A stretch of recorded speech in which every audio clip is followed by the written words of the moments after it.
On the Run, Book 2 of the America Falls series. Written by Scott Medbury. Narrated by Adam Barr. Part 1. Get Out. 1. Sonny pulled the truck to a jerking halt in the middle of the road and slumped over the wheel. "Oh, shit," Luke said, a hand on Sonny's shoulder. "Isaac, can you drive? I haven't really driven." "I don't know if I could drive this," I said, hiding my surprise that Luke, usually so self-confident, was perhaps afraid of driving. "I only learned to drive my foster parents' car after the flu." "You'll have to," Sonny said, weakly. "It's Otto." He struggled to sit up straight, and then put the shifter into park before leaning drunkenly over Luke. "Isaac, go," said my friend, a hint of panic in his voice. He shuffled across the seat toward me and eased Sonny out of the driver's seat. As soon as he was away from the door, I saw the bullet hole in it. It had obviously been fired as we fled, and from the dark stain on his jacket, had hit Sonny in the side. As much as I didn't want to drive the truck, I wasn't going to argue while the guy who had rescued us from the Chinese army was sitting there with a gunshot wound. I opened my door and jumped out, slamming it behind me before running around the front of the truck and ripping open the driver's side door. The seat where Sonny had been sitting was splattered with blood. I climbed in and closed the door. Sonny was next to me, resting against Luke. "Hold pressure on it here," Sonny told Luke in a matter-of-fact way. "I've lost enough blood to feel lightheaded, but I think if we can stem the bleeding, I'll be okay. It seems to have passed all the way through, but I don't think it's hit anything vital." He closed his eyes. "Drive!" Luke roared at me. I put the truck into drive and started down the street. Thank God it was an automatic. I was afraid to drive too fast because of the ice, but I found that the truck wasn't really any more difficult to drive than Eleanor's Honda. I thought about continuing the evasive route that Sonny had been following, but I was worried it would take too much time. I certainly didn't want him to bleed to death while I was meandering around Worcester. With that in mind, I decided to head straight back to the academy as soon as I came to a cross street I recognized. It took us a good 20 minutes before we finally pulled the truck into the alley near the side door. Ben and Brooke were standing by the door waiting for us when we arrived, along with Karen. My heart sank as I remembered Arthur. Although he was pretty out of it, Sonny came to when we pulled him as gently as possible from the truck. We were surrounded by the rest of our group as we laid him on a pile of folded-up practice mats just inside the door. Looking around at the concerned faces, I saw Karen trying to catch my eye. I wouldn't meet her intense gaze, though. Instead, I looked quickly down at Sonny before she could ask the inevitable question. Thankfully, none of the others seemed to notice Arthur's absence. Yet. In a pained voice, Sonny ordered John to go and get the bottle of vodka he kept in the bottom drawer of his desk, and the superglue in the drawer above it. I had no idea what he planned to do, and in truth, I am somewhat ashamed to admit I was spending as much time finding ways to avoid looking at Karen as I did worrying about Sonny. I took it for granted, I think, that Sonny would be okay. "Help me hold him down," Luke said, giving me a tap on the shoulder. "Everyone else, just stand back a little, please. When we clean the wound, it's going to hurt like hell." "All right, I'll get his shoulders," I replied, less distracted now as I shuffled around. "Help me sit up," Sonny grunted. "Give me some of that to drink before you pour it on the wound. It'll help dull the pain, you know?" "Sure." I helped Sonny lift his head and shoulders and allowed him to prop himself up against me. He grimaced in pain. "You'll be okay," I said to him as he took the bottle from Luke. "After we patch up the holes, you can get some rest. You'll be as good as new in no time." Sonny's body tensed and shuddered as he swallowed a couple of good-sized gulps of the vodka. Of course, I had no idea if he would be okay, and wondered if my words sounded as hollow to him as they did to me. "Let's get this over with," he said through gritted teeth and handed the bottle back to Luke. Pour it on. Sonny's cry echoed throughout the academy. Luke applied superglue to the sterilized and surprisingly neat wounds, entry and exit, and sealed them closed. I had no idea superglue could be used that way, but, as he worked, Luke told us superglue was originally created for just these sorts of situations. Strangely enough, he also said tampons had been created during World War I, originally designed as wound bandages because of their ability to soak up copious amounts of blood. They hadn't become a feminine hygiene product until later, after the war, when there was a huge surplus. His educational banter seemed to calm everyone, and once again, I was grateful I hadn't set out alone all those days ago. You'll probably have hellacious scars, he said to Sonny, as he blew on the exit wound to dry the glue quicker. But there shouldn't be much else in the way of complications, unless the bullet hit something important on its way through. Do you want us to move you someplace more comfortable? I asked Sonny. I think I'm good here for now, he slurred, waving his hand weakly in my direction. Have somebody bring me a blanket and make sure the supplies get loaded on the truck ASAP. He winced as he pushed himself into a more comfortable position on top of the mats. Luke, give me what's left of that bottle. It'll help me go to sleep faster. I didn't know if that was a good idea, given our situation, but I held my tongue. Worst case, between us we could load an unconscious Sonny into the truck without too much of a struggle. Here you go, man, Luke said, handing him the quarter-full bottle of vodka. Knock yourself out. I looked at Luke, wondering if he'd been trying to make a joke, but he looked serious enough.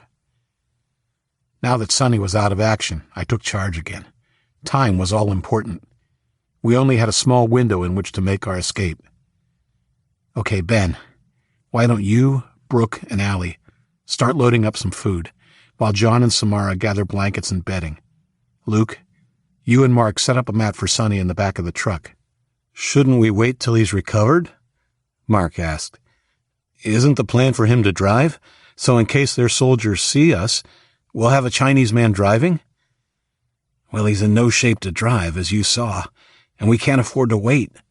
Looks like I'm going to be the one driving. We just have to hope the Chinese army doesn't get a good look at me and I don't crash on the first corner. No one laughed at my attempted humor.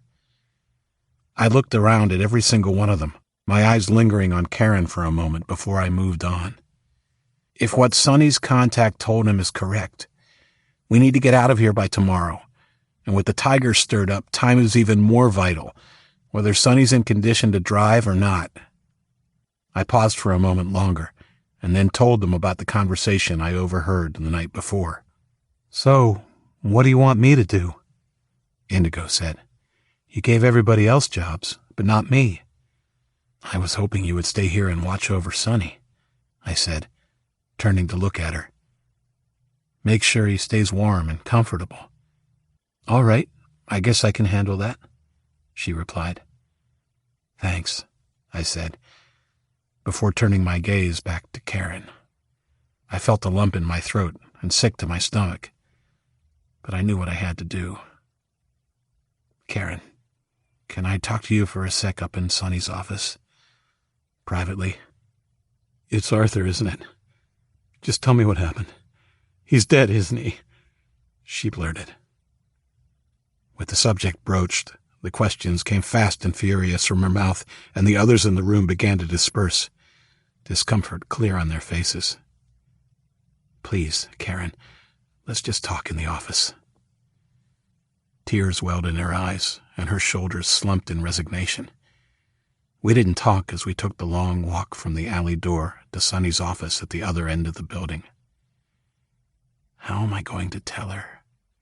Was the question running through my head. I knew, of course, I was going to have to tell her the truth. How I was going to tell it to her, that was a different story altogether.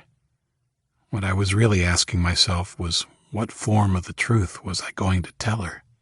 The question of exactly how much responsibility I should take for Arthur's death was also lurking in the shadowed corners of my mind. When we got to Sonny's office, I held the door for her and followed her in, closing it gently behind me. What happened?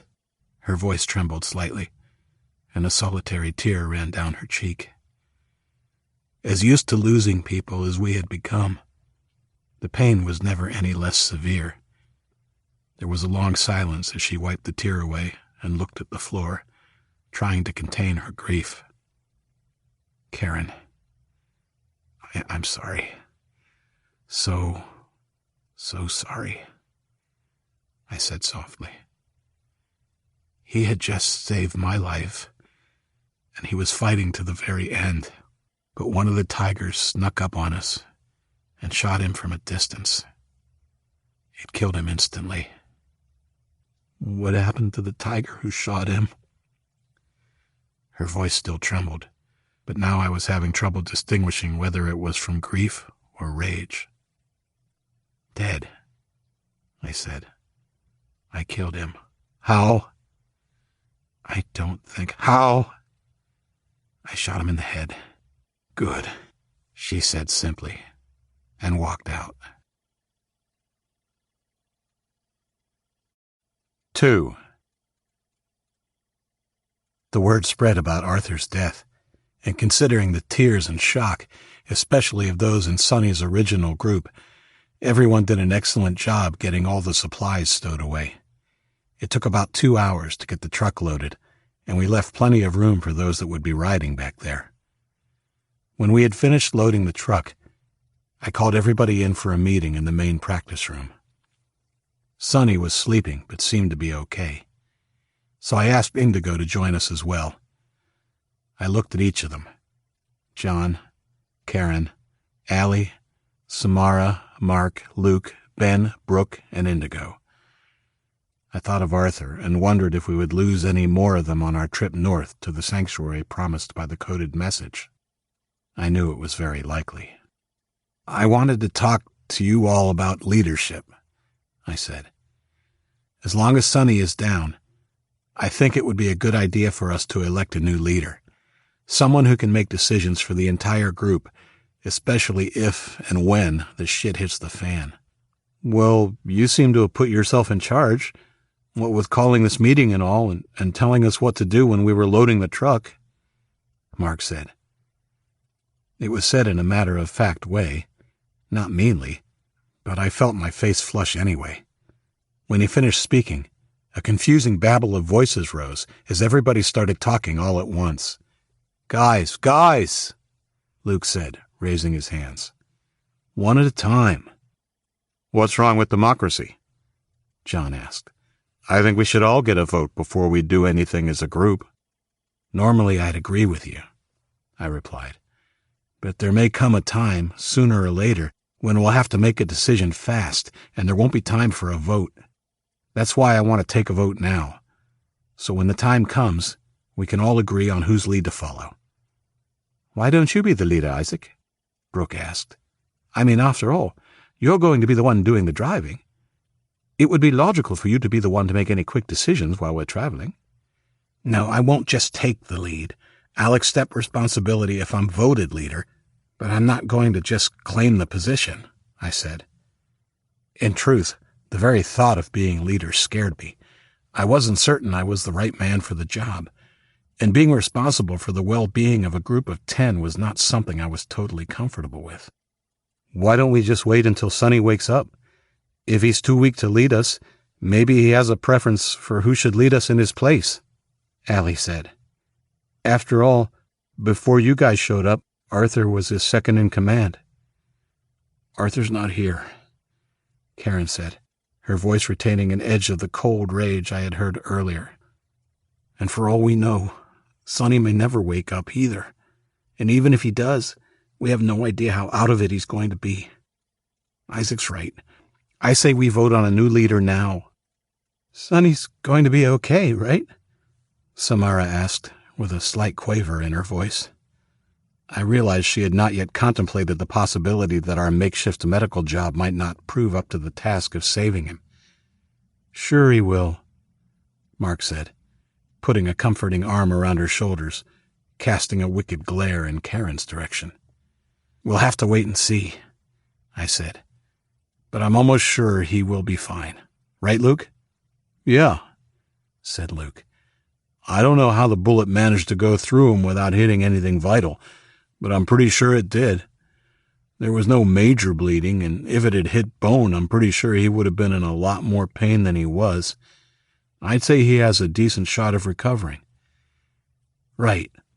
So the main reason I don't want to wait for him is because I'm worried one of these situations might pop up before he wakes up or is thinking straight enough to decide for us. Let's vote, then, Ben said. How are we going to do it? By secret ballot? Raise of hand? Ayes or nays? How about this? Luke said. I nominate Isaac. Anybody who wants him to be interim leader, raise your hand. Luke put his own hand up, followed quickly by Ben and Brooke. The rest looked around at each other for a moment before Karen's hand went up to join in. Indigo was watching me. I see you haven't voted for yourself, she said. Is that because of modesty or fear? A bit of both, I answered truthfully. But I guess if people are willing to follow me, I should be willing to lead. I raised my hand. I think you'll make an excellent leader, Indigo said, raising her hand as well. That was a majority, 6 out of 10. Fine.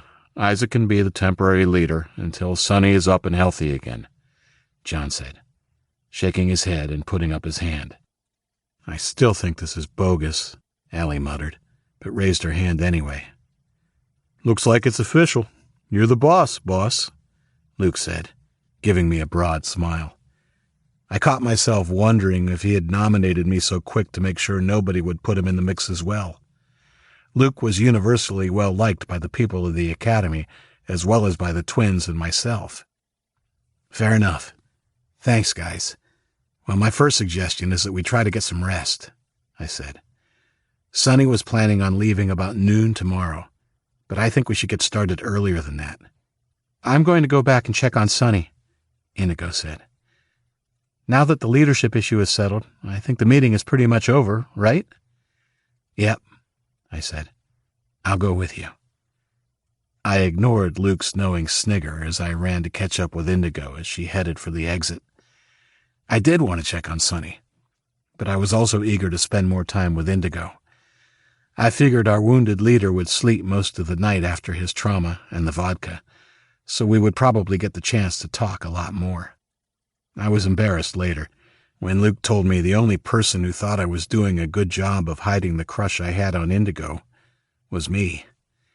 If Indigo knew, she did a good job of playing it cool. She was perfectly nice to me, which only made me like her more, and never gave any indication I was bothering her. I don't know if the feelings I had for her would grow into anything more than a crush, but at that time, I was kind of infatuated, and the very fact that she was giving me the time of day made me feel on top of the world, despite all that had happened in the last few hours. Sonny was still asleep, as I figured he would be, and we spent the next couple of hours in the hall making small talk while we watched over him. We learned more about each other's lives prior to the flu, and it wasn't long before she knew more about me than Luke, Brooke, and Ben combined did. Thankfully, she seemed okay with what she heard.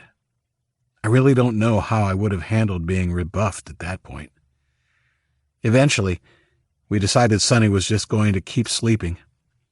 Indigo said she wanted to go to her room to get some sleep, so I went off to get some as well. Hey, wake up, man. Somebody shook me, and I opened my eyes to see Luke looking down at me. Sonny's awake, and he wants to talk to you. What time is it? I asked, sitting up and glancing around. It was still dark outside. Just after 6 or so. Okay. I pulled myself out of the sleeping bag and quickly rolled it up so it would be easier to move to the truck when we left. Did Sonny say what he wants? Not to me, Luke replied with a shrug. Maybe he found out you're in charge now and wants to give you some advice. Or maybe he wants to tell me to put someone else in charge, I said. Too late for that, man. We already voted. I could abdicate, I said. You won't, he said. We both know having you as leader is for the best. Do we? What about you? You seem to know how to handle this stuff pretty well. I'm not as smart as you are, Luke said. I don't get the gut instinct you do, which has done us okay so far. Plus, in any given situation, I tend to latch on to the first option my mind hits and follow it without thinking it through all the way. In short, I'd be a pretty decisive leader. We're probably not the best. I'd probably get a rush of blood and lead us into a disaster. Wow, sounds like you've thought this through. Yep, he nodded. Now go see what Sonny wants.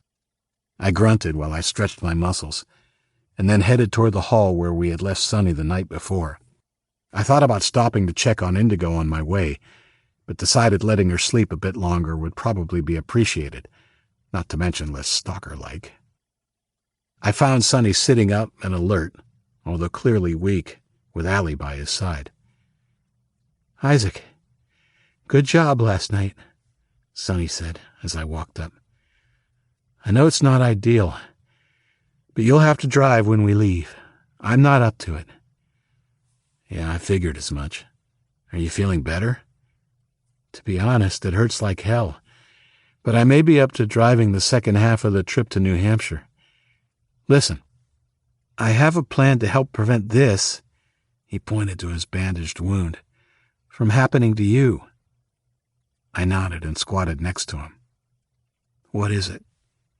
"The reams of printer paper I had them get from the office building across the street," he said. "Take the interior panels of the doors off, stack the reams of paper inside, and then put the panels back on." "I think I saw a TV show where they did that, but with phone books. Will it really work?" "If we only have to face small arms fire, it should work well enough, but if we get hit with anything like anti-armor weapons—" He glanced at Allie, who was listening attentively. "Well, let's just hope we don't have to face anything heavier.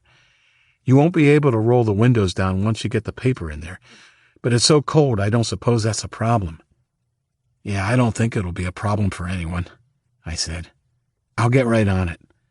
By the way, I've been wondering about the toner cartridges as well. Why did you have them collect so many?" "Up in the attic, in the base of the samurai sword stand, you'll find 15 or 16 old blasting caps, the kind with fuses that can be lit with a match or lighter.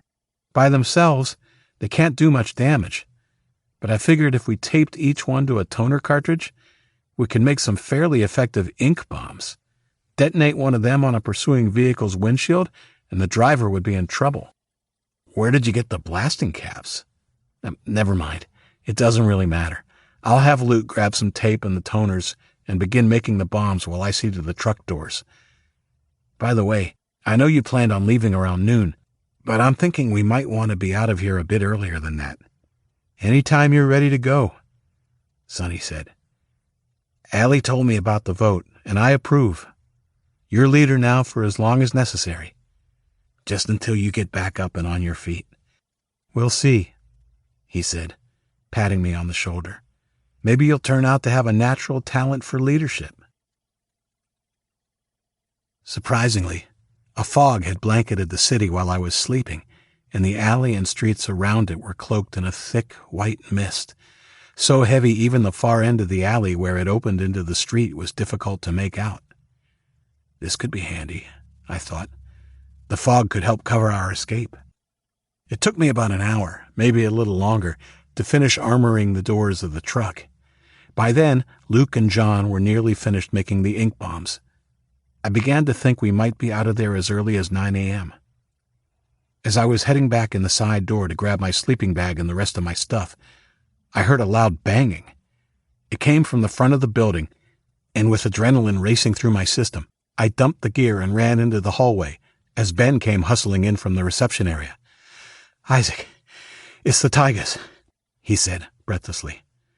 "I peeked through the window, and there are 4 of them at the door, all armed. What should we do?" "I guess we should see what they want," I replied, a cold dread gripping my belly. "Do me a favor and go get Luke and John. Tell them what's happening and to meet me by the front door." As Ben hurried off, I pulled out my revolver and made sure it was fully loaded before slipping it back into my belt. I then picked up the Chinese assault rifle standing against the wall and began walking to the academy's front door. I stayed out of view from the street by ducking down as I passed by windows. The building's front door was much like those of many schools I had been to. Solid double doors with windows of obscured reinforced glass taking up the top half. The doors had push bars on the inside and handles for pulling on the outside, but were currently locked and chained. It was quiet now, and I couldn't make out anybody through the door's windows. I approached silently with the rifle's safety off and flattened myself against the wall to the right of the doors, straining to hear anything to tell me they were still there. I jumped as 5 loud raps shook the door on its hinges. "I know you're in there, Sonny. You and your gang of little virus-proof kids. Come on out. We just want to talk. I've got some questions for you." I recognized Chen's voice immediately. It had the same arrogant, almost sing-song quality to it that I'd witnessed in the car park. "My brother Jack got shot. You remember Jack, don't you, Sonny? My little brother. And then when I tracked down the murdering bastards who killed him, a couple more of my boys got wasted, and those murdering dogs got away in a truck. And guess what? That fucking truck is right in the alley next to your building." Sonny knows these guys better than I thought. Or they know him. Chen continued before I could ruminate on this realization any further. "One of the guys we killed was wearing your colors, Sonny. I know you have the Laowai who killed Jack in there. Just hand him over, and we can put all this behind us." I waited for him to finish, and then addressed the door calmly. "Sonny isn't available right now," I said. "I'll be happy to relay your message and concerns." "What? You think this is some kind of fucking joke? You tell Sonny to get out here now. I don't care if he walked away from us 4 years ago. Once you're a red tiger, you're a tiger for life." So that was how Sonny knew so much about them. "Again, I'll pass it along." More swearing, and then the voices quietened. I saw Luke and John come into the hallway and waved them back out of sight. Leaving my position by the door, I hugged the wall and stealthily made my way to them. "We could have a problem here, guys," I said quietly. "Go check the truck in the alley, very carefully, to see if they're watching it. If it's clear, get everybody loaded up as quickly as possible. Grab my stuff if you can. Are all the bombs done?" "We still got like 3 to do," Luke said. "All right. Make sure some of them are packed up in the cab. Luke, you'll be riding up front with me," I said. "We can finish making the last few on the road." "What are you going to do?" John asked. "Stay and watch the door, of course," I replied. "Come right back if the truck's being watched. Otherwise, get everybody loaded ASAP, then send someone back to get me." "Okay, we're on it," John said. I watched as he and Luke turned and hurried back down the hall. Turning back to the door, I knelt and brought the assault rifle up to my shoulder and waited. A couple of minutes passed before he rapped on the door again. "Last chance, Sonny." This time I didn't answer. I heard their voices, but couldn't make out any of the actual words, although I got the impression that Chen was quickly running out of patience. Another loud bang and the door's safety glass shattered, spraying the floor in front of me with glass. The wire reinforcement bowed inwards and held for 2 more hard blows from an aluminum baseball bat before falling through on the 4th blow. The end of the bat was thrust through the window and ran around the edges to knock off any remaining shards of glass. An arm came through, reaching down for the push bar to open the door. I squeezed the trigger. My selector was set correctly this time, and my aim was better. The assault rifle fired 3 successive shots, all hitting the wall beside the door as a warning. The arm disappeared immediately, and a second later, a barrage of small arms fire began peppering the door. I ducked behind a wall as the bullets pinged off the walls of the hallway. "They coming in?" Luke called from around the corner at the end of the hall. "Soon, I think." The hail of bullets petered out and then stopped completely. I peeked back around the corner at the door, which now looked like Swiss cheese. There was no movement. "Is everybody loaded and ready?" Luke put his head around the corner and nodded before holding out a toner cartridge with a blasting cap taped to it. The fuse was 1/2 foot long. "I say we light this bad boy and slide it down the hall before they break in," Luke said. "I bet it'll give 'em a hell of a surprise." I saw another shadow at the window. They obviously assumed whoever was on the other side was dead or had run off. The arm came through the window again, scrabbling blindly for the bar that would open it. "Do it," I mouthed and watched as he lit the fuse with a lighter and slid the toner cartridge down the hall toward the door.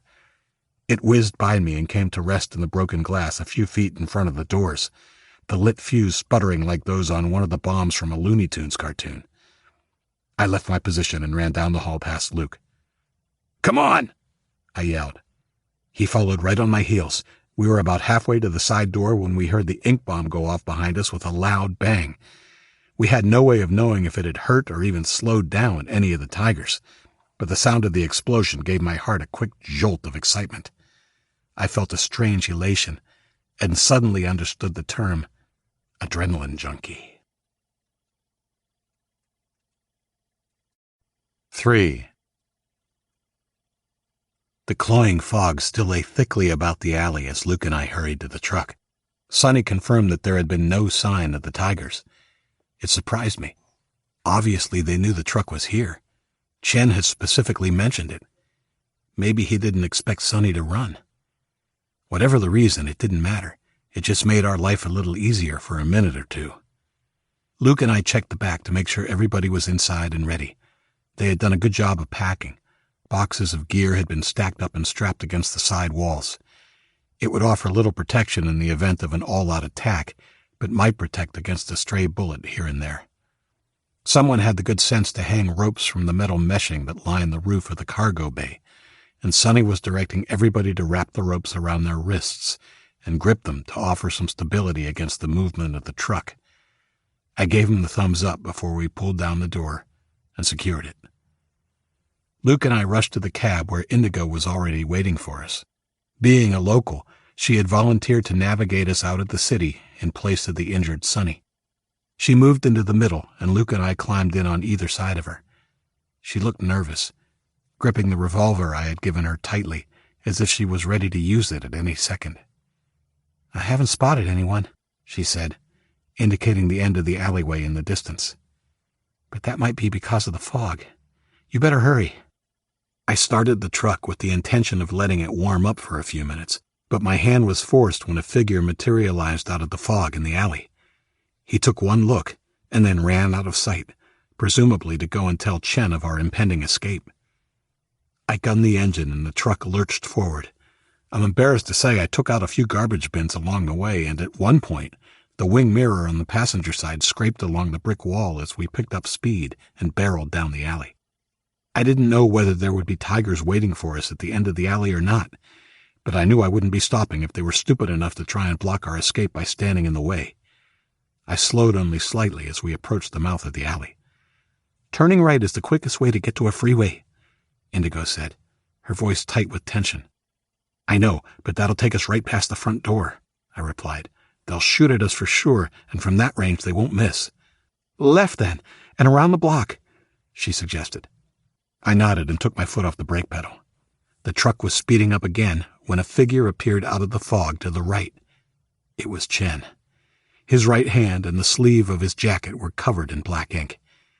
I didn't have time to gloat because that same ink-covered hand was holding a handgun, which he was calmly raising toward us. My eyes met his, and I saw him bare his teeth as he began firing at the truck. I flinched, trying to make myself as small a target as possible, while Luke and Indigo ducked under the dashboard. He was either a bad shot, or he was trying to disable the truck rather than kill us. The passenger side window was shattered by one of the rounds, and others thudded into the front and doors of the truck. I gritted my teeth and drove the truck straight at him. He jumped out of the way just before I struck him, and I swung left, taking the corner way too fast. Indigo and Luke yelled like they were on a roller coaster as the truck tilted dangerously and then righted itself before I accelerated down the street and away from the academy and the tigers. By the time I checked the rearview mirror, Chen was lost in the fog behind us. "Everybody up here all right?" I asked. "Yeah," Luke said, brushing broken glass off his lap and onto the floor. "Looks like the printer paper armor worked great." "Indigo?" "Yes, I'm all right," she said, her voice solemn. "Without a window, this is going to be a pretty cold ride." "Turn the heat up. It might help some. Luke, help me keep a watch behind us. I'm going to drive around randomly for a while in case we are being chased." "No problem, man," Luke said, his eyes glued to the passenger side mirror. He reached out and adjusted it so he could see out of it better, making it useless to me as a driving aid. We hurtled through the fog, although perhaps the term hurtled is a little ambitious. On a brumous day like that one, doing 30 miles an hour was pushing it. Brumous? Oh yeah, that's one of my favorite words. It's one I learned when I was reading dictionaries and thesauruses for fun, back when I was a kid. Nerdy, huh? Well, blame my mom. She was an English teacher. Anyway, it means of gray skies and winter days filled with heavy clouds or fog. Cold, sunless weather, in other words. Throw in the snow and ice, and the day we left the academy sure fits that definition. In fact, it could well be the most brumous of all the brumous days I've ever experienced. After making random rights and lefts for 10 or 12 blocks, there was still no sign of pursuit, and I was becoming thoroughly lost. The truck CB had sputtered a few times, but it appeared the Chinese were not talking too much that morning either, probably waiting for the fog to burn off, I guessed. Finally, I stopped the truck at an intersection. I think that's enough weaving to throw them off the scent. "Which way from here, Indigo?" She took a few moments to take in our surroundings. If you make a U-turn and go back to the last intersection, turn left there, and it'll put you on Park Avenue. That should take us all the way north, out of the city, before it meets up with I-190. "Sounds good," I said, putting the truck in drive and pulling forward and to the right. A U-turn was impossible, so I stopped again and put it in reverse, doing a 3-point turn in the middle of the intersection. Let's get this party started. To be honest, I was glad Indigo was the one who sat in front to give directions. Just having her sitting near me up in the cab made me feel good inside. You know, warm and fuzzy, even though it was damn cold with Luke's window busted out. I was surprised to even be thinking about girls, considering how much danger we were in. We found Park Avenue easily enough, exactly where Indigo said it would be, and I turned in the direction she indicated. The further north we went, the thicker the fog became, to the point where I could barely make out the buildings along the street. I had to slow down considerably. I didn't want to collide with abandoned cars or any other obstacles. The visibility was so poor that I wouldn't be able to stop in time, even going as slow as 25 miles an hour. While we kept our eyes peeled for any movement or signs of pursuit, we chatted as the truck crawled northward on Park. My earlier assessment of Indigo was only reinforced by our conversation. She was easily the most amazing person I had ever met. I must admit to being a bit jealous that day, though, because it became apparent that Indigo understood a lot more of Luke's video game references than I did. It was also the first time I recall Luke talking about his sister, Rose. When his parents divorced 4 years ago, Rose was 5, and the courts split custody. Luke had stayed with his father, while Rose had gone with their mother to Chicago. Luke even mentioned going to Chicago to find Rose, talking about it like some sort of grand quest in his future. I personally had my doubts about the feasibility of such an undertaking, but could totally understand his urge to try. Talking about her made me think of my family again, and I quickly buried the painful emotions that came with that memory. It was lucky I had decided to take the way out of the city at a crawl. 3 separate times in the first 6 or 8 blocks of travel along Park Avenue, we had to weave around vehicles in the road. If we had tried to leave at high speed in the thick fog, we would almost certainly have collided with one of them. I thought about the highway-turned parking lot back at Fort Carter, and I wondered if we would encounter a similar mess when we finally found the freeway entrance from Worcester. I didn't think so, The Chinese appeared to be much more active in this state and would almost certainly have begun clearing the freeways for their own purposes, just as we heard they had been clearing the bodies from Warwick using American children as slave labor. The silence and the emptiness of the drive through the city was surreal. I was finally beginning to feel a little bit better about the prospects of getting out of there safely when we heard the muffled roar of motorcycles echoing over the sound of the truck. "Crap," said Luke. "I think the Tigers are on our tail again," Indigo said. "A street gang who rides motorcycles?" Luke said, his voice incredulous. "Come on." "If it is, we could be in trouble," I said, looking into my side mirror to see if I could make out any shapes in the thick fog behind us. I knew it was useless. They'd be almost on top of us before we saw them. "I'm worried about the guys in the back if they come up behind us." While the supplies packed along the outer walls would provide some protection for gunfire hitting the sides of the truck, for obvious reasons, there was nothing against the back door of the truck. All that stood between the passengers and potential bullets coming from behind was a rolling door that had not been designed to stop them. "You could pull off at the next intersection and we could wait for them to pass," Luke said. "There's no guarantee it's the Tigers anyway. How could they realistically be tracking us down in this fog? Maybe it's someone else." "It's them," I said. He didn't argue. "I don't want to be a sitting duck on the side of the road when they find us. The least we can do is give them a moving target." "I think Luke is right," Indigo interjected. "Not about it being someone else. It's the Tigers for sure, but I think we should take a side street and let them pass. We shouldn't wait too long, though. The fog will hide us for a while, but I think it would be a good idea if we were well out of the city by the time it burns off." I looked at both of them. "You sure?" They both nodded, and I slowed the truck and turned right at the next intersection. We drove a block before pulling the truck to the side of the street.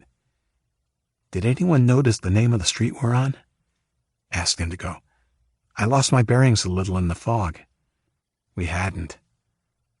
"Should I shut the truck off?" I asked. I was worried the rumbling of the engine would carry in the fog, just as the roar of the motorcycles did. "Yeah, why don't you go ahead and shut it down for a few minutes, Isaac? I'm going to jump out and find out what road we're on." "Okay, but be careful." Luke hopped out of the truck and jogged into the fog. A couple of minutes later, he was back at the passenger side door, and we heard the motorcycles passing the intersection where we had turned. They had only been about a minute and a half behind us, and I was glad I'd gone with the majority and stopped. Luke climbed back into the cab. "We're on Foster Street." "Okay, good. I thought we were here, but the fog makes it look so different," Indigo said.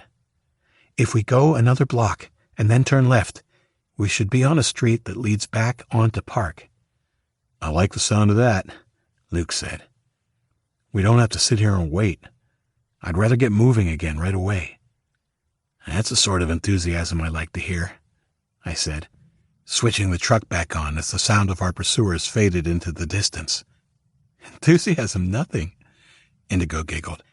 "I think Luke realized the heater doesn't work when the truck's not running." "Well, there is that too," Luke said with a grin. "This road curls around, so in about another mile and a half it will merge onto Park Avenue," said Indigo. "Okay, sounds good." And it did, until we factored in the fog and the slow driving speed. At least we didn't have to try and outrun motorcycles. "This kind of reminds me of the setup for an old PC game," Luke said, his eyes peering intently ahead through the thick fog blanketing us. "And by old, I mean real old. I found it in a box of my dad's old games and had to run this emulator thing to get it to work on our computer. It started out with a group of people getting lost in a thick fog like this and getting transported to a magical world." "We should be so lucky," I said, as I steered around a minivan sitting directly in the middle of the street. "I don't know, man," Luke replied. "That magical world was full of dragons and vampires and other nasty shit. I don't know how long we'd last there." "That's a tough choice," Indigo said. "Dragons and vampires, or tigers and enemy soldiers. They sound just as bad as each other if you ask me."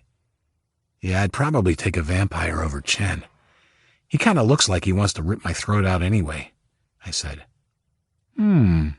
Said Luke. Maybe he's in the fog, waiting to jump on the truck and pull you out through the window. It was said lightly, but I felt the hair on the back of my neck rise. The empty, fog-shrouded streets were creepy, and my unease was compounded by Luke's very descriptive remark. I think he sensed my discomfort. Sorry, all this fog just reminded me of the game, that's all.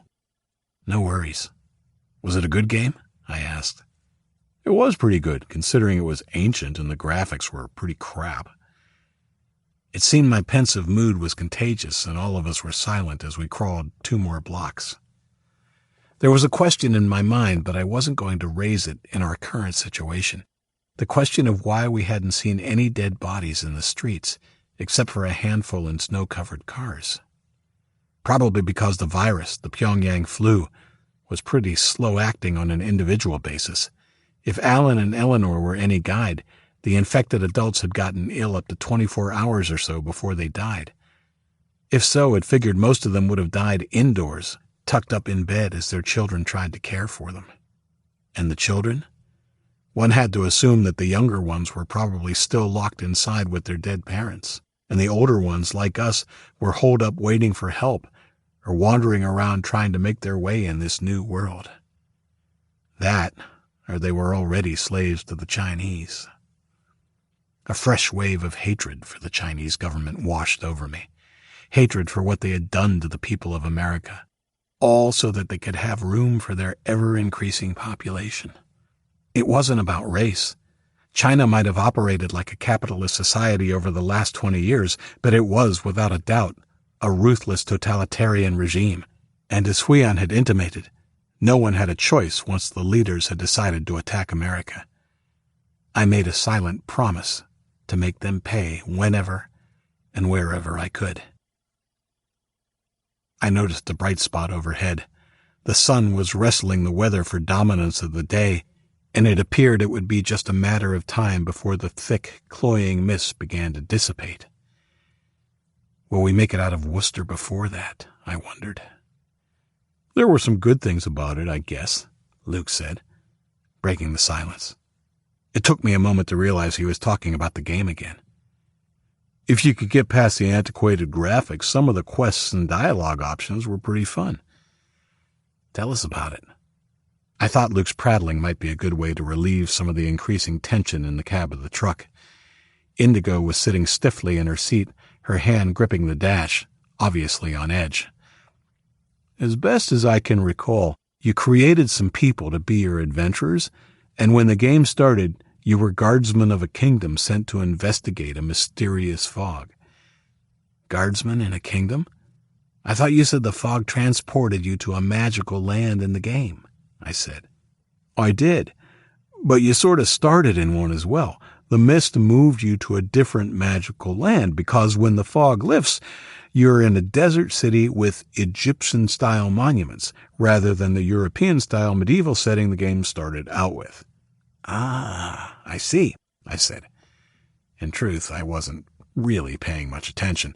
I was focused on driving through the fog, but the sound of his voice was comforting. Well, you start out by a hut, where this old gypsy woman gives you some clues about where to start your quest to defeat the evil ruler of the desert land, he said. As you go, you fight monsters and gain levels, making your characters more powerful until you finally throw down the ruler, who is the ancient undead mummy of the last pharaoh or something.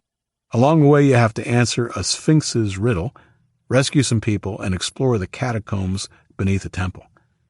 Sounds exciting, I replied. What was the name of the game? Damned if I remember. So it was more of an RPG-style game? Indigo asked. Most of the games you talk about are fighting games or shooters. I didn't know you liked role-playing games. I'm an equal opportunity gamer, Luke responded with a smile. About the only games I actively avoid are dancing games. Why? You'd be great at Dance-Off Evolution, Indigo said with a smile of her own. I couldn't tell if she was teasing him or not, but their playful banter suddenly made me even tenser than I was. Was I actually jealous of Luke because Indigo was teasing him and not me? "You've obviously never seen me try to dance," Luke said. "Anyway, that's about all there was to the game. It wasn't very layered, so it didn't take me long to beat it, just a couple of days of playing over spring break a couple of years ago." "I think this is Park Avenue coming up," Indigo said, thankfully changing the topic. "The one crossing this street at an angle. Get ready to make a sharp right turn." "I see it," I replied, peering through the soupy mist, seeing the vague outline of an intersection. I stepped harder on the gas and the truck lurched forward as we rounded the corner. It was then Indigo sucked in a sharp breath. I slammed on the brakes and the truck screeched to a halt. Blocking the way ahead was an abandoned truck, and in the remaining lane, 2 deliberately placed motorcycles. "Shit," said Luke under his breath. An instant later, the staccato stutter of a submachine gun erupted to our left. 4. We instinctively ducked down as my window shattered and bullets began peppering my door with loud pings. While a few stray bullets made their way into the cab, the paper reinforcement in the door seemed to hold up, and we rode out the storm of bullets until they slowed and then finally ceased. I risked a quick peek and saw 2 tigers I didn't recognize walking towards us as they reloaded what looked to my untrained eye like machine pistols. We only had seconds before they began firing again. "Light me one of those bombs, quick," I said to Luke. He did as I asked, with no questions, and as soon as it was in my hand, I hurled it out through the driver's window. It clattered to a hissing and sputtering stop a few feet in front of the gunmen. They both stared down at it in surprise for a split second, before the furthest away of the 2 turned and ran. His buddy was not so quick, perhaps still deciding what it was, when it went off. The explosion was much louder than I expected, and he dropped to his knees screaming and holding his face. I hit the gas and we sped off, even as his buddy rushed over to him and began to help him to his feet. I drove straight at the bikes, the truck rolling over them with a lurching crunch of twisting metal and breaking glass. I sped off down the street, driving way too fast considering the low visibility conditions, and just hoped there was nothing in our way. We heard the faint rattle of machine gun fire behind us, but I don't think they even hit us this time. "Well done, dude," Luke said. "Is everyone okay?" "Yeah, I'm not hit," said Indigo. "I'm good," I said. Then almost on cue, we heard the dull roar of motorcycles over the rush of wind through my windows. "Damn it!" yelled Indigo. Adrenaline was still coursing through my veins from our recent encounter, and from the way Luke and Indigo gripped the dashboard as I sped up, I knew they felt it too. The next few minutes were crucial. There would be no negotiating with the Tigers if they managed to disable the truck. "They're behind us," Luke said unnecessarily, looking into his side mirror, the only one we had left. "How many of them?" "Ah, crap," Indigo said, leaning towards Luke's side to see for herself, then back at me. "All of them." "Yeah, there are at least 6, Luke said, racking the slide of the crossbow, a weapon that in current circumstances seemed woefully inadequate. "And that's just the ones close enough to see through the fog." He swung around so that he was kneeling in the seat facing backwards and leaned out through his window. He tried to brace himself and aim the crossbow at our pursuers, but gave up after a few seconds. "I never realized how hard it was to shoot backwards from a moving vehicle. I'll just waste arrows if I try and fire on them," he said, pulling back inside. "We could throw some more bombs behind us," Indigo suggested. "Worth a shot," Luke said, grabbing one of the ink bombs from under the seat and pulling his lighter back out of his pocket. "How long do you think I should cook it?" "I don't know," I said, "but don't let it go off in here or we're screwed. It's hard enough to see as it is." "I'll do my best." He lit the fuse and waited until it had half burned down, then tossed it through the window. "Damn it," he said after a few seconds. "They were past it by the time it blew." "Try again," Indigo encouraged. She already had another ink bomb out and ready for him. "I know you'll get it right this time." It came again, that jealous twinge. She wasn't teasing him, just encouraging him, but it still made me knot up a little. Really? You're doing this now, Isaac? I thought. Get over yourself. How close are they? I yelled over the noise of the wind rushing through the cabin. About a truck length back, Luke replied. Maybe let it burn down to 1/4 of an inch this time, I said, thinking about how much time it had taken to blow with a 1/2 inch of fuse left when I'd thrown it at the gunman. Yeah, drop it out your window, said Indigo. Let them come to it. Okay, he said, as he lit the second fuse. He let it burn down almost all the way before dropping it and putting his head out to watch the results. This time, the bang was loud enough to hear in the truck and was accompanied by the sound of screeching tires and scraping metal. Oh, yeah, he roared, pulling back inside, positively beaming ear to ear. One of the bikes went into a slide, and 2 others hit it. The rest slowed down and fell back into the fog. I kept the gas pedal down as far as I dared, only having to swerve once to avoid a car in the middle of the road, barely missing it as it appeared unexpectedly out of the fog. We could still hear the motorcycles following us, but they remained hidden in the roiling white emptiness behind the truck. How far is it to the freeway? I asked Indigo. About 2 miles. Oh my, you're bleeding, Isaac, she said. What? You're bleeding from your cheek. She watched as I reached up to my cheek and felt nothing. Your other cheek. I reached over to my other cheek. I felt a cold crust under my fingers, and I realized the wind whipping through my broken window must have frozen the blood on my face. I felt a ragged line above the frozen blood, and almost instantly my cheek started aching. The adrenaline had let me forge ahead without even realizing I was hurt, but now that I knew, I sure as hell felt it. I hope it's not too bad, I said. It looks like some flying glass cut you, probably when the window was shot in, Indigo said. I'll look it over for you when we get a chance to stop for a while. You could end up with a badass scar there, Chief, Luke said, looking across the cab at my wound. He almost sounded envious. I don't really want a scar on my face, badass or otherwise, I said. Man, I am kind of surprised to hear you say that. I thought you'd be into the scarred hero type look. Don't worry, Isaac. I think scars are sexy, Indigo said, and I felt my cheeks burn hot enough to melt the frozen blood of my wound. Maybe having a scar on my face wouldn't be so bad after all. Now slow down. We're almost to the freeway on-ramp. 5. We had not been on the freeway long when the fog began to thin out, and before we knew it, we were driving through a crystal clear and frigid New England day. Luke reported that the motorcycles were still following us, but had dropped back quite a ways. I hope those persistent bastards don't chase us all the way to the safe haven, Luke said, his eyes locked on the mirror. We definitely won't lead them there, I replied. Hopefully they give up before we have to do anything drastic.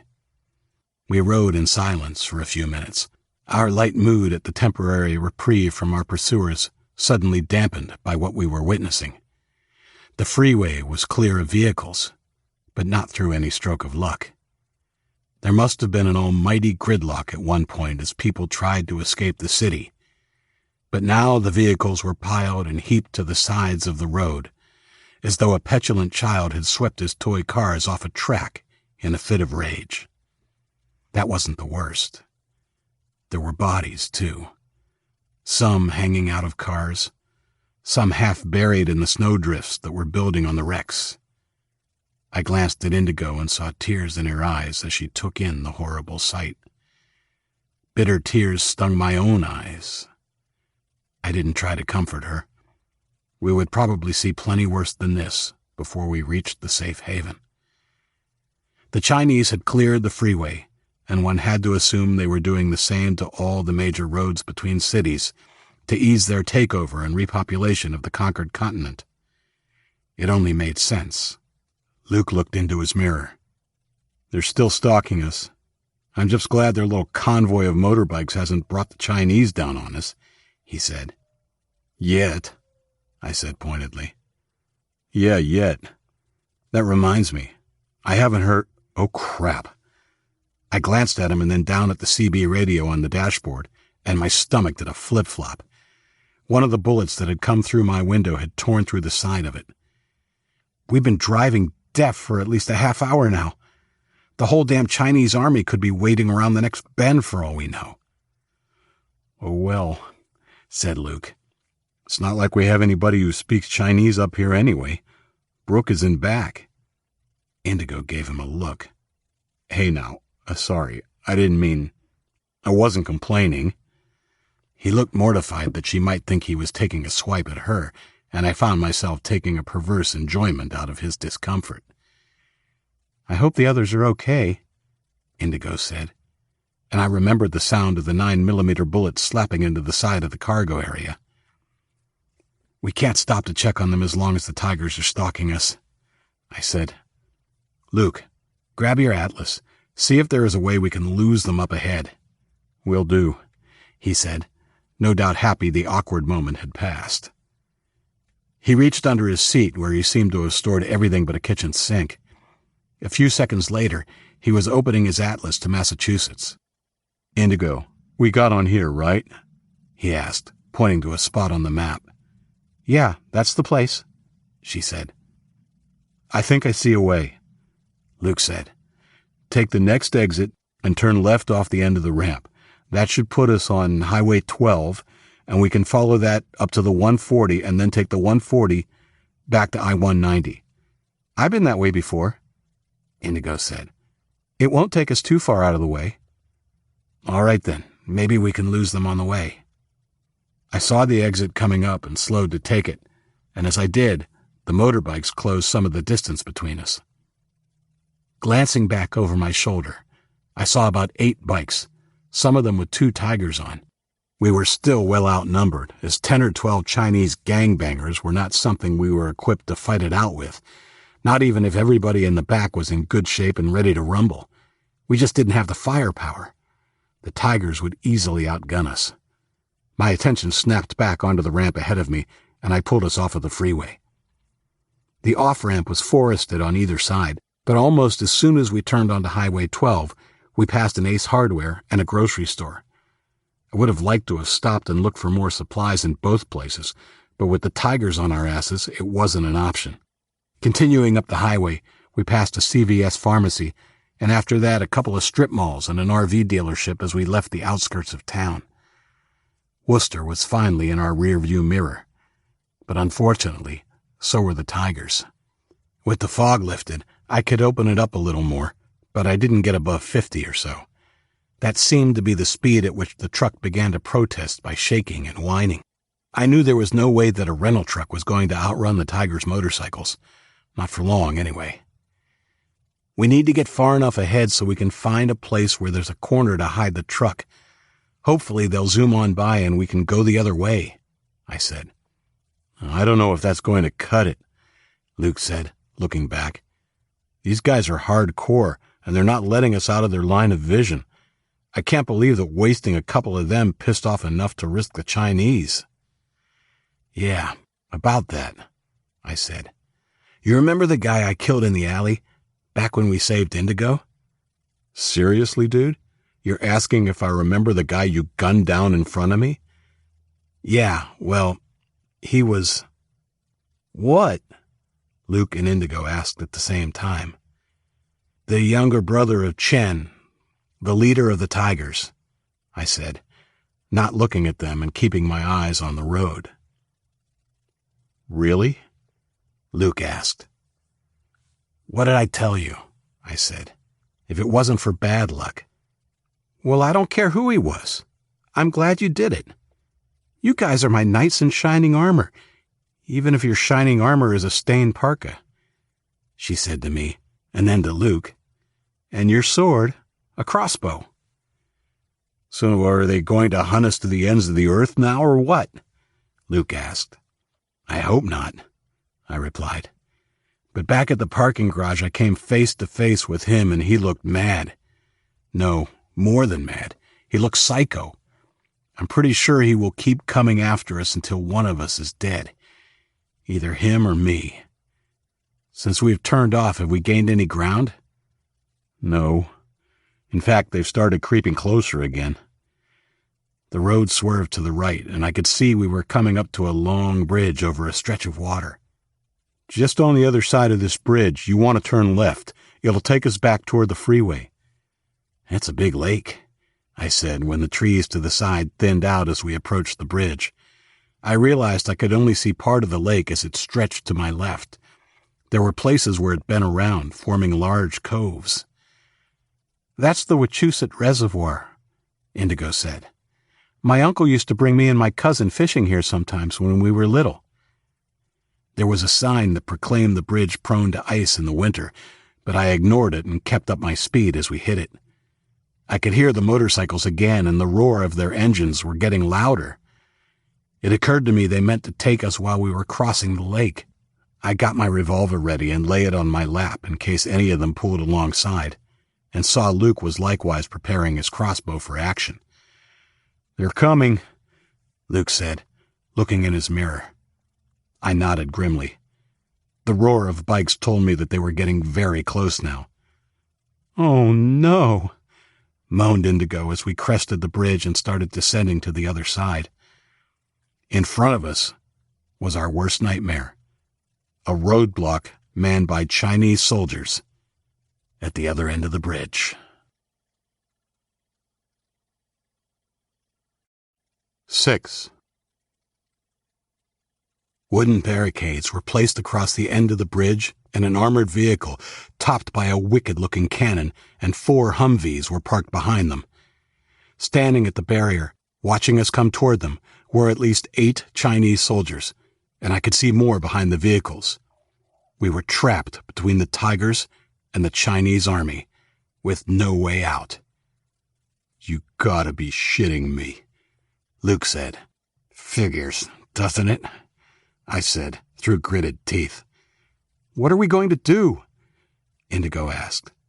"Die, probably," I said, unable to hide the despair in my voice. "I'm not stopping. They'll have to kill us. That's the only way they're stopping this truck." "Yep. This reminds me of that old country song about the convoy," Luke said. I had no idea what he was talking about and wondered how, just seconds from death, Luke could be spouting crap about songs probably written before either of us was born. Maybe it was a coping mechanism? Mine was anger. I stomped the gas pedal hard into the floor. "You guys might want to get down as low as possible," I said. "The engine block should give you some protection." The Chinese soldiers in front of us suddenly realized they were in imminent danger and began scrambling to ready their weapons and take cover behind their vehicles. We were maybe 100 yards from the barricades when the Tigers opened up with submachine guns and pistols behind us. I heard a few hit the truck, but most seemed to be missing, probably because shooting and riding a motorcycle at the same time isn't easy. The effect on the Chinese, though, was amazing. They seemed to think the Tigers were shooting at them, and responded accordingly. The last 100 yards to the barricades seemed to take forever to cross. If you asked me later, I would have sworn it took at least 5 minutes, but I know, given how fast I was driving, it had to have happened in no more than a few seconds. It's funny how time can seem so elastic when the proverbial shit is hitting the fan. Indigo put her hand on my thigh, but I hardly noticed. We all hunkered down, Luke and Indigo below the level of the dashboard, and me with just my eyes and forehead peeking over so that I could see where I was driving. A few shots hit the windshield, high on the passenger side, and I felt a couple hitting the cargo box where it rose above the cab, but for the most part, the Chinese fire seemed to be concentrating on the motorcycles behind us. If they think we are a Chinese military truck, we might still get out of this. The hopeful thought shot through my head. The soldiers manning the barricade were not like the ones we'd been captured by. They wore simple gray-green trench coats rather than the urban camouflage with padded armor points, and they carried old-style rifles. I later learned they were conscripts and had no choice about whether they wanted to be in the army or not, and that the Chinese army was mostly made up of soldiers just like them. The armored personnel carrier actually looked like a small tank to me, and to my horror, as I examined it, the turret started to turn in our direction. I saw it inching around in slow motion, and I wondered if we'd make it to the barricades before it fired. We did. Barely. We crashed through the wooden barrier, and Chinese soldiers leapt out of our way as we careened through. The armored personnel carrier started firing at the motorcycles behind us. I realized that rather than a cannon, the gun on the turret was more like a giant machine gun, and right now it was spitting hot metal death at the tigers on our tail.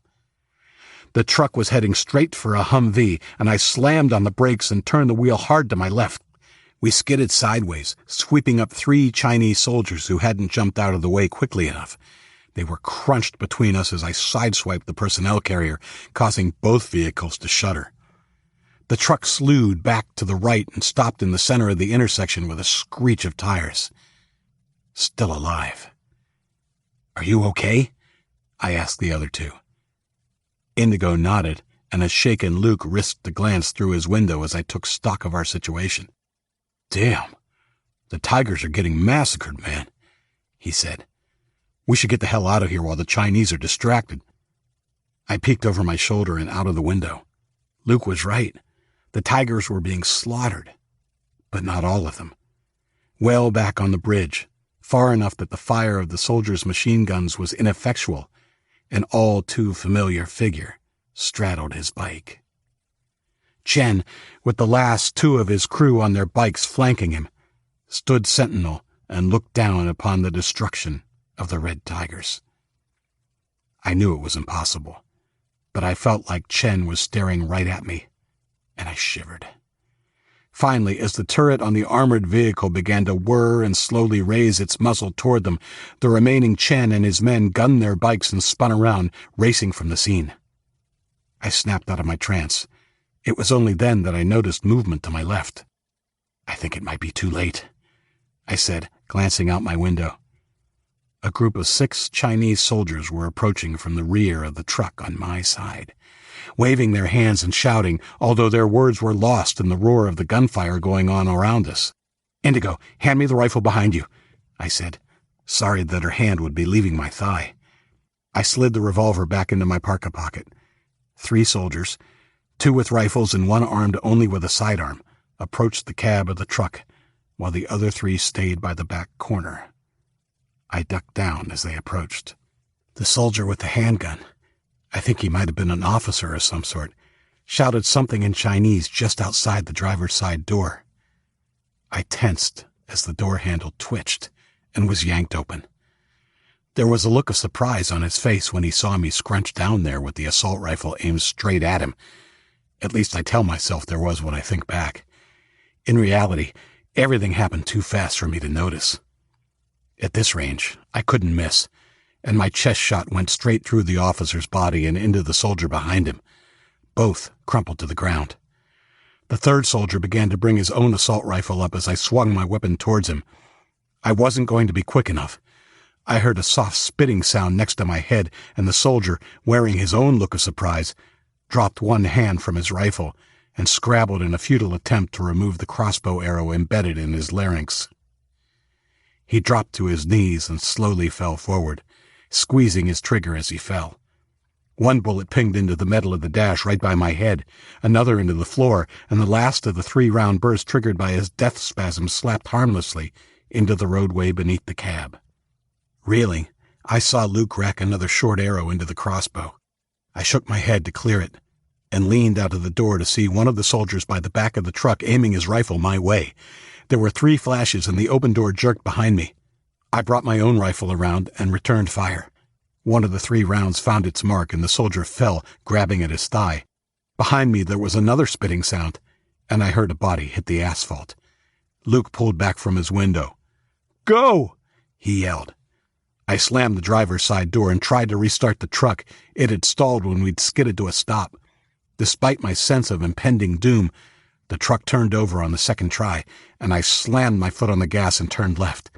We shot down the road that would take us back to the freeway, leaving the firefight behind.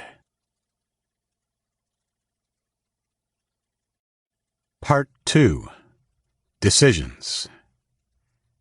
7. I couldn't hear it, but Indigo told me afterward the gunfire on the bridge had started to die down, so we probably got out of there at just the right time.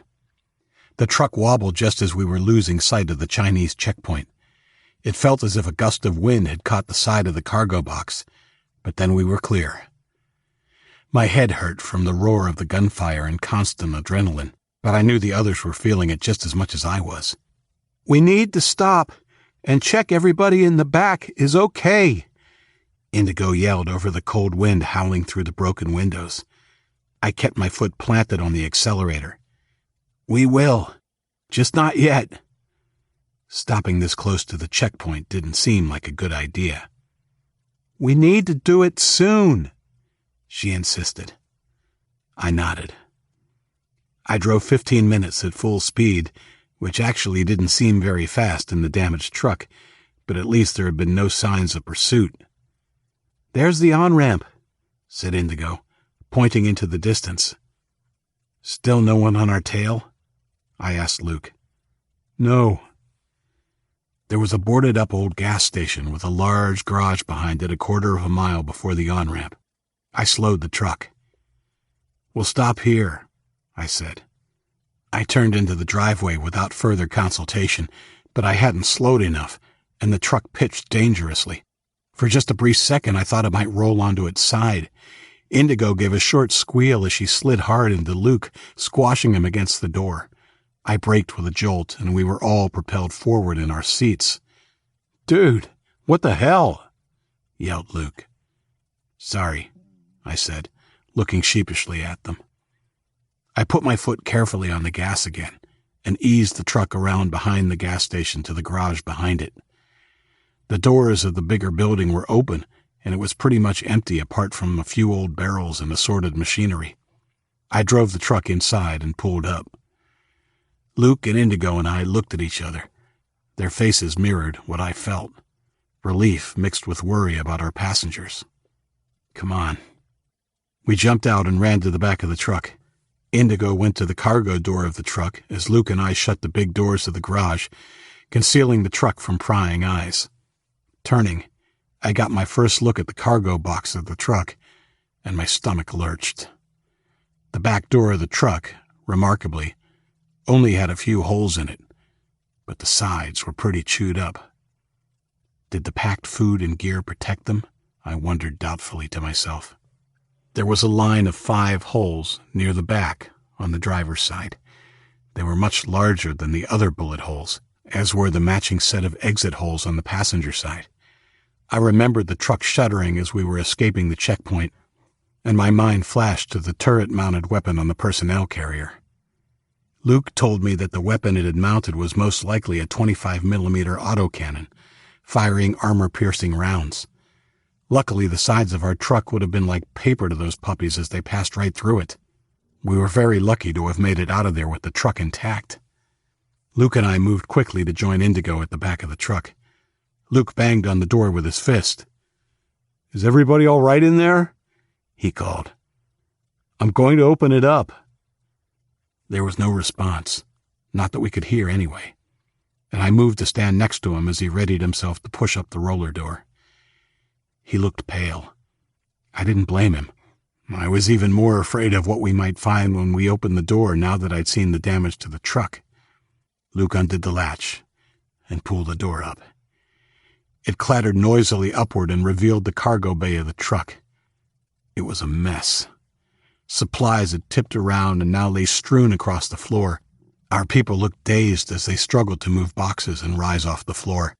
Everyone I could see was shielding their eyes in the sudden light. Some were moaning, and I could see everybody except Karen, John, Mark, and Brooke.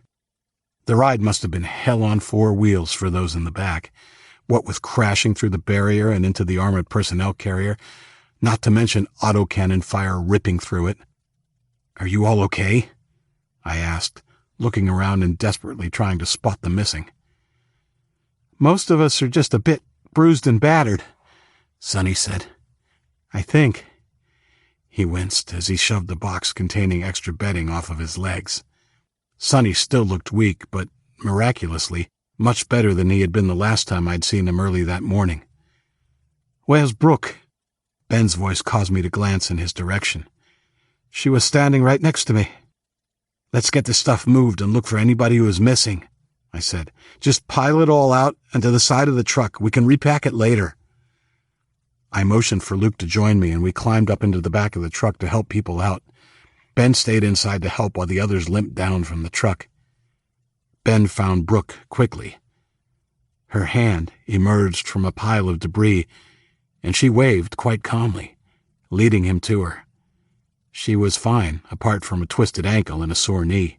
Relieved, I continued pulling stuff away from the front left corner of the truck and came across another hand. It was a girl's hand, pale and limp. As I pulled away tins and boxes, I saw blood. Lots of it. I knew Karen was dead when I gently revealed her face.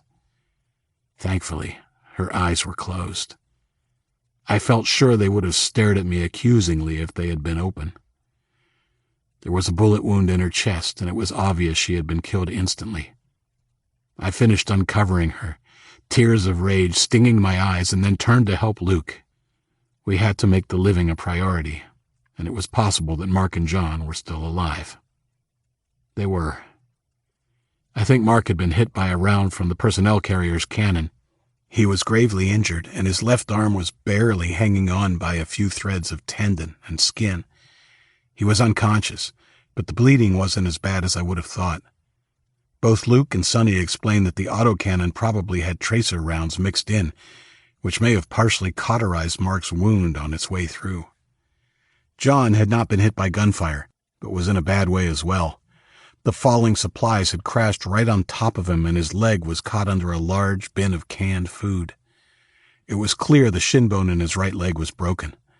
I'm no doctor, but even I know that a person's leg is not supposed to have an extra bend between the knee and the ankle. We laid John and Mark out on a training mat that we pulled from the truck. Brooke and Samara attended to them, while Luke and I climbed into the truck and covered Karen with a sheet we had found in the garage. We gently lifted her up and out of the truck, and I heard the other girls crying as they watched us carrying her. Sonny walked with us as we carried Karen out through the side door of the garage and to a small stand of trees behind the gas station. When we got to the trees, we paused. "There," Sonny said, nodding his head toward an oak tree on our left.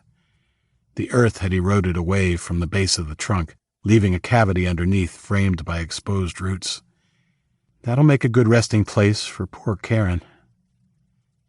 I nodded, not trusting myself to speak.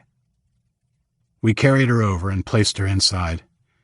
It was tight, and it took us a long time to maneuver her into the cavity, but we finally managed to arrange her body in a halfway respectable fashion.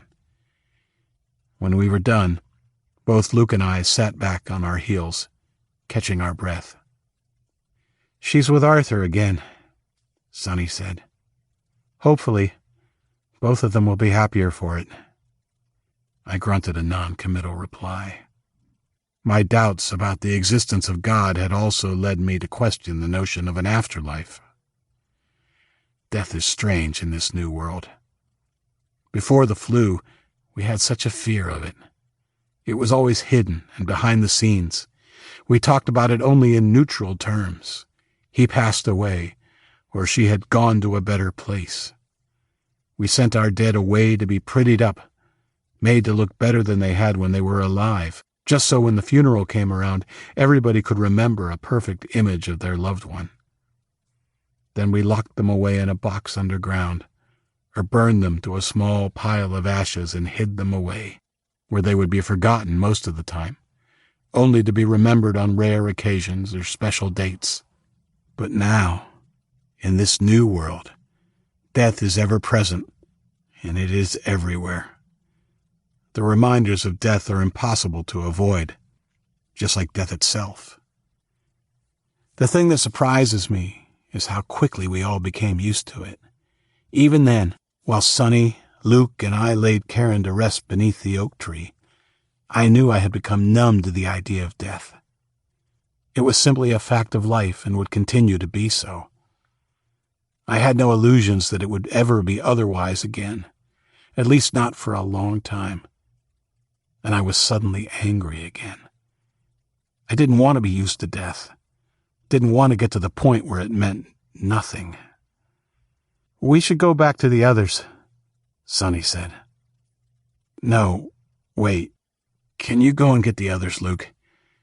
I think we should stop to say a few words for Karen. The day was still gray, and the temperature seemed to be hovering just above freezing. Even though there was no sign of the thick fog which had made the morning's drive such a chore, the clouds looked ready to begin dumping more snow on us at any moment. Within a few minutes, we were all gathered around the makeshift grave. The girls were weeping before I even began to speak. We're here to say goodbye to Karen and also Arthur, who we weren't able to bring with us. They were both great. And I can say personally, and I think also on behalf of Brooke, Ben, and Luke, that they both made us feel welcome at the academy. I don't know what waits for them on their final journey, but I hope they find peace wherever it is. That's all, I guess. Thanks. We started to shuffle away, and I saw Indigo suddenly dash off toward a patch of scrappy-looking yellow flowers that were growing through the cracked pavement. I waited while the others went into the garage. She retrieved a handful and went back to Karen's resting place, gently placing them on the blanket. She gave me a sad smile as she stood and came toward me. We didn't say anything. Both of us knew there was nothing to say. We walked a few feet in silence, and then her hand found mine.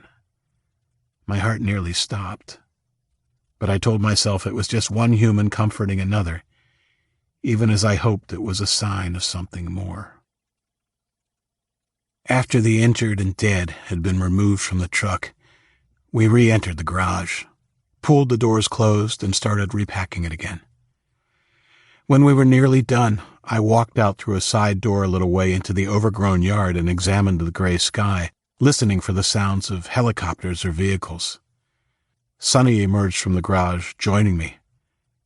He was looking better, and I marveled at his powers of recovery. It had been less than 24 hours since he'd been shot. That could be trouble, I said to Sonny, looking at the overcast sky.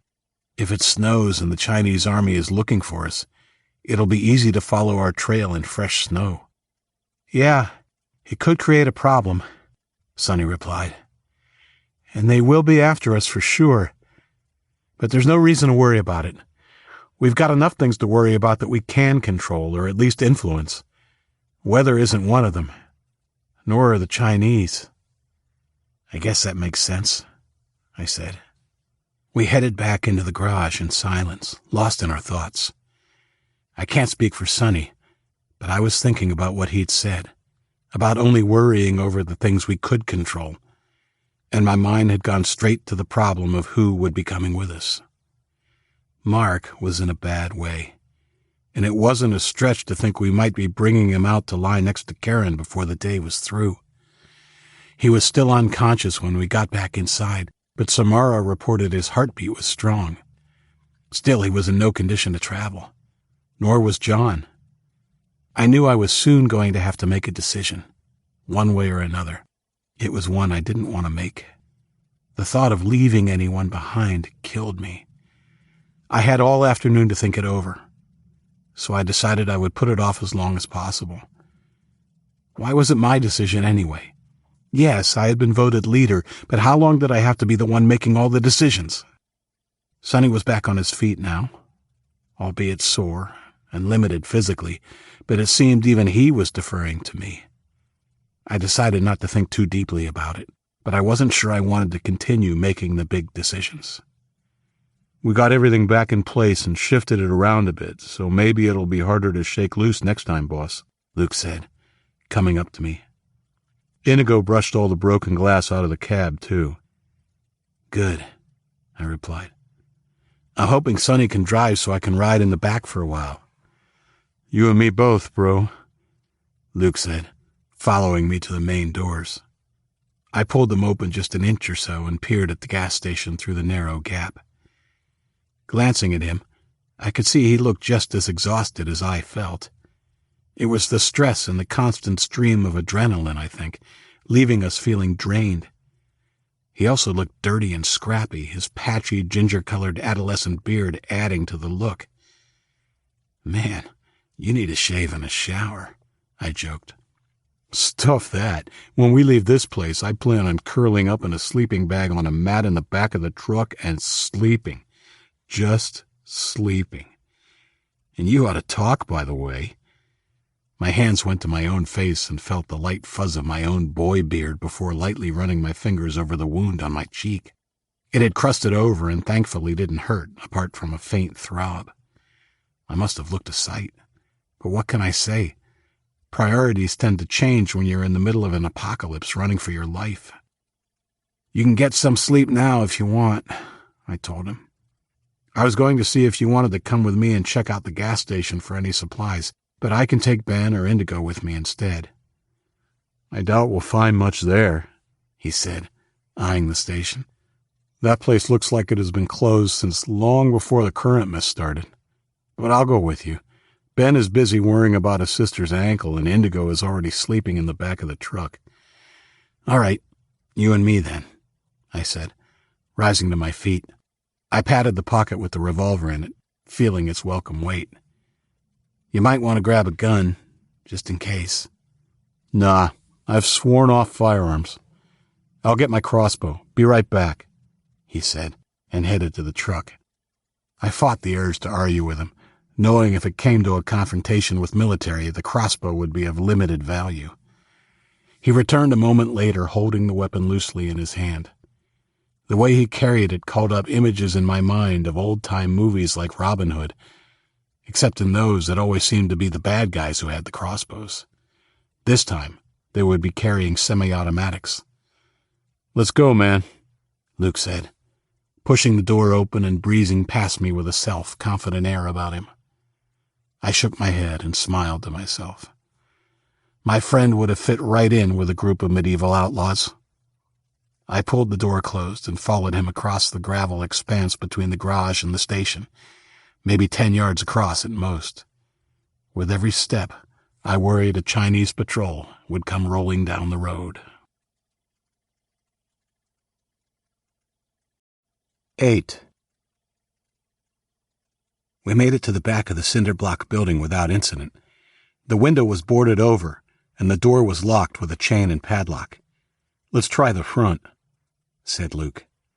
There was another door about halfway down the side wall, this one unchained, with a faded picture of male and female stick figures stenciled on the outside. It was locked too, but Luke put his shoulder against it, and with a hard bump, it popped right open. Inside was a simple bathroom, with a single toilet and a cracked porcelain sink beneath a grimy stainless steel mirror. There was no door leading further into the station. I always hated gas stations where the bathrooms were on the outside.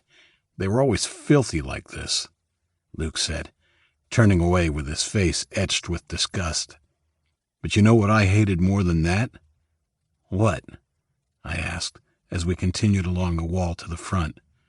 When fast food restaurants did the same thing.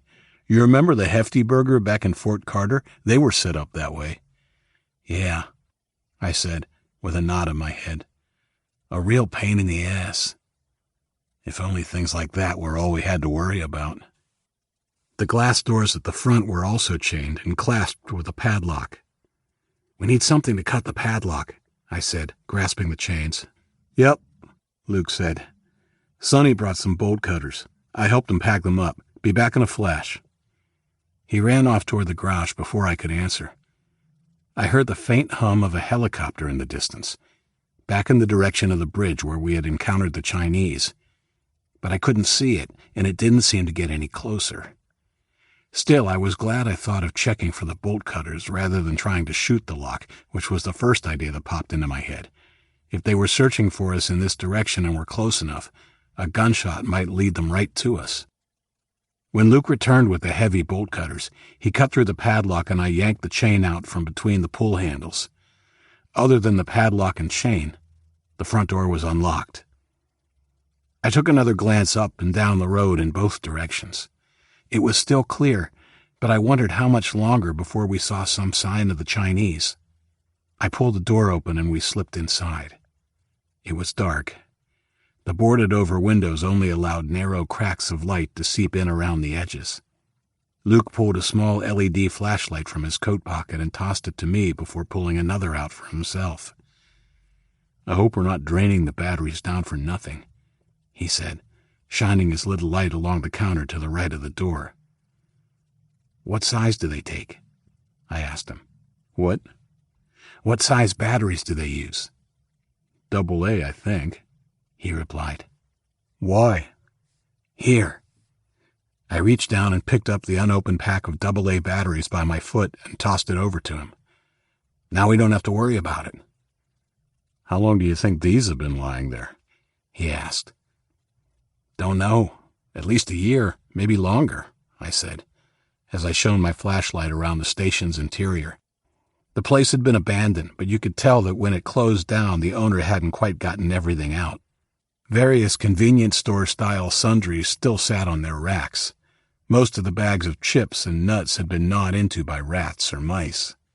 "Hey, look, they have a fishing section," Luke said, walking over to where lures and bobbers were hanging. He grabbed a couple of rolls of fine fishing line and several packs of small hooks, shoving them all in his pocket. "What are those for?" I asked. "Medical supplies," he responded. I grabbed barbless hooks. Those and the line together will allow us to stitch people up if we need to. "Good idea," I said, while grabbing a few small bottles of aspirin from the shelf near me. We were low on painkillers of any sort, and I figured something was better than nothing. Mark was going to need them, if he ever woke up, and John could probably already use some. He'd been awake and in agony when Luke and I had left. "Too bad they don't have anything stronger than aspirin here," I said, looking over to see what Luke was doing. "Yeah, we'll have to be careful giving those out, though. Aspirin is a blood thinner, so we won't be able to give them to the wounded.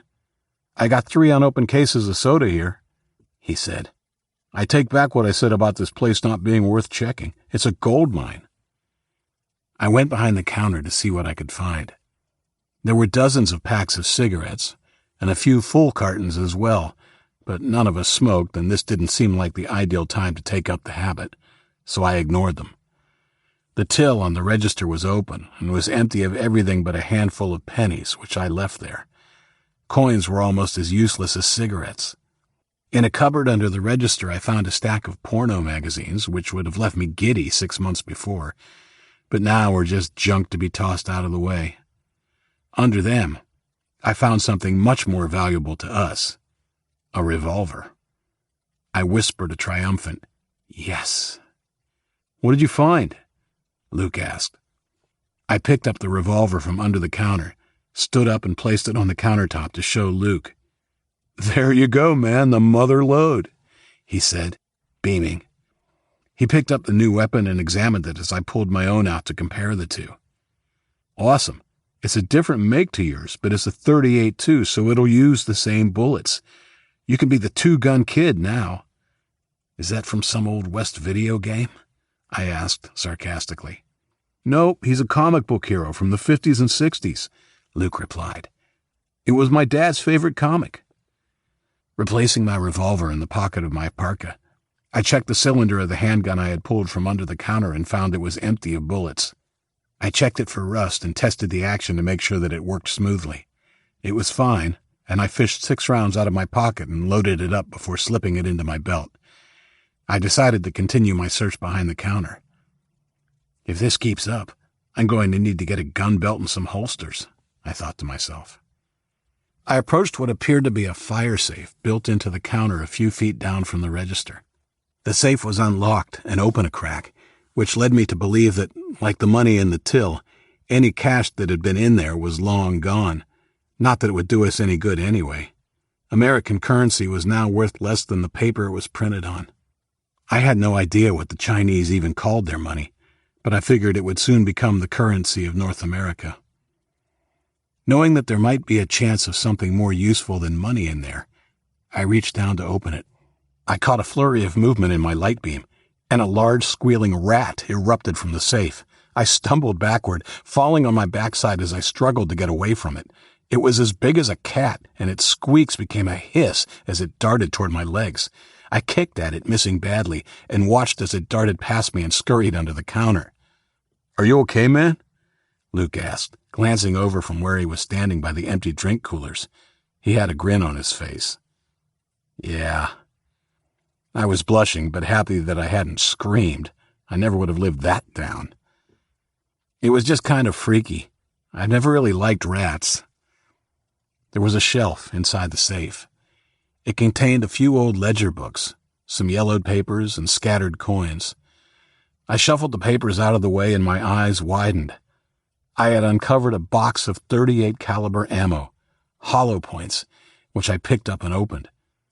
It was about a third of the way full, so I scooped out the bullets and added them to the ammo already in my pocket. The bottom of the safe was a rat's nest, literally, of bric-a-brac, chewed cardboard, small pieces of wood and plastic, paper, and other unidentifiable stuff. I considered digging through it looking for anything of value, but then decided that it was not going to be worth my time. Besides, there was no need to destroy the rat's home, if that is what it was. I carefully closed the safe until it was open only a crack, just like I had found it. Luke had wandered away from the coolers and was standing in front of some gauges and buttons set into a panel on the wall. I came out from behind the counter and walked over to join him. The panel was to control the 3 fuel pumps out in front of the station. "I wonder if there's still some gas down in the tanks," Luke said, as I wandered up beside him. "I don't know. The gauges say empty, but that could be because there is no power reaching them." "That's what had me wondering, Chief," Luke said. "Be a shit fight to pump it out without power anyway, I guess."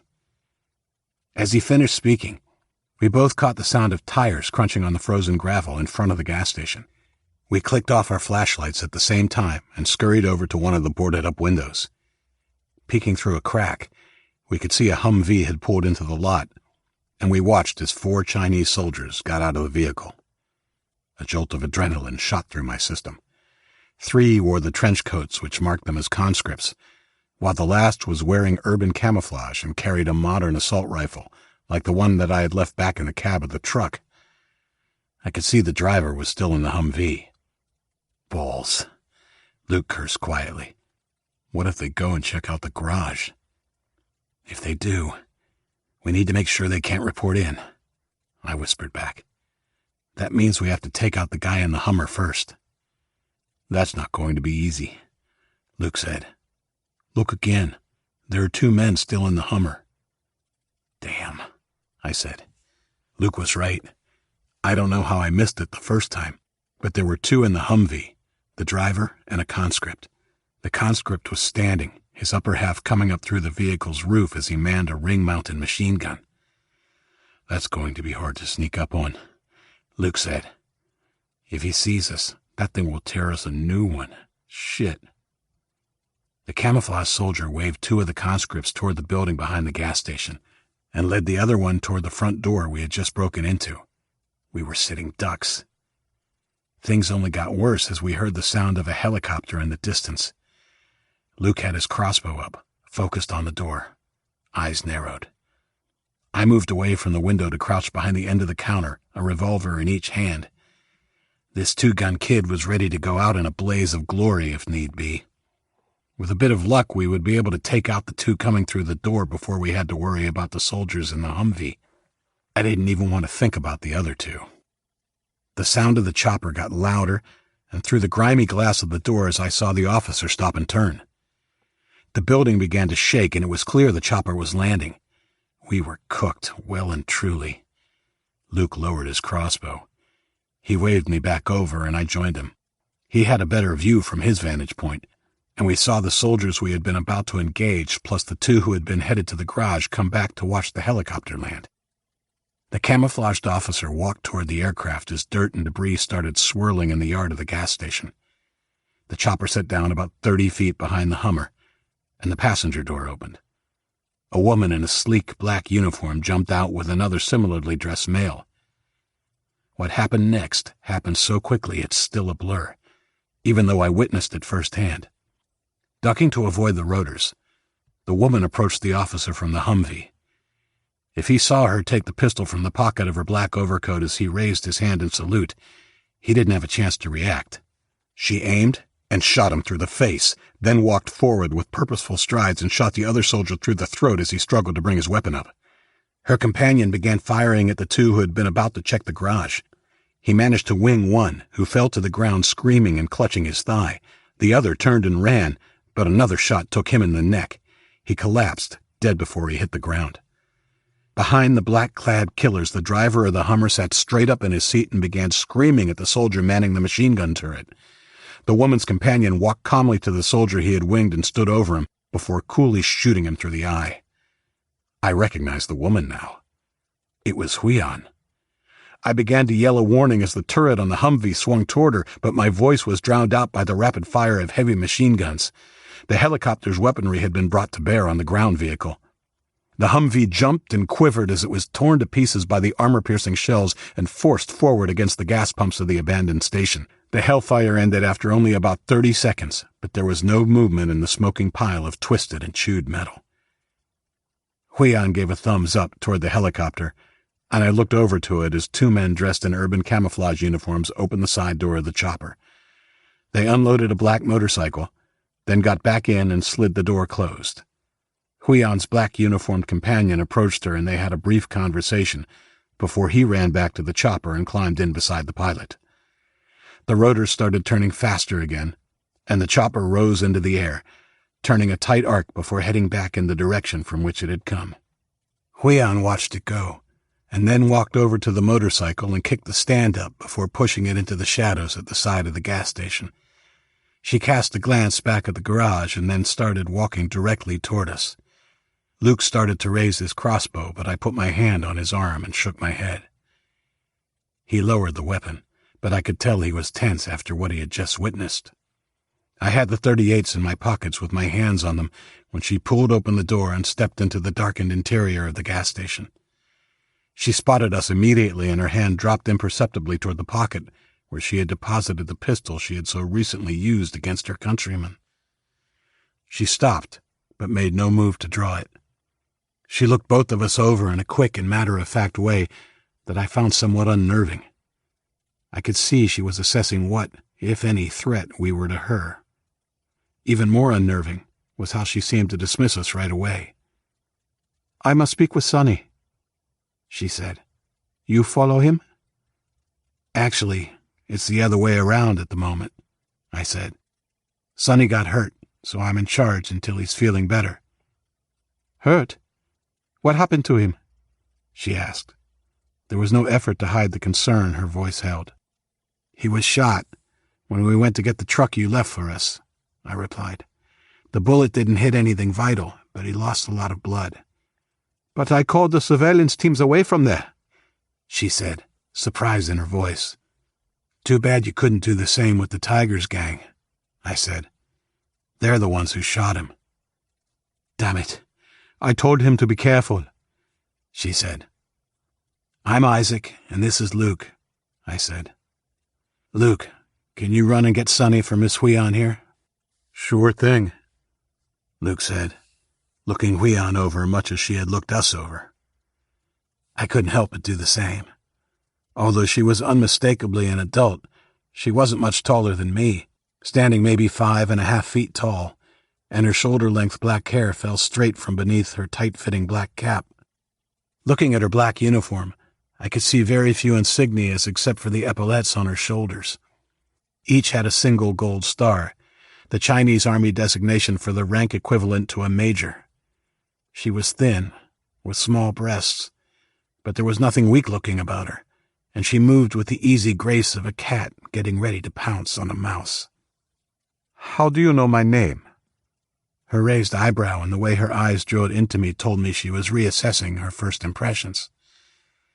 "I overheard part of your conversation with Sonny the other night," I said.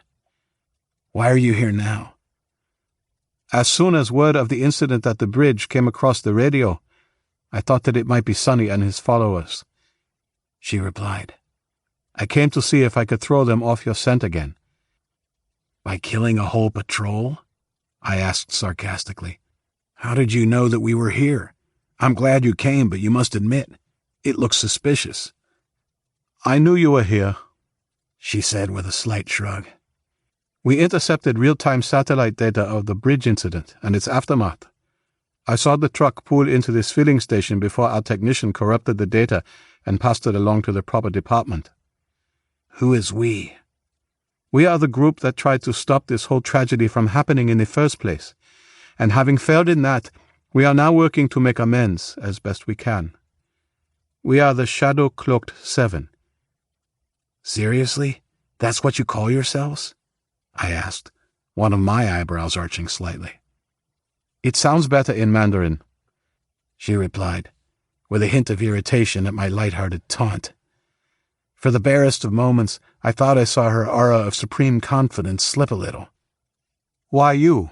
Why are you the leader with Sonny injured? She asked. I think it's because I was the leader of my own little band when we joined up with Sonny and his students, I said.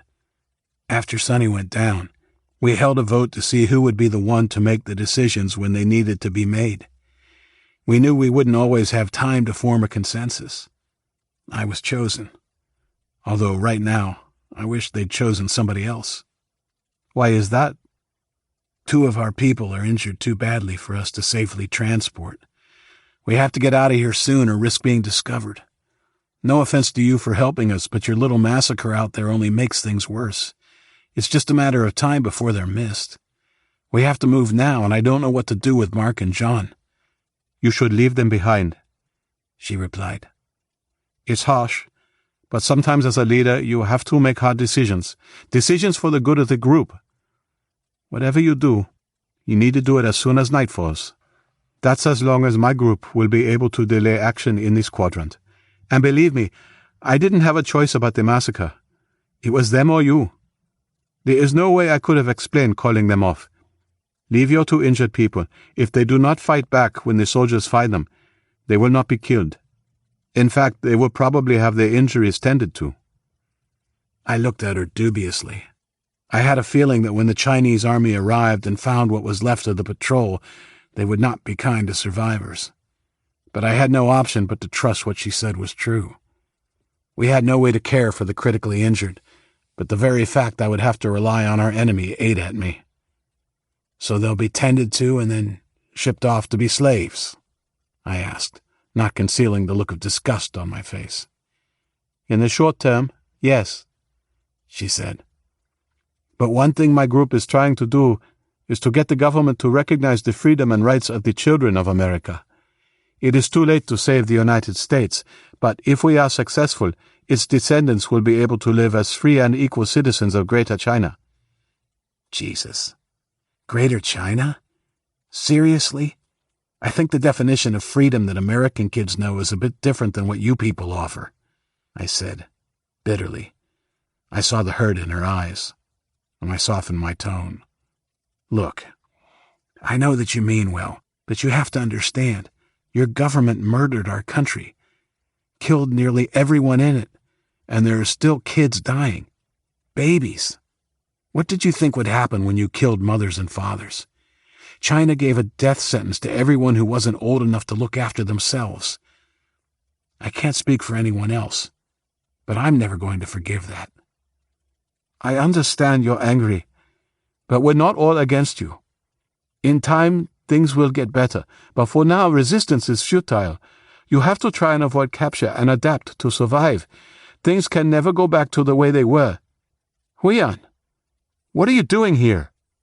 Sonny's voice came from the doorway, and we both looked over. I came to help if I could, she replied, turning from me. I half expected her to run to Sonny, but they looked at each other with almost a sense of mistrust. There's not a lot I can do, but if you tell me your route from here, I can do my best to keep the searchers from zeroing in on you. Well, after that performance, I'd say you just made things a lot worse for us, not better, he said, echoing my sentiment. I'm not telling you where we're going. That might be just as dangerous as staying here. You still don't trust me? She asked, her voice shaking a little. Just give me the route for the next 50 miles, then. After that, you should be out of the search radius. I honestly don't know who or what to trust anymore, Sonny said, before looking over at me. Isaac, can you give us a few minutes? No problem, I said. I'll go keep an eye on the others. I have some aspirin for John. It might help take the edge off. I had decided I would give him the option of pain relief after explaining the dangers of blood thinning. I know I would want that choice if it were me in that much pain. I squeezed past Sonny where he still stood in the doorway and jogged back to the garage. 9. As much as I hated to admit it, Huion had given me plenty to think about with regards to the fate of John and Mark. She was right. I had to put the group ahead of any one of its members. When looked at from that point of view, I really didn't have a decision to make at all. I just had to figure out how I was going to tell the others we were going to have to leave Mark behind. I knew it was the only course of action we could take, but that didn't make me feel any better about it. Maybe I'd ride up front with Sonny when we left after all. I didn't think that I'd be able to sleep with the regret eating away at me. Being a leader was hard. How's everybody doing? I asked Samara, who was still crouched on the mat by the wounded. Mark woke up for a few minutes a while back, she said quietly. He asked for some water and passed out again right after he drank it. I still don't think he knows how bad he's hurt. I can't walk and my leg hurts like hell, John replied for himself. But I'm in better shape than he is. What the hell were they shooting at us? Vehicle-mounted autocannon, I replied. Luke said they were probably armor-piercing rounds. He shook his head. Here, these might help take the edge off, but they can thin your blood. I pulled out one of the small bottles of aspirin and tossed it to John. Don't take a lot, just in case. I guess we should be glad more of us didn't end up like Mark and Karen. You're lucky to only have a broken leg, although I'm sure you don't feel very lucky right now. I do, actually. We all thought we were toast when we heard that helicopter outside and all the shooting. What the hell happened? He said. I gave him and the others a brief version of the short but nasty clash between Huion and the patrol. John whistled. Whew. They took out a whole patrol? No wonder she told us to get the hell out of Dodge.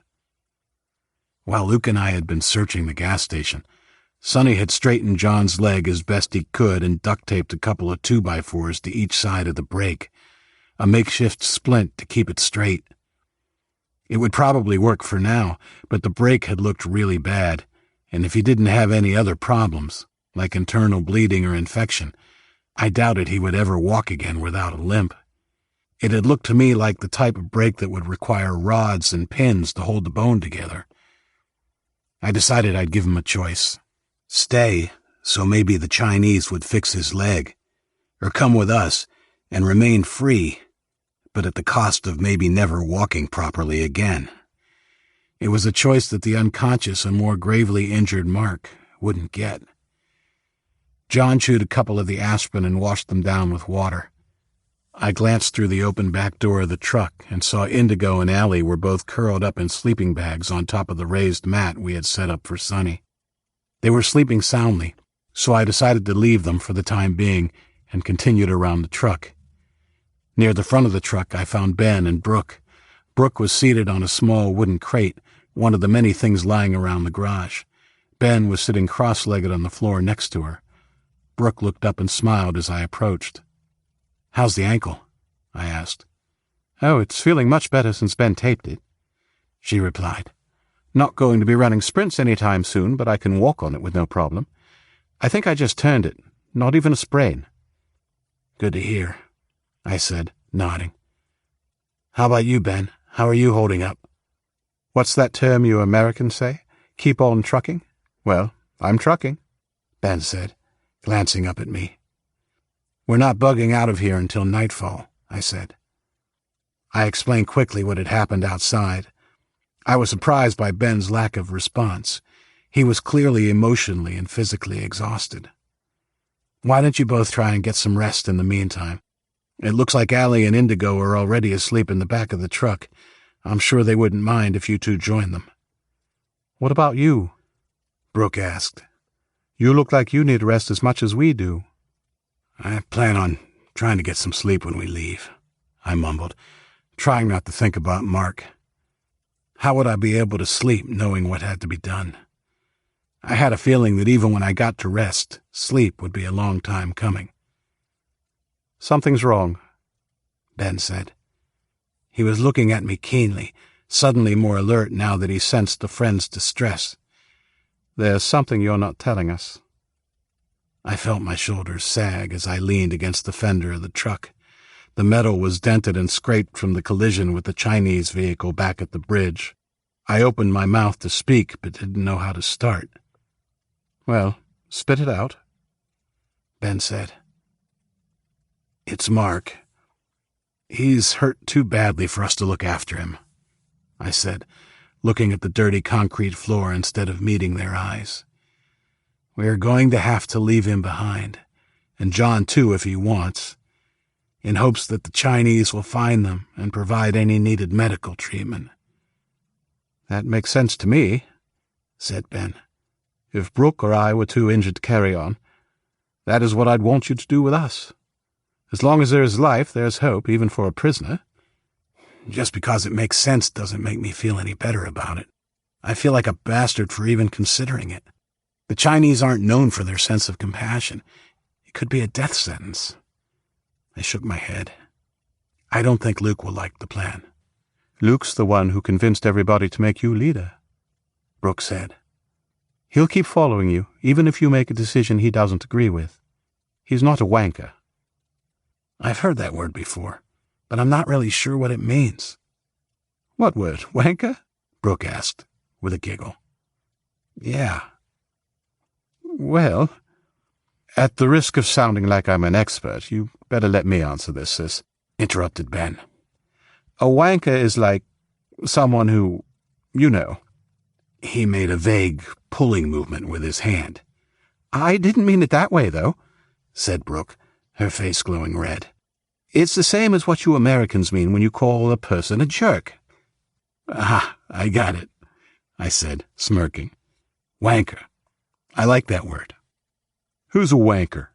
Luke asked, emerging from around the corner of the truck. You, I said. Ben laughed, but Brooke clapped her hand over her mouth. I see, he said, his eyebrow raised. Just kidding.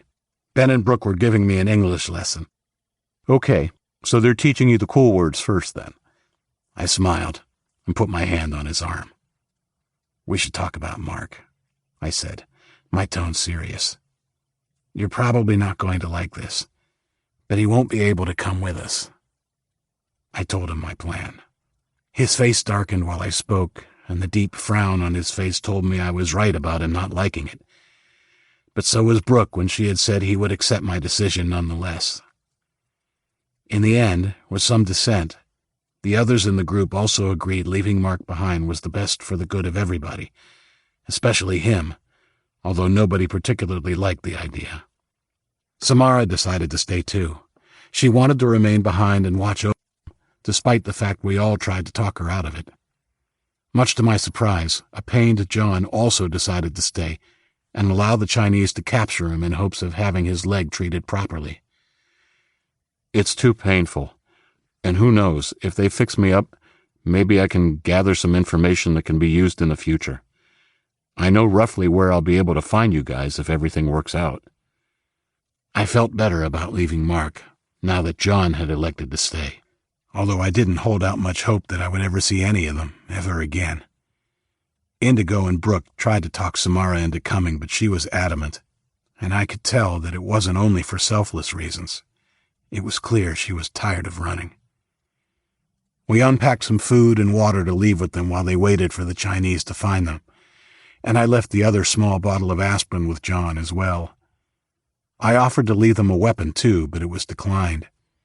John and Samara felt their chances were better if they were found unarmed. Sonny had come back into the garage about 25 minutes after I left him in the gas station with Huihan. I heard her go. The high-powered motorcycle was loud, and she was clearly in a hurry. He told us that she'd try to delay the discovery of the missing patrol until the next morning, hopefully giving us plenty of time to get away if we left at nightfall, as we planned. He looked unhappy, and I guessed his feelings for her still ran deep. He said he was feeling up to driving for a while, but it was decided that I'd ride up front with him to spell him if he needed it.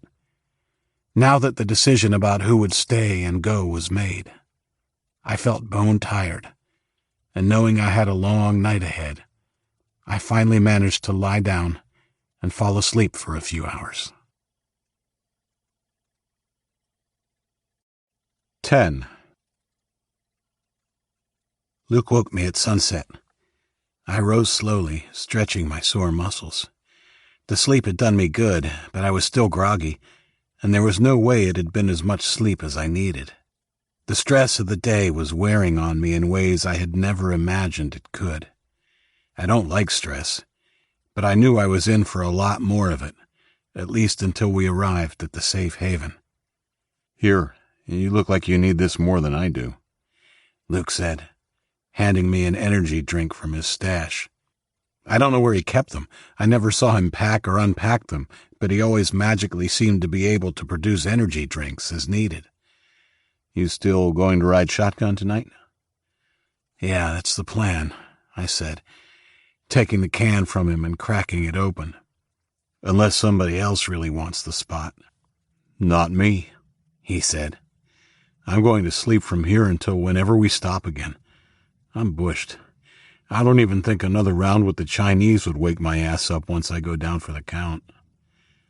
As I slammed down half the energy drink, he watched me, suddenly all serious. What? I asked. This thing with Mark and John and Samara, it sucks, man. I want to try to talk everyone out of it, to find a way to bring everybody. Anyway, I know we can't, and I just want you to know, I respect your decision. I know, I said. It does suck, and if I could think of another way, I would grab onto it instantly. But Mark and John need real medical care, way beyond anything we can give. Samara, though, well, you could see it too. I think she's just tired of running. Anyway, it was their decision. John and Samara, I mean. Mark is the only one we couldn't really help.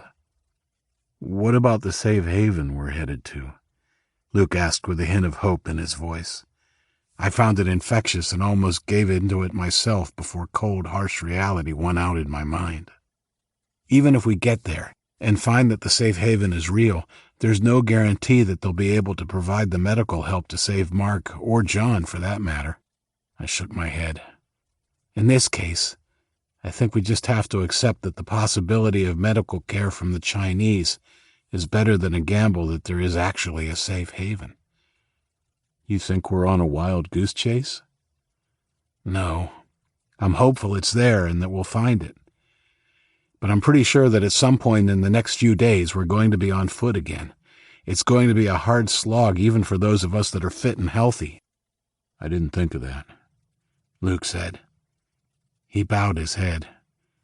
I don't know if he was quite convinced, but he seemed to accept my reasoning. Come on, let's see how close we are to leaving. I finished the rest of the energy drink and walked to the rear of the truck.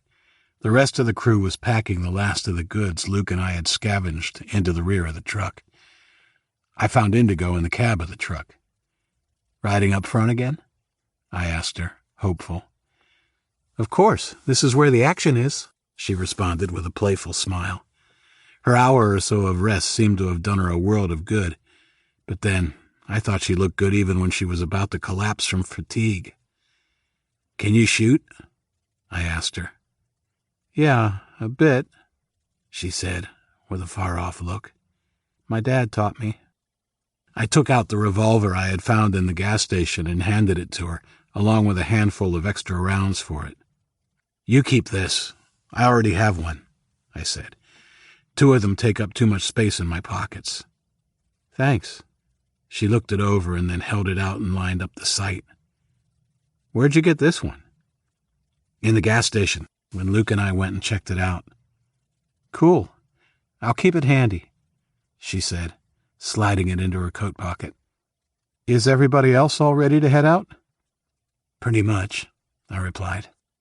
I turned to look toward the back of the truck and saw Sonny rolling the big garage doors open a little. It was dusk and light was fading, but full darkness wouldn't hit for another half hour or so. Samara was sitting with Mark and John on the mat we'd left for them, the food and water piled nearby. The injured boys were covered with some of the extra blankets we had brought. The other passengers were standing around talking quietly, waiting for the word to climb back into the truck. I went over to Luke. I think we're ready to go. He nodded and Sonny joined us. 20 more minutes should give us full dark. We'll go then. Something was nagging at me, and I decided I would talk to Samara one more time before giving up on her. Excuse me a sec.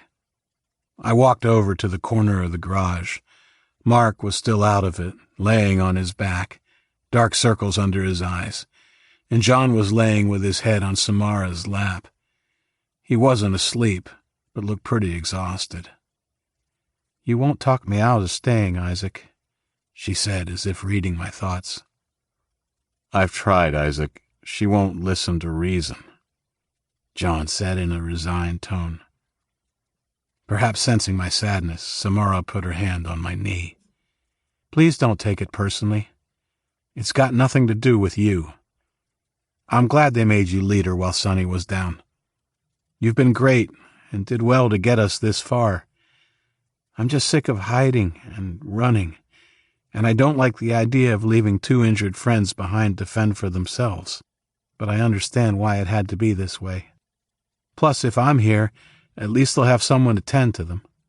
Samara paused as if weighing her words carefully.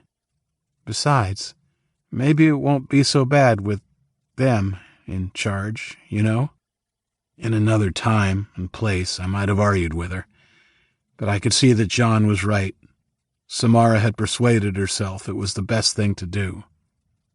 I gave her hand a squeeze. Okay. I hope it works out for you. For all of you. Is there anything else I can do before we go? Well, you could watch Mark while I duck out to the little girl's room. Sure. Don't go too far, though. Samara pulled herself from under John's head and left the garage. I put my hand on Mark's forehead. He was burning up. Badly. I had a terrible feeling he wouldn't last the night. Sonny! Allie's despairing shriek caused me to snatch my hand away. I shot to my feet. She was at the rear corner of the truck, pointing to the opening of the shed. The doors were not in my line of sight as I ran towards her and joined Sonny and Luke as they raced from the cab. They pulled up quickly when they saw what had startled Allie. So did I. There were 3 figures, backlit by the last light of dusk. Their faces were in shadow. I didn't need to see them, though. In the middle was the unmistakable figure of the leader of the Tigers, Chen. Next to him stood another of his gang members, and the third figure, held tightly by the thug's arm, was Samara. A short blade pressed to her throat. Sonny took a step forward. "Stand still, all of you, or the girl gets it in the neck," snapped Chen. I saw the shape of a pistol in his hand. There was not a doubt in my mind. He was desperate and just crazy enough to carry out his threat. "What do you want, Chen?" Sonny asked over the top of Allie screaming. "Oh, you'll find out, asshole," he spat. "First shut that bitch up." Sonny put a hand on Allie's shoulder and pulled her close. "Hush now. It'll be okay. Go and sit in the truck till I tell you to come out." "Doors!" snapped Chen to his sidekick. Samara gasped as the man dragged her to the doors and pulled them closed without loosening his grip. I took another step forward but stopped when Chen's eyes locked on me. "That's right. Soon enough, Lao Wai." "Somebody put a light on," he said, his eyes fixed on me. I heard movement in the back of the truck, and somehow still working, the light in the cargo bay came on. Chen turned back to Sonny. "Well, here we are again, Sonny. I'm not particularly upset you didn't hook up with us when this invasion shit went down. I probably would have had to kill you anyway. No good having two alphas in the pack, if you know what I mean. Anyway, all that is water under the bridge. I'm even willing to forget that you and your baby Kung Fu gang led us into a trap that got all my men killed. Maybe you did me a favor. A big group like that was bound to get noticed by the Chinese eventually. What I'm not willing to forget or forgive is the filthy Laowai who killed Jack. Just hand him over, and the rest of you can go wherever you are headed. Based on what I saw that helicopter do, you have friends in high places. No, not negotiable, Sonny said simply.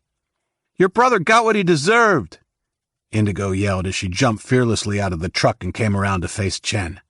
He was going to rape me. Well. Jack always did have good taste in bitches, he said, flicking his tongue over his top lip. Unafraid and with fire in her eyes, Indigo stepped forward even as I did. Come on! Chen screamed and stepped forward, quickly placing the muzzle of his gun against Indigo's forehead. Indigo froze, and so did I. It was me he addressed next, though. Another move like that, and I'll put a bullet through her head. I stood there, with adrenaline coursing through my body, frustrated and helpless to protect the people I had been charged with caring for. There seemed to be no way out, but then it came to me. The one and only option I had to get us all out of this situation. Please, Chen, said Sonny in a calm voice. We're screwed enough as it is without helping the Chinese by killing ourselves. Please, lower the gun. I was shocked when the leader of the Tigers did just that. He lowered the gun and took a step away from Indigo. I saw her shoulders relax and she stepped back against the truck. You know what, Sonny? You're right. And in honor of the fact we were once tigers together, I'll let all of you go. All except him. He pointed his finger at me like it was a loaded weapon. No, I already told you. It's non-negotiable. Sonny, I said loudly, interrupting him. It's all right. He's right. It's the only way. This won't end until I'm dead, or he is. The only thing we need to work out is if he's going to shoot me like a coward or fight me like a man. I saw my words have the desired effect. Chen raised his chin defiantly. You want to fight me, Laowai? He asked, incredulous. My name is Isaac, I said as I walked forward, holding his cocky gaze with my own defiant stare. And yes, I do. I want to fight you.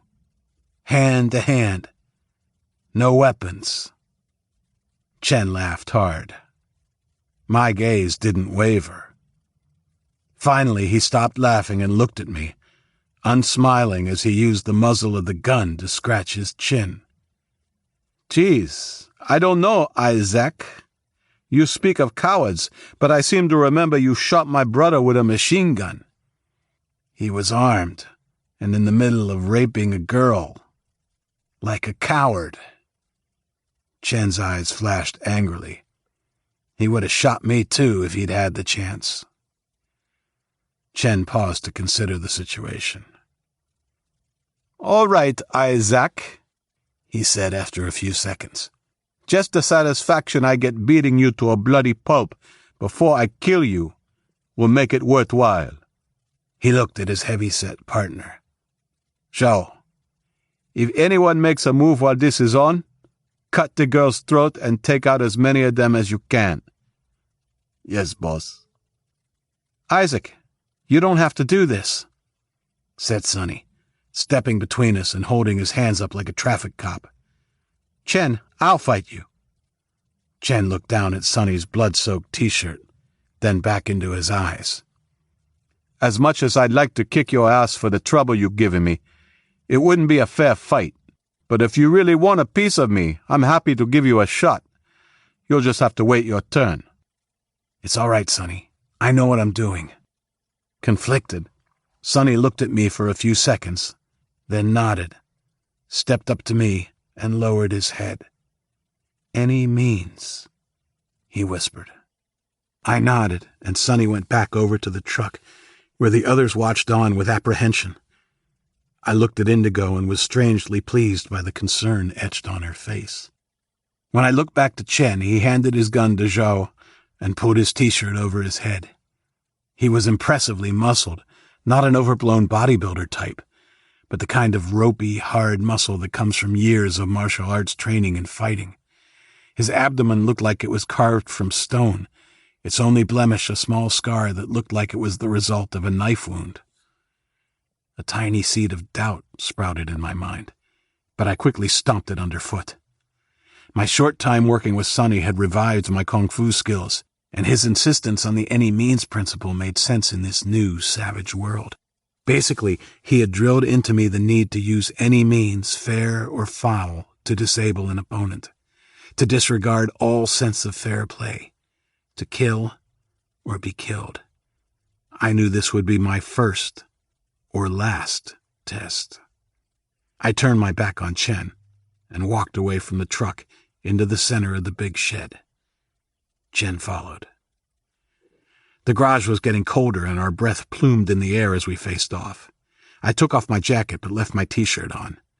Chen eyed me cockily, and I hoped his cockiness might work in my favor. That and the fact that I might have the element of surprise on my side. He had no idea of my skill level and, in fact, probably assumed I had none at all. I stood on the balls of my feet with my knees slightly bent and held up my fists. Chen snorted and stalked straight at me. I waited until the last possible second, then tilted backwards, eluding his flying fist, and stepped back lightly out of his reach. His eyes widened slightly at my skillful evasion, but his face still told me he was overconfident. Stupidly, he tried the same move again. This time I ducked his fist and rabbit-punched him in the side before quickly moving away again. He winced and rubbed his side. I hadn't inflicted any real damage, but now he was taking me seriously. Chen sneered to show me it hadn't hurt, and then raised his fist before coming at me again, this time more carefully. I waited as he slowly closed the gap between us. I wasn't quick enough to evade his next punch, but it only glanced off my chin. Too late, I realized it was a feint, and the second punch, the real one, got me in the stomach. Breath whooshed from my mouth and nostrils, and I doubled over as he deftly moved out of my reach. I heard gasps of despair from my group over my heartbeat throbbing in my ear.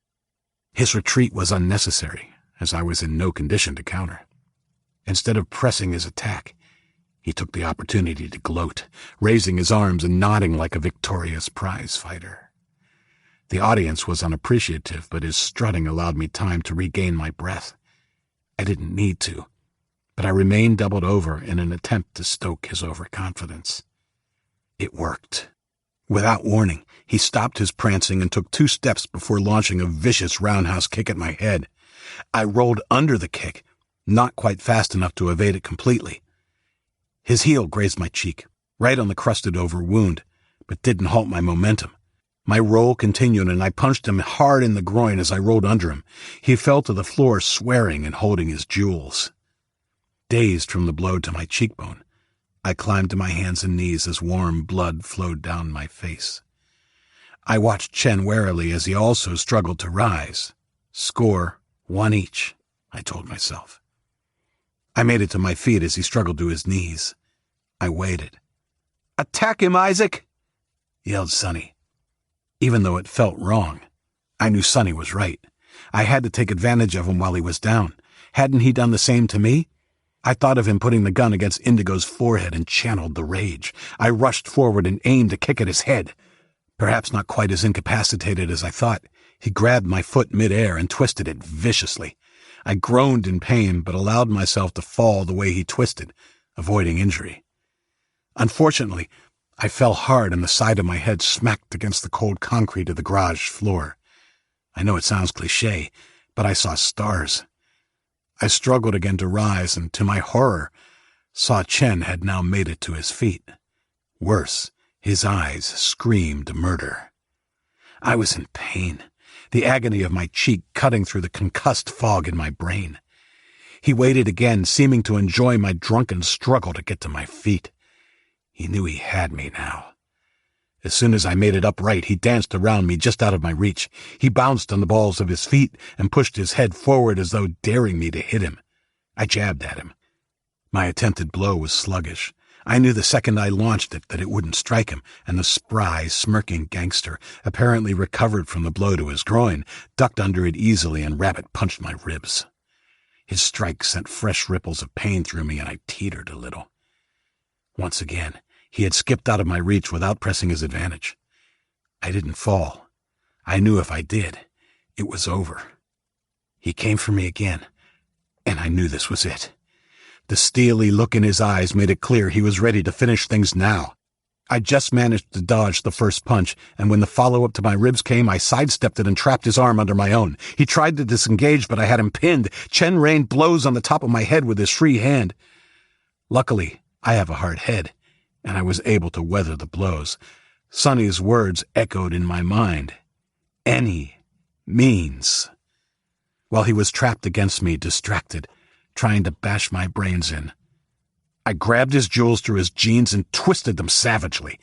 I know it was a low blow, but this was a fight for my life, literally. He was not going to stop until I was dead. He had already proved he wouldn't show me any mercy. If I was to prevail, I couldn't show him any. Chen screamed, and while he was preoccupied with the agony of his abused nether regions, I encircled his neck with my arm, pulling him into a classic headlock before deliberately falling backwards, letting my weight pull us down. We hit the floor hard, with me taking the brunt of the impact. Winded again, I held on, squeezing my arm tighter around his neck, holding on for dear life, as they say. My dear life. He was on top of me, his back against me as he tried to roll us over so he could break away and resume pummeling me. I quickly used my other hand to lock my right arm in place and squeezed harder. He stopped trying to roll and, spluttering for air, began to elbow me in the ribs, frantically trying to make me loosen my grip. He got a few good blows in. I gasped in pain, but I held on, pulling my headlock tighter and tighter, slowly squeezing the fight and life out of him. It's not like in the movies. It took forever for him to stop struggling, and even when he did, I wasn't game to let go. It wasn't until Sonny came over and patted my head and told me I could let go now that I slowly relaxed my hold. Luke was there too, and helped me out from under Chen's body. I couldn't look at him. While I had won, I didn't feel victorious. In fact, I felt sick. I took 2 steps to the wall and unloaded the contents of my stomach. We heard a clatter as the doors to the garage were jerked open. We turned in time to see Zhao running into the night as Samara fell to her knees in relief. The discarded knife, so recently against her throat, was on the floor by her shaking hands. 11. Sonny patted my shoulder. You did what you had to do, Isaac. As you said, it was him or you. I didn't say anything. I walked back to the truck, past the others, even shaking off Indigo's hand when she reached out to me. Ignoring the hurt in her eyes, I continued to the cab and climbed in before sitting with my head in my hands. I ached all over, but nothing hurt like what I was feeling. Killing a man with my bare hands was 1,000,000 times worse than the feeling I had experienced when I had to shoot one. More real somehow, more raw. In shock, I only vaguely remember everyone saying their final goodbyes to Samara, John, and Mark as I sat in the truck. Indigo told me later that Samara had bounced back quickly from her ordeal and had told her to thank me. As wrapped up in my own little ball of misery as I was, I barely registered the others getting into the cargo hold of the truck. Finally, Sonny climbed into the driver's seat and handed me my pistol and parka. I put on the parka mechanically and slipped the revolver into my pocket as Indigo, true to her word, climbed in and settled next to me. She didn't say anything, just handed me a rag for my cheek and then put her hands in her lap. Looking in the one remaining mirror on the passenger side of the cab, she said to Sonny, "You should be able to go straight back."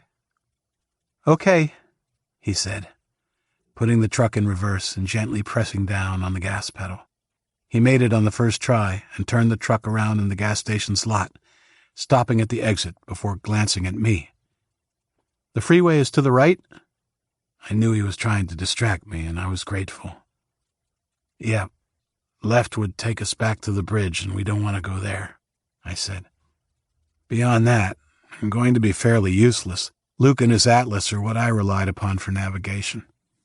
"It's a good thing he left this up here, then," Indigo said, holding up the battered road atlas Luke had taken from Walmart on the day that seemed so long ago. God, has it really only been 2 weeks since we left Fort Carter? I asked myself. It seemed like a year. "Excellent," Sonny said, and pulled the truck to a stop. He quickly perused the atlas before heading off. We reached the on-ramp in quick time, but to my surprise, Sonny passed it and turned under the freeway at the next cross street, then kept barreling up Highway 140 as fast as he dared push the truck through the icy night. The truck cab was cold given the lack of side windows. I had been prepared for this, of course, having driven like that during the day, but at night it was accentuated by the plunging temperatures. I zipped up the bottom part of my parka hood to cover my lower face and found myself wishing that I had some ski goggles to help keep the wind off my eyes. "This road will lead back to the freeway and allow us to avoid the big semicircular loop up by Fitchburg and Leominster," Sonny said. "We'll get on the 2 just past Leominster and take it to 202, which will take us up to Concord, New Hampshire. From there we can take I-93 north to where we are headed." "Looks like you don't need a navigator after all. I was thinking we should dump the truck sometime before we get too close to Drake Mountain," I said. "We don't want to make it too easy for the Chinese to track us when they find the truck." "Good thinking," he replied. "There's a town I remember being about 10 miles before Lincoln, where we turn off to head for the ski lodge. Compton or Campton, something like that. We can find a place to hide the truck there." "Campton," Indigo said, shining a light on the atlas in her hand and looking at the Interstate 93 corridor through New Hampshire. "How long do you think it'll take us to get there?" "If my memory is right, and we don't run into any more trouble, I think we should get to Campton inside of 4 hours." "I'm not sure how realistic an expectation of not running into trouble is," I said.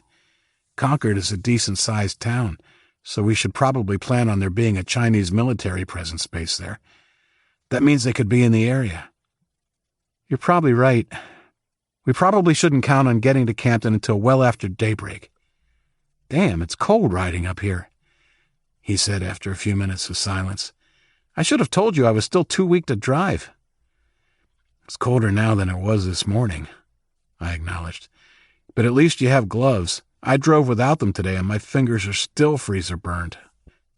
"They aren't turning black or anything, are they?" Indigo asked with real concern in her voice. "My Uncle Joe got frostbite in his foot a few years back, and they had to cut off 3 of his toes." "No, nothing like that," I said, smiling. Their small talk had managed to put what had just happened with Chen to the back of my mind, and I thanked fate, or karma, or whatever the hell had helped me to find these people. "The weather should give us an advantage, though, right?" Indigo asked. "Being cold and all, China is a warm place, right? So these Chinese soldiers won't be used to the cold." "Not really," Sonny told her. "China is a big country, and it has all of the same climate bands that the United States does.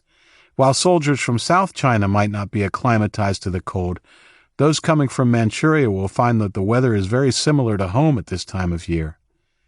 "Oh," Indigo said, her teeth chattering. I shuffled closer to her for warmth, unable to work up the courage to put my arm around her. "Sonny, I was sure glad to see your girlfriend today." "Huion hasn't been my girlfriend for a long time now," Sonny replied. I wasn't all that happy to see her because it meant that she was putting herself at risk for us. If she hadn't showed up when she did, we would have been screwed, I said. We still might be screwed. When that decimated patrol is located, the search for us will heat up big time. It was foolish of her to come to our rescue if what she says about her and her group— "The shadow-cloaked 7, I said, making my voice as ominous as possible. "Yes, them," he said, apparently missing the joke. "If what she says about them and what they are trying to do is true, then as much as I hate to say it, they are much more important than we are in the scheme of things." We rode on in silence as the headlights, miraculously still working after all the punishment the truck had received, illuminated the tiny snowflakes that began drifting down from the night sky. 12. I have to admit, I don't remember much of the drive until we hit the freeway just outside of Leominster. I remember talking to both Sonny and Indigo, but the specifics of our conversations are not as clear as many of my other memories from that period. I was probably in a state of shock. I was definitely in a state of shock. I vaguely remember Indigo pulling a first aid kit out of the glove box and cleaning the wound on my cheek. Even the sting of the alcohol she used did not seem to cut through the fog in my brain. One thing that did rattle around my brain was the knowledge I had just killed another person with my bare hands, and although I know there had been no choice, it was still something that weighed heavily on me. If things went to plan, we would reach our destination, but it was hard to care when I couldn't get the sounds of Chen choking to death out of my head. My hand shook for a long time afterwards. It was definitely not like the movies, where the hero would by now be cuddled up with the girl of his dreams. Well, the girl of my dreams was beside me, and we were kind of cuddled up, but more through the need to keep warm than anything else. After a while, the shock began to wear off, and I even got a couple of hours of fitful sleep. When I awoke again, Indigo was drowsing, and I found my thoughts drifting hopefully toward the future. The prospect of getting to the safe haven and settling down into some sort of normalcy was exciting for me, and I began to fantasize about how it might go down and what it might be like there. Of course, things could never go back to normal. Normal was gone. Hell on earth was normal now. I guess I had one advantage over the others. My normal had already changed forever before the Chinese released the Pyongyang flu virus. By the time the adults started dying, I had already become accustomed to adapting to new situations. Despite the fact the heater was blazing, the lack of windows made certain the cab of the truck was like a refrigerator. As much as I wanted to keep Indigo snuggled against me, by the time we got to the freeway, I was leaning forward in the passenger seat, my hands cupped around the heating vent on my side. The snow was falling heavier the further north we traveled, and I began fearing it would make us easy to track from the air. It's funny how the same fears which had plagued me while we were walking through the woods after losing Sarah would return to unsettle me as we drove north nearly 2 weeks later. I thought of Sarah, who'd made sure we all had fun during her last night on Earth. Such a waste. From her, my mind drifted to the others we had lost, Arthur and Karen, and those we had left behind, John, Samara, and Mark. The last 3 were still alive when we left them, and I hoped they were still okay. But regret at leaving them still ate at me, even though, before the confrontation with Chen, I thought I had come to grips with that choice. A fresh wave of anger at the Chinese washed over me. "Are you all right?" Indigo said, leaning forward beside me. I guess she had noticed my clenched jaw. "You seem down. Is everything okay?" "Nothing is okay," I snapped, instantly regretting my tone. None of this was her fault. "Sorry. It's just that everything sucks, and by everything, I mean everything." "Oh, come on now," she replied. "When life gives you lemons, what do? Throw them away." I had never liked that dumb saying. "No, you don't. You make lemonade. she said. If you throw them away, you end up with nothing. At least with the lemonade, you have something. What if life doesn't give you any sugar to make your damn lemonade? I said, probably a bit more gruffly than I meant to. Then you're just going to have a glass of sour lemon juice. Wow, said Indigo. I wish Luke was here to say something profound from a video game and make you feel better. He does have a knack for doing that, doesn't he? I said, finally cracking a smile. Hey, you have a Chinese guy here. Words of wisdom can flow from my mouth too, you know. Sonny joined in.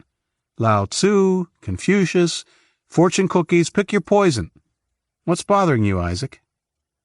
I took a second to think about it. Sadness over the ones we lost, I guess. And also Samara, Mark, and John.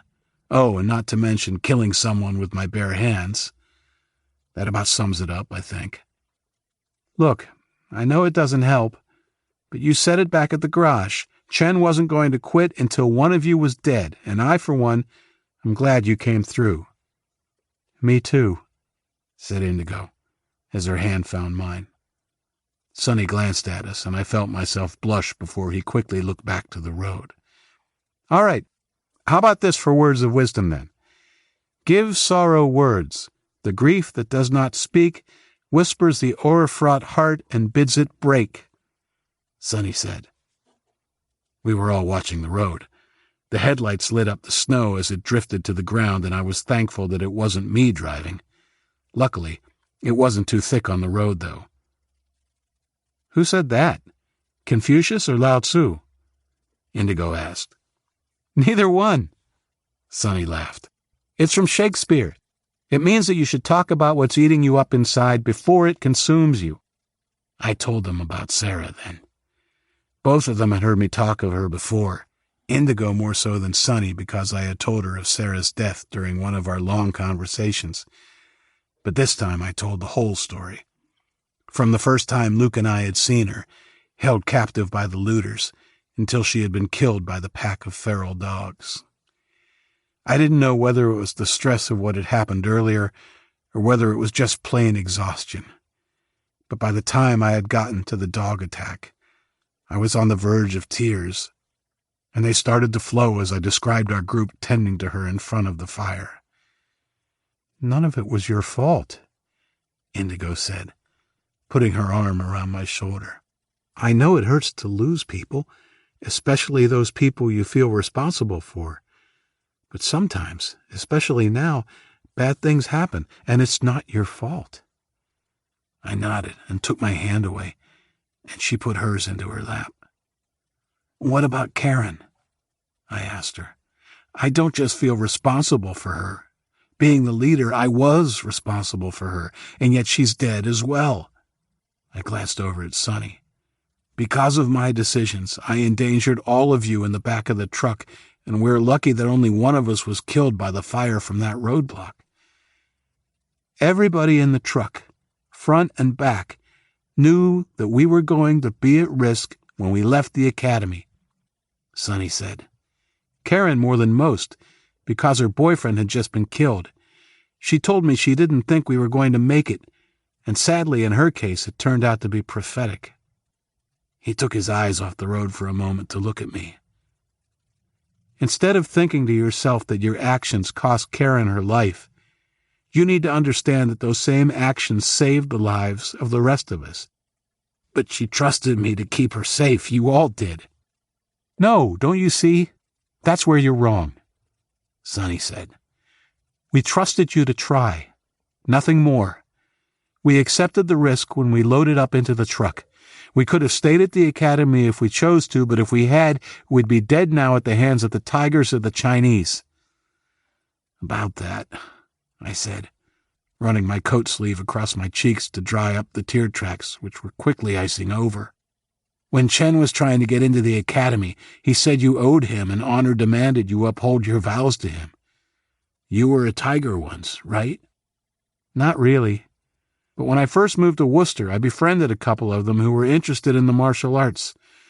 While I was hanging out with them, Chen, as their leader, would sometimes give me gifts, and he seemed to think that because of the gifts, I now belonged to him. The guy was a complete psycho with little grasp of reality. You saw that for yourself. But he was like that even before the flu. I finally had to cut ties with the tigers that I liked because I couldn't stand the guy. Was Jack one of the tigers you used to hang out with? I asked. No. Chen's little brother Jack used to try to get me to teach him kung fu all the time, but I always turned him down. There was something a little off about him. He was too much like his big brother, I think. He just wanted to learn kung fu to be able to hurt people, not for self-defense. It just had to be him I killed when Luke and I rescued Indigo, I said. I felt some guilt for setting off the whole chain of events when I killed Chen's brother. But the alternative, leaving Indigo at their mercy, didn't bear thinking about. Sad, Sonny said, shaking his head. But not very shocking, given his role models. What about him and the people you've had to kill since? Indigo asked me. I guess she was playing counselor. Are their deaths still bothering you too? Little, I admitted, but not as much as I expected them to. Not as much as failing to protect Sarah or Karen. I think I can accept that I've killed for the right reasons, in self-defense or to protect others, and I'm okay with that. It's just that Chen, well, that was different. More personal somehow. As long as it bothers you, at least a little bit, I think you'll be okay, Sonny said. It's when you stop feeling anything about killing that you're in trouble. What he said, Indigo agreed, giving my shoulder a squeeze of encouragement.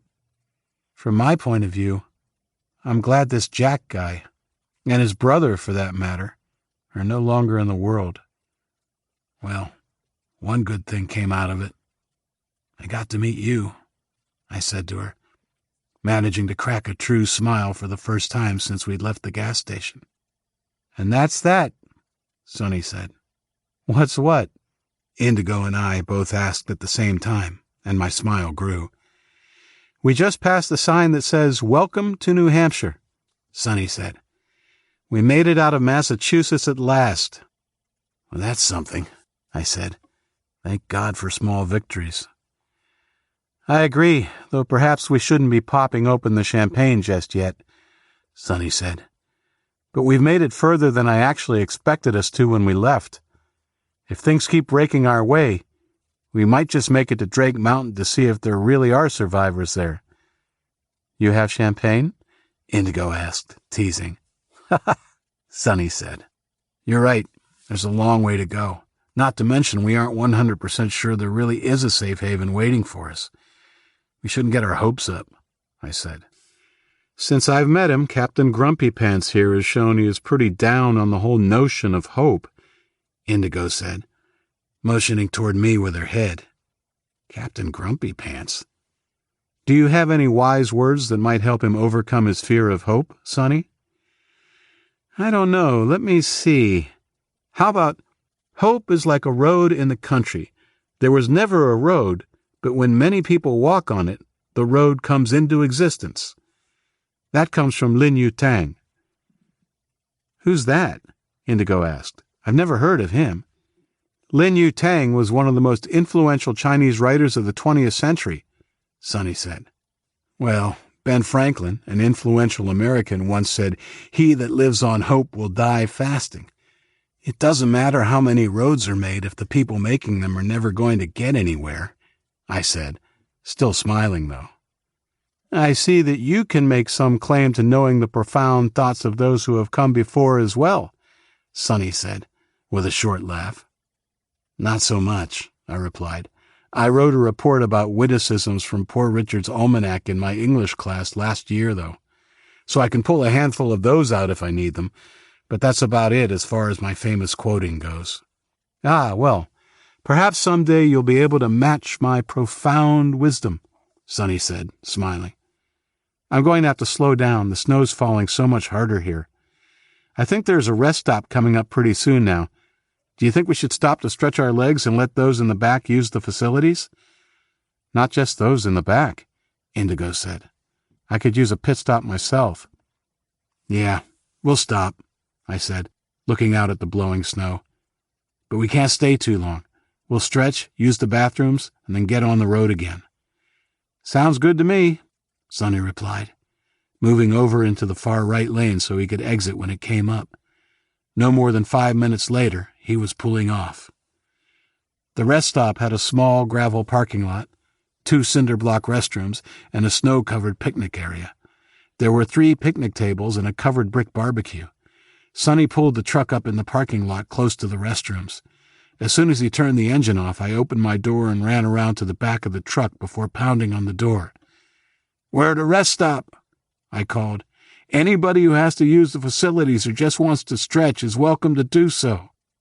I unlatched the handle and pushed the rolling door partway up before a hand grabbed it from inside and helped pull it up. The filtered moonlight revealed Ben's smiling face. "I thought you'd never ask." 13. A sleepy Luke and I searched the men's bathroom. We kept the crossbow and pistol at the ready and searched every stall with our flashlights, making sure that nobody or nothing was lurking there to endanger those who needed to go. While we were doing that, Allie and Indigo did the same thing in the ladies' block, Indigo armed with the revolver I'd given her, and Allie with one of the Chinese assault rifles we had. Sonny was waiting in the truck, not wanting to risk turning off the engine. He would go when we were done. "You know I only have to pee because you woke my ass up, right?" Luke said, shining his flashlight into the final stall. "Sonny wanted to stop, and I thought it would be a welcome relief to you guys, too," I said. "I know there's no heater back there." "There are no gigantic wind tunnels caused by missing windows either," Luke said, stepping into the last stall and began to relieve himself. "Heat or not, so far my ride back there has been toasty compared to the time I spent in the passenger seat of that truck." I picked a stall and entered, putting my pistol on the square toilet roll dispenser. I looked up at the cobwebbed, semi-open ceiling as I did my business, and was nearly through my long-awaited whiz when a yell from outside made me jump and pee over the rim of the toilet. "Don't move!" It was Sonny. Almost immediately, a girl screamed, but was immediately drowned out by the deep roar of what could only be an animal. Shit. Adrenaline shot through my system as I desperately finished and pulled up my zipper. I snatched up my gun and ran out of the stall. Luke was already ahead of me and disappeared through the door outside. The sight that greeted me was surreal. It was Allie, frozen to the spot just outside the door to the other cinder block building, holding the assault rifle in quivering hands as she raised it and aimed it at the black bear just a few feet in front of her. Now, I know black bears are supposed to be smaller than grizzlies or brown bears, but this one had reared up on its hind legs and looked massive in the small clearing. It was roaring at Allie, and I have to admit, I was glad I had recently relieved myself because that angry bear was terrifying. I aimed my pistol at it and saw Luke do the same with his crossbow. "Don't shoot!" A desperate voice called from our left. Indigo had crept up behind Allie and now had a calming hand on her upper arm. "Don't shoot him." I had no idea if the bear was a him or a her, and I'm not sure if Indigo did either, but the bear stopped its display of aggression and seemed to be weighing up its options now that it was faced with so many of us. Ben and Brooke were near the back of the truck, Brooke staring in fascinated horror at the wild creature. "What do you suggest we do if we're not going to shoot it, Indigo?" I asked, genuinely hoping for a non-violent solution to our big furry problem. "I think we should make a lot of noise, all at the same time, to scare him away. You should fire your gun in the air. That should do it." It was almost comical, but the bear seemed to be listening to her, its big brown eyes never leaving her. I definitely didn't want to kill it. Him. "Okay, after 3, make all the noise you can. If it goes bad, run away as fast as you can, and Luke and I will take him down. Okay?" Everyone agreed in apprehensive whispers, and I could see Sonny looking at me from where he sat in the truck with the door half open. He nodded in approval. 1, 2, 3, now!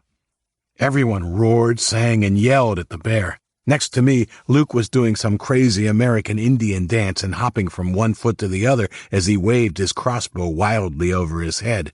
In another time and place, I may have burst out laughing, but as if to emphasize the gravity of the situation, the bear again roared, took a step back, and fell to all four paws before swinging his head from the girls, back to us, then to Ben and Brooke. I believe he may have found Luke's over-enthusiastic dance particularly threatening, because he turned back to us and bared his teeth.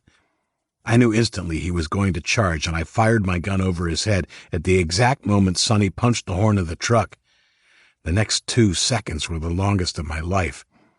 The bear froze where he was, his big eyes now on me.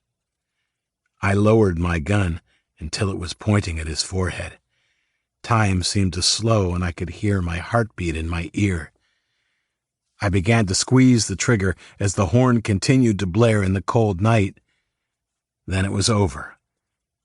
The bear turned and trotted off into the trees lining the rest stop as if he didn't have a care in the world. Gone. As simple as that. I exhaled slowly, my breath pluming in the frigid night air, and slowly lowered my weapon. "Did you see that?" Luke asked incredulously as the others walked over to us. "Why the hell isn't he hibernating?"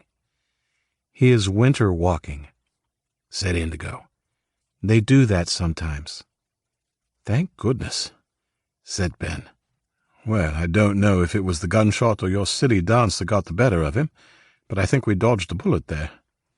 "Yeah, I don't think it was the dancing, though. That just seemed to make him madder," said Brooke, and we all laughed as Luke gave an encore. We spent another 10 minutes at the stop while everyone had their toilet breaks. Sonny was the last to go as I stood by the driver's door of the idling truck. I snuck a look at the fuel gauge. It was under a half a tank full now, and I hoped it would be enough to get us close to Campton. Ben approached, gazing up at the sky as he walked. "Well, with all this snow and the cloud cover, at least we know they won't be tracking us by satellite, hey?" he said, joining me while his twin sister was in the bathroom. "Might make it easier to track us on the ground, though, you think?"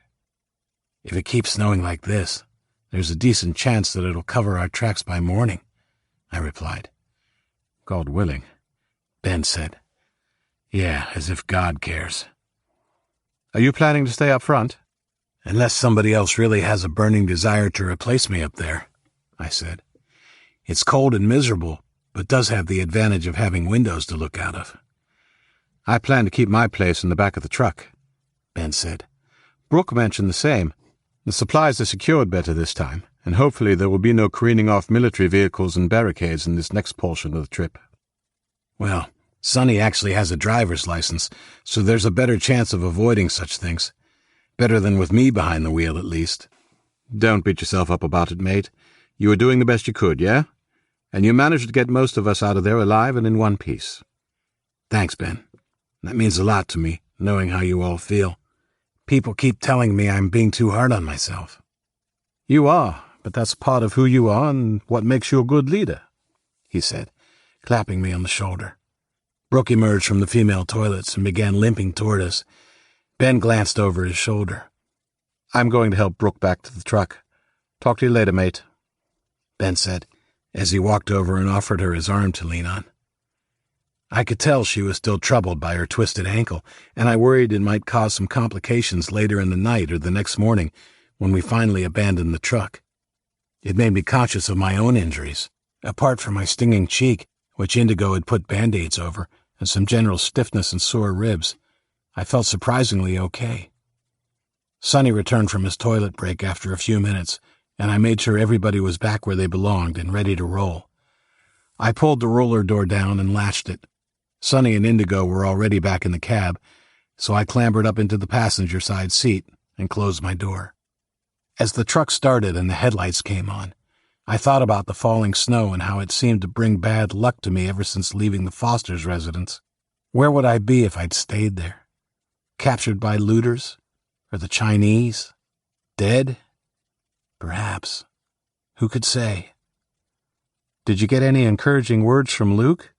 Indigo asked as we pulled back out onto the freeway. Not really, I said, chuckling. Not with all the excitement.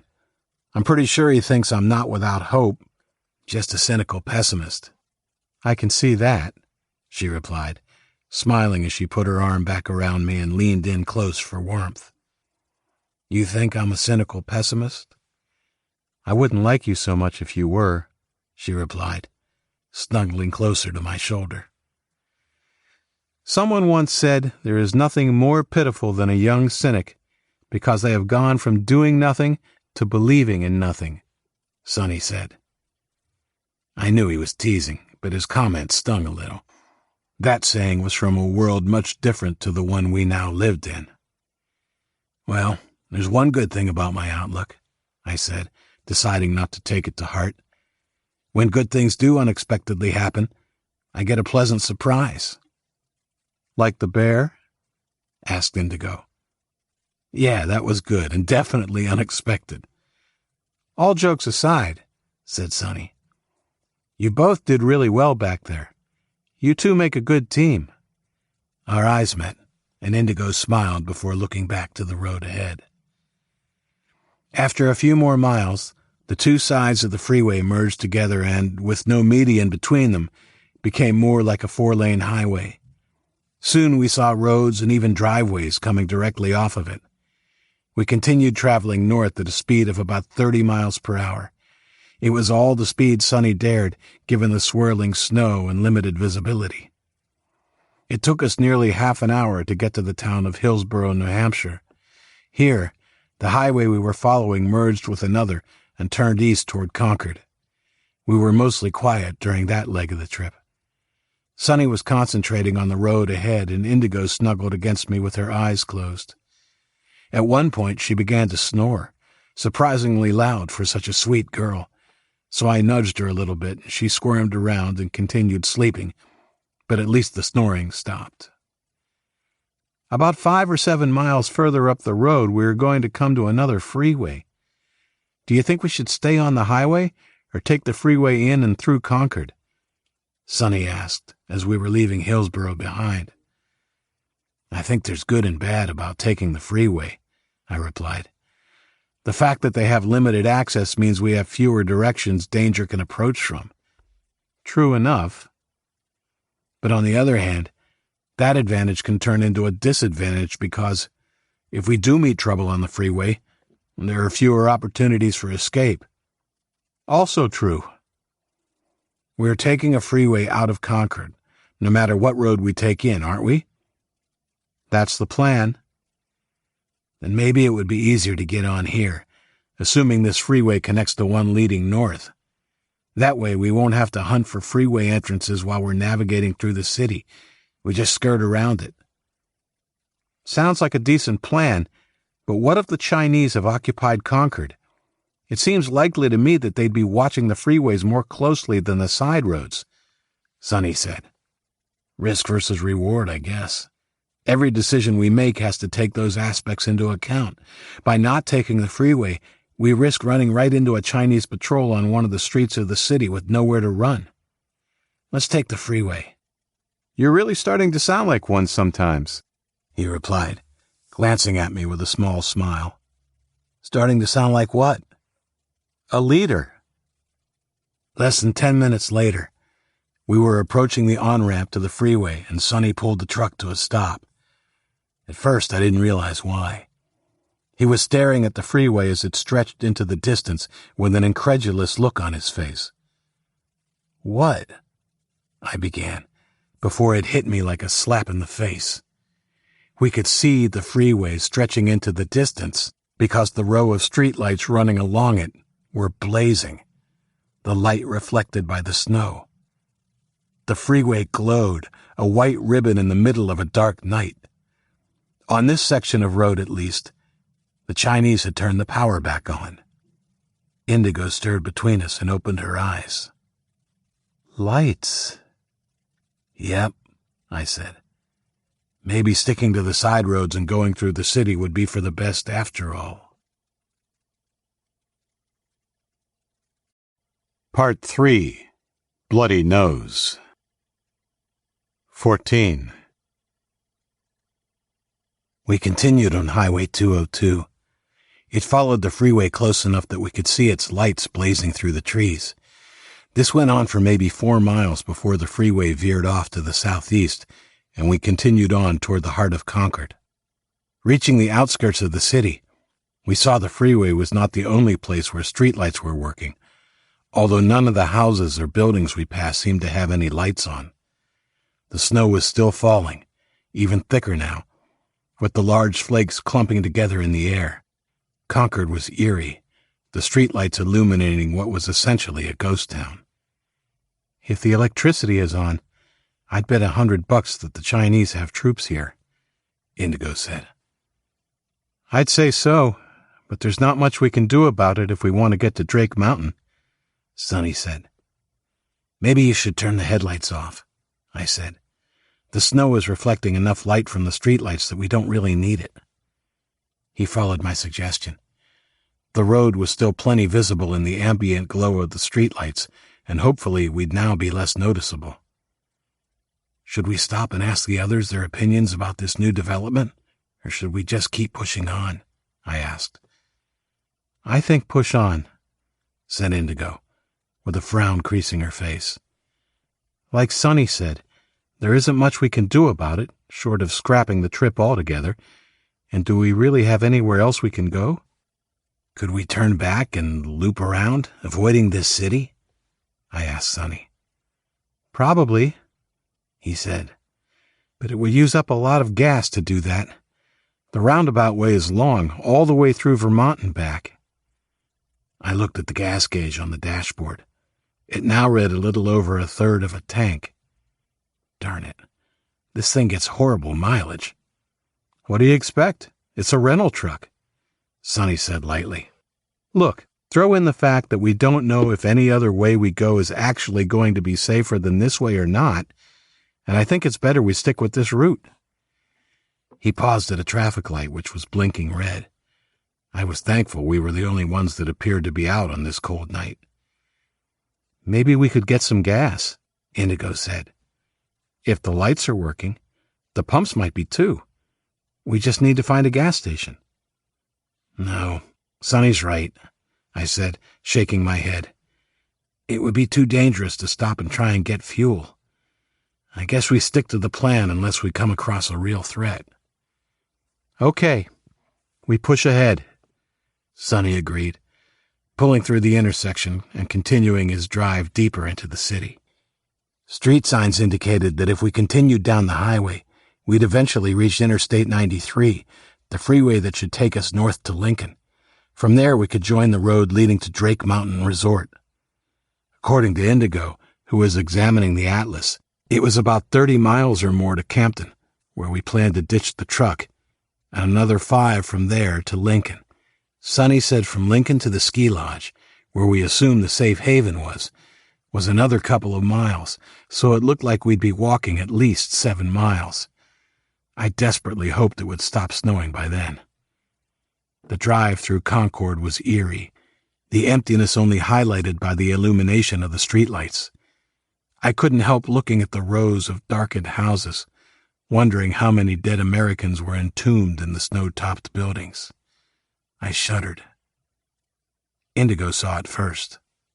There's a building with lights on up there, she said, pointing ahead. We might want to take a side street and go around. Following her finger, I saw what looked to be a squat building about 2 blocks up on the right. There was a neon Budweiser sign lighting up the street in front of it. Sonny slowed the speed of the truck, and we inched closer. I could see there were 4 Humvees parked in the small lot. Clearly, the soldiers were inside the bar, probably enjoying some leisure time. Something about Chinese troops sitting around drinking in an American bar while its former owners rotted in their homes all around them stung me badly. "Take the next left," I said to Sonny, "then a right, and pull over." "You want to stop?" he asked. "I want to take a closer look. Maybe we can learn something." "I don't know. It's pretty risky. Are you sure?" "Well, if nothing else, we might be able to find a way to disable their Hummers," I said. That could prevent at least this group from chasing us if we're spotted. He regarded me for a moment, a curious look on his face. "All right, I guess I buy that," he said. He took the next left and then turned right onto a parallel road before pulling into a dark alley. "Who are you taking with you?" "Luke," I said, without even thinking. "I'd take you, but we can't both go. We're the only drivers. Besides, you're still not 100%. "I'm going too," Indigo said. "I can't let you and Luke have all the fun all the time." "Are you sure?" I asked her. "It could be dangerous." "No kidding," she said, crossing her arms. "Don't worry about me. I can pull my weight." "I never said you couldn't, but," I said. The next words kind of tumbled out of my mouth without me thinking. "It's just that I like you. A lot, actually, and I'd hate if anything happened." My sentence was cut off when she leaned over and put her lips on mine. Excitement shot through me like a bolt of electricity. "I like you too, Isaac," she said, as she pulled away, smiling. "And I don't want you to get hurt either. But that's not going to stop you from going, is it?" "I guess not," I said, my face glowing. Suddenly the night didn't seem so cold anymore, and I wondered how Luke would feel when he found out Indigo had stolen a kiss from me. "All right," I said. "I guess just be careful and I'll try to do the same." "Deal. So, let's get Luke and get started." We said our goodbyes to Sonny, who told us he would keep the truck running, but he was going out to stretch after the long drive. We also agreed that if we weren't back in half an hour, he would assume the worst and leave without us. Indigo and I climbed out of the truck and went around to the back. Luke was already crouching by the door holding his crossbow as I opened it. "What's up?" he asked, and then I saw his eyes widen as he saw the streetlights. "The power's on? I take it this isn't just another whiz stop then." He jumped down and the others looked on with interest. "We're in Concord," I said. "The Chinese have occupied it, but we didn't have a choice about going around. Anyway, there's a bunch of Humvees at a bar around the corner, and it looks like they're letting their hair down inside. We're going to go on foot and check it out." "All right. Who's going?" "Me, you, and Indigo." "Indigo?" "Yes, Indigo, unless you want to take it up with her." Luke took one look at Indigo's determined face and shook his head. "Nope, all good here." "Okay. So we'll see if we can scavenge anything they might have out there and maybe learn something about their number and positioning in the city. But our main goal is going to be to disable the Humvees so they can't chase after us when we leave town." Ben jumped out, and I could tell by the look on his face he was disappointed he wouldn't be going. "Ben, I need you to stay here and guard the truck.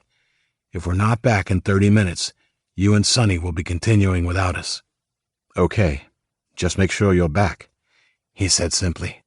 We said our goodbyes and were turning to go when Brooke called out for us to wait. She jumped down and hugged each of us in turn. Luke was last, and their hug seemed to linger.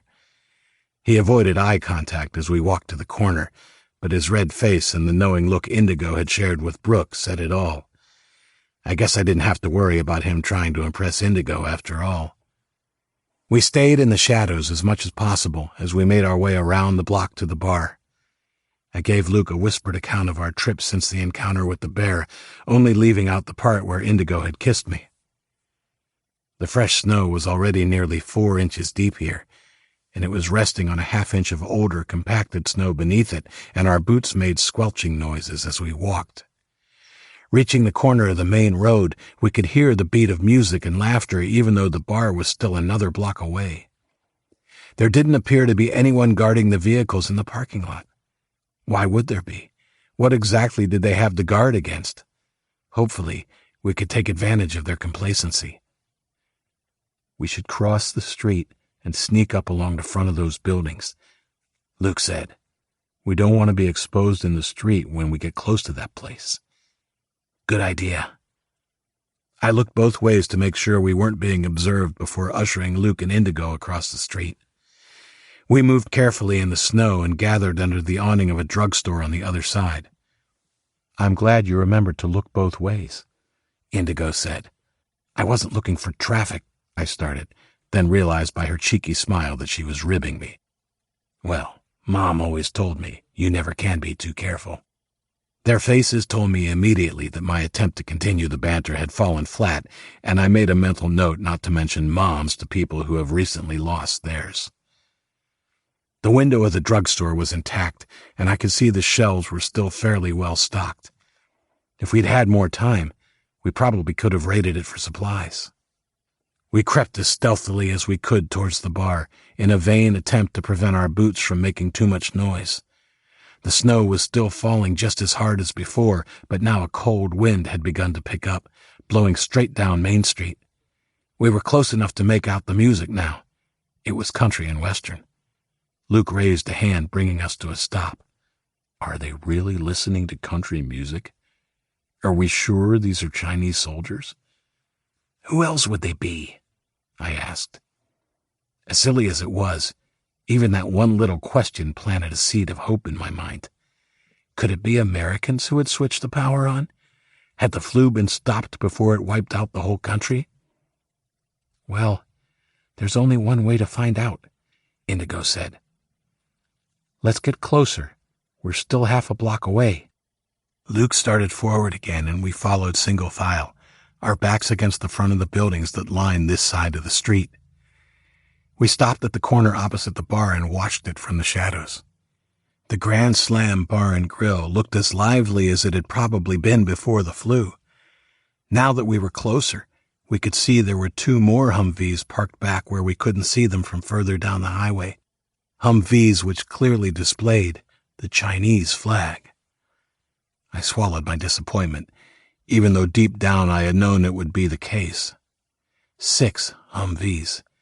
If they were manned like the one at the gas station, we were looking at upwards of 36 soldiers in the bar. Maybe this wasn't such a good idea, Luke said quietly. He had obviously crunched the numbers too. They're all inside, and the windows of the bar are frosted and painted with baseball logos, I said, knowing we would never get as good a chance again to do some damage to the Chinese. I don't know, said Luke, unconvinced. It'll be fine. We'll be okay as long as they don't all come out at once, and from what we can hear, I don't think that'll happen. We have to try and at least cripple the Hummers, Luke. Look, they have machine guns in the ring mounts just like the one from the gas station. Those things would tear the back of our truck to shreds if they came up behind us on the freeway. Sure, said Indigo. Let's do it. Luke still didn't look keen on the idea, but before he could say anything, we were interrupted by some atrociously off-key singing. The troops had clearly broken out the karaoke machine. We looked at each other and burst into giggling. Okay, I'm in, said Luke, knuckle-bumping us each in turn. I can't let that horrible singing go unpunished. Great. That'll keep them busy and cover any noise we make. Come on, I said, and started across the street, moving as fast as I dared in the snow. Indigo and Luke followed closely behind. When we reached the parking lot of the bar, we crouched down by the front fender of the Hummer furthest away from the door. Indigo kept watch on the building while I scanned the streets, and Luke reached up to try the driver's side door. It wasn't locked. He opened it slowly and looked around inside. We could hop in and just drive it away, he whispered. It doesn't even need keys. It has a push-button ignition. Is there anything we can use in there? Not really. Only an extra box of ammo from the machine gun in the back seat. If you wanted to, we could climb in and rip up the other Humvees with the machine gun. That would cripple them for sure. That would make a racket that even drunk singing soldiers couldn't ignore. Crap! Indigo snapped. Get down! We dropped, and Luke quietly closed the Hummer's door as the Chinese soldier Indigo had seen come through the door of the bar came stumbling down the front steps. My heart played a staccato rhythm in my chest as we watched the soldier through the grimy glass of the Hummer's windows. He was obviously drunk and wore a trench coat, which marked him as a conscript. Thankfully, he didn't seem to be paying attention to anything except trying to get his pants unzipped. He didn't even glance our way as he reeled a few steps along the wall on unsteady legs. Just as I thought he was about to fall, he came to a stop and propped himself against the wall and relieved himself. After what seemed like the world's longest whiz, he re-zipped his pants and then turned to stumble back to the bar. That was when Indigo dropped the revolver onto the snow-powdered pavement. She snatched it up immediately, looking horrified, but the damage had been done. Unfortunately, her fumble had come right in the break between songs, and the soldier stopped instantly at the sound. We ducked down, and my bruised ribs protested as I flattened to the snow-covered asphalt. I could see his booted feet from that position, and for the longest time, he stood in one spot as I silently encouraged him to go back into the bar. Of course, he didn't. The boots turned our way and began a stumbling walk along the line of vehicles toward the one we were hiding behind. I scrambled to my knees and frantically waved the others to the rear of the Humvee. Hiding behind the Hummer, Luke raised his crossbow to me with a question in his eyes. I shook my head. We couldn't risk the soldier screaming if Luke's shot didn't kill him outright. It was then I realized that our footsteps and scuffs from hiding in the snow would be plainly visible when the soldier rounded the front of the truck. I made a quick decision and looked around frantically. There was a garden a few feet away that bordered the rear of the parking lot, and my eyes fell upon a smooth, fist-sized rock. I stooped and ran to it and picked it up before running back to the others. I hefted it in my hand and indicated I was going to run around the truck and come up behind the soldier. "Be careful," Indigo mouthed, her eyes big and scared. I nodded and darted to the left rear corner of the Hummer just in time to see the soldier pass in front of the vehicle. I ran forward and stopped at the front fender before peeking carefully over the top. The soldier stood on the spot, swaying and looking down at the scuffed snow and prints where we had ducked to the ground. Almost in slow motion, I saw his gaze follow our footprints to the rear of the truck. He reached for his sidearm, and suddenly didn't seem quite so drunk as he took a step towards the rear, where Luke and Indigo were hiding. I made my move. 15. To be honest, I am probably lucky he was drunk. He didn't even twitch as I brought the rock down hard on the back of his neck. Just fell, as though boneless, to the snow-crusted ground. I stood over him, my chest heaving, but he didn't move. "Come help me," I whispered. "Nice work, Isaac," said Luke as he came around to me. We each grabbed an arm and dragged the soldier to the rock garden and dumped him there. "Check the back of the Hummer, too. Maybe there will be something useful in there," I said to Luke, before scanning the street to make sure nobody was coming. Indigo watched the bar door again. We all knew his buddies might come looking for the missing soldier at any moment. Luke rummaged in the back of the Hummer, and a few moments later came back to us, carrying a long, sturdy wooden crate with Chinese characters on the side. With a grunt, he gently set down his heavy load and rushed back to the rear before closing the hatch and returning. This time, he was holding a length of what looked like rubber hose, with some sort of pump attached to one end. "Pay dirt in the trunk, boss," he whispered. "What's that?" I asked. "Fuel siphon," he said, holding up the hose. "We can drain the tanks of these babies dry. They won't be following us anyplace." "How do you know it's for siphoning fuel?" "It was in a box that said fuel siphon," he said, grinning. "Wise ass. How long will that take?" "I don't have a clue, man," he said. "I guess in the neighborhood of 5 minutes a truck, give or take a few, depending on how much diesel is in the tanks. There are 3 of us, and I'd guess each Humvee has one of these in the back, so we could probably get all 6 done in about 10 or 15 minutes if we all pitched in." "What's in the box?" Indigo asked. "Well, I don't read Chinese, but if that's what I think it is, it's going to come in real handy." Like an excited kid on Christmas morning, he pulled a long hunting knife out of the pocket of his ski pants and began to jimmy the top off. Another time and place, I may have asked where he had gotten the knife, but I was on edge, worried that at any moment another soldier might come out looking for their missing comrade. The lid came off with a soft splintering sound. and he brushed away the styrofoam beads to reveal a compact rocket launcher and 3 shiny rockets. "Yes," Luke said triumphantly. "It's a reusable launcher." He pulled the weapon out of the crate and hefted it before resting it against his shoulder as he flipped the sight open. "Pass me a grenade, please, Indigo." "Grenade?" "Yeah, they're not really rockets. They're self-propelled grenades." She handed him the grenade, which just looked like a rocket without the fins to me. Once again, I was amazed at his knowledge of weapons he really should have no clue about. Within a few seconds, he had the launcher loaded and hanging over his shoulder. He handed me and Indigo a spare grenade each.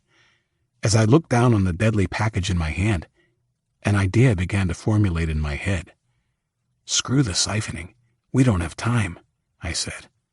"Besides, I think it's about time to get one back for our country." They both looked at me. "Isaac," said Indigo, reading my mind. "You can't. It would be murder." As much as I craved her approval, on this one I wasn't going to be swayed. I shook my head. "You've seen what they've done to our country, Indigo. To our parents. What about all the kids who have starved?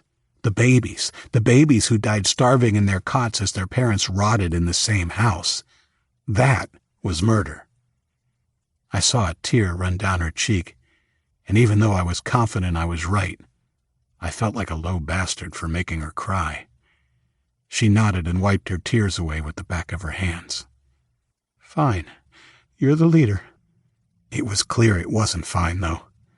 I resisted the urge to try and justify my stance further. "Come on," I said softly. "Let's cross to the other side of the road." Luke picked up his crossbow and repocketed the knife before we headed across the main road at a jog. We crouched behind a snow-covered Chevy sedan directly opposite the front of the bar. Luke placed his crossbow on the pavement and reached into his parka pocket again, this time pulling out 2 small yellow objects, stuffing them in his ears one at a time. Earplugs. I seriously had to find out what else he had in those pockets of his. There was still no movement from the bar, just the muted sounds of country music and off-key singing. "Can you get one through the glass of the front window? And will one do it?" I said as loudly as I dared. He smiled grimly and nodded.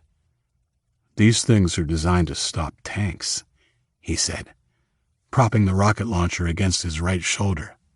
"One will do it. Put your fingers in your ears. These things are loud." He flipped the sight open.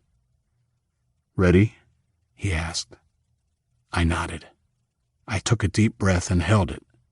Without warning, the door of the bar opened and spilled light out onto the snow-covered parking lot as the silhouette of another Chinese soldier emerged. Shit. Thankfully, the door closed behind him, and as my eyes adjusted, I saw him looking around and calling out, clearly looking for the soldier we had taken down. "Still a go?" Luke asked me in a calm voice. In answer, I pulled my revolver out and gave a sharp nod. After 3. 1, 2, 3. There was a loud clap and whoosh that echoed off the empty buildings. I felt a quick burst of heat behind me, but all my attention was taken by the brief and bright journey of the grenade. Luke's aim was true, whether through luck or skill I'm not sure, but it hit the window dead center and the windows and doors blew out in a spectacular blast. We ducked as glass fell around us like sharp rain. When it was safe, I looked back over the hood of the Chevy and saw the soldier who had emerged just before the blast staggering to safety behind a Hummer, a pistol in his hand. No one else emerged from the smoking building. I stood up and walked around the rear of the Chevy and began to cross the road. Luke called to me, but I knew this had to be done. We couldn't have anyone radioing for help. Even in the unlikely scenario the blast hadn't been heard or seen by any nearby patrols or soldiers. I was protected from his line of sight by the vehicles in the lot, and knew at this point he would be in a state of shock. I didn't think he would be looking to fight. I walked calmly to the first Humvee and crouched, resting my back against it. I heard a door open a few cars along. "He's in the Hummer 2 across from you," Luke yelled, his voice loud even over the crackling and popping of the burning building. I moved quickly and ran out from my position with my gun in front of me, squeezing shots as soon as I had him in sight. He was in the Hummer and had just raised the mic to his mouth. My first shot missed, but the second hit his shoulder, and the next got him in the chest as he slumped forward. The horn started blaring. I stood where I was for a minute. My gun trained on him, but he didn't move again. With my weapon still aimed at him, I walked slowly around to his door and pulled it open. He was dead.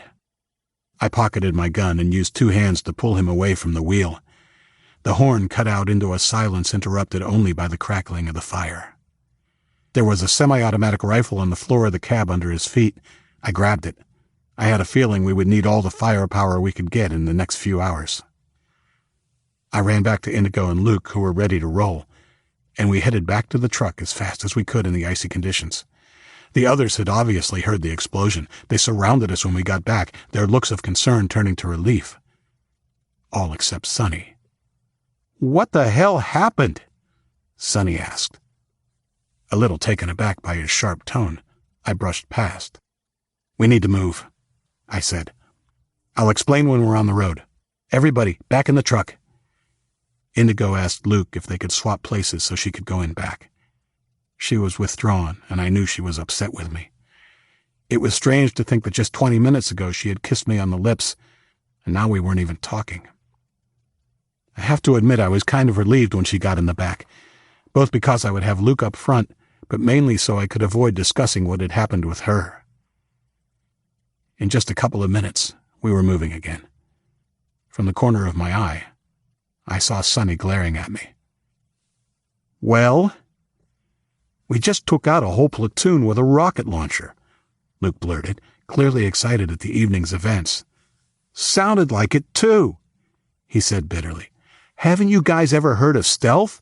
We're going to have the whole damn Chinese army hot on our asses now." I was silent for a moment. It was crucial not to get into a fight at this point. We needed to be a cohesive unit. In calm tones, I explained what had happened and also my reasoning to Sonny. Whether he agreed, or whether he just decided to let it go because he didn't want to fight, he left it at that. But I could tell he wasn't a happy camper.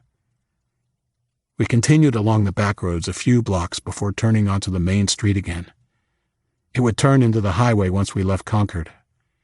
Sonny drove as fast as he deemed safe in the conditions. We didn't see any other sign of occupation, and I began to think the group of soldiers at the bar may have been the only presence in the small city. A few minutes later, the searchlight of a helicopter piercing the night about 2 miles to our right disabused me of that idea. It was clearly headed to the scene of our recent show of defiance. Luke and I craned our necks to watch its progress, but it didn't turn in our direction. We breathed a collective sigh of relief. "I wish this thing could go faster," Luke said. "It could," said Sonny. "But we don't want to draw attention to ourselves if we do happen to pass any Chinese vehicles." There was a slight lull in the snowfall as we reached the intersection where the highway joined another major road to turn and follow the river. Sonny took a left, following the sign that pointed the way to Interstate 93. An incident-free half-hour later, we were on the freeway, headed north. The ease of our passage led to happy optimism, with Luke cracking jokes and telling us what he would eat when we arrived at the safe haven. I hoped fervently that it really did exist. We didn't exactly have a plan B.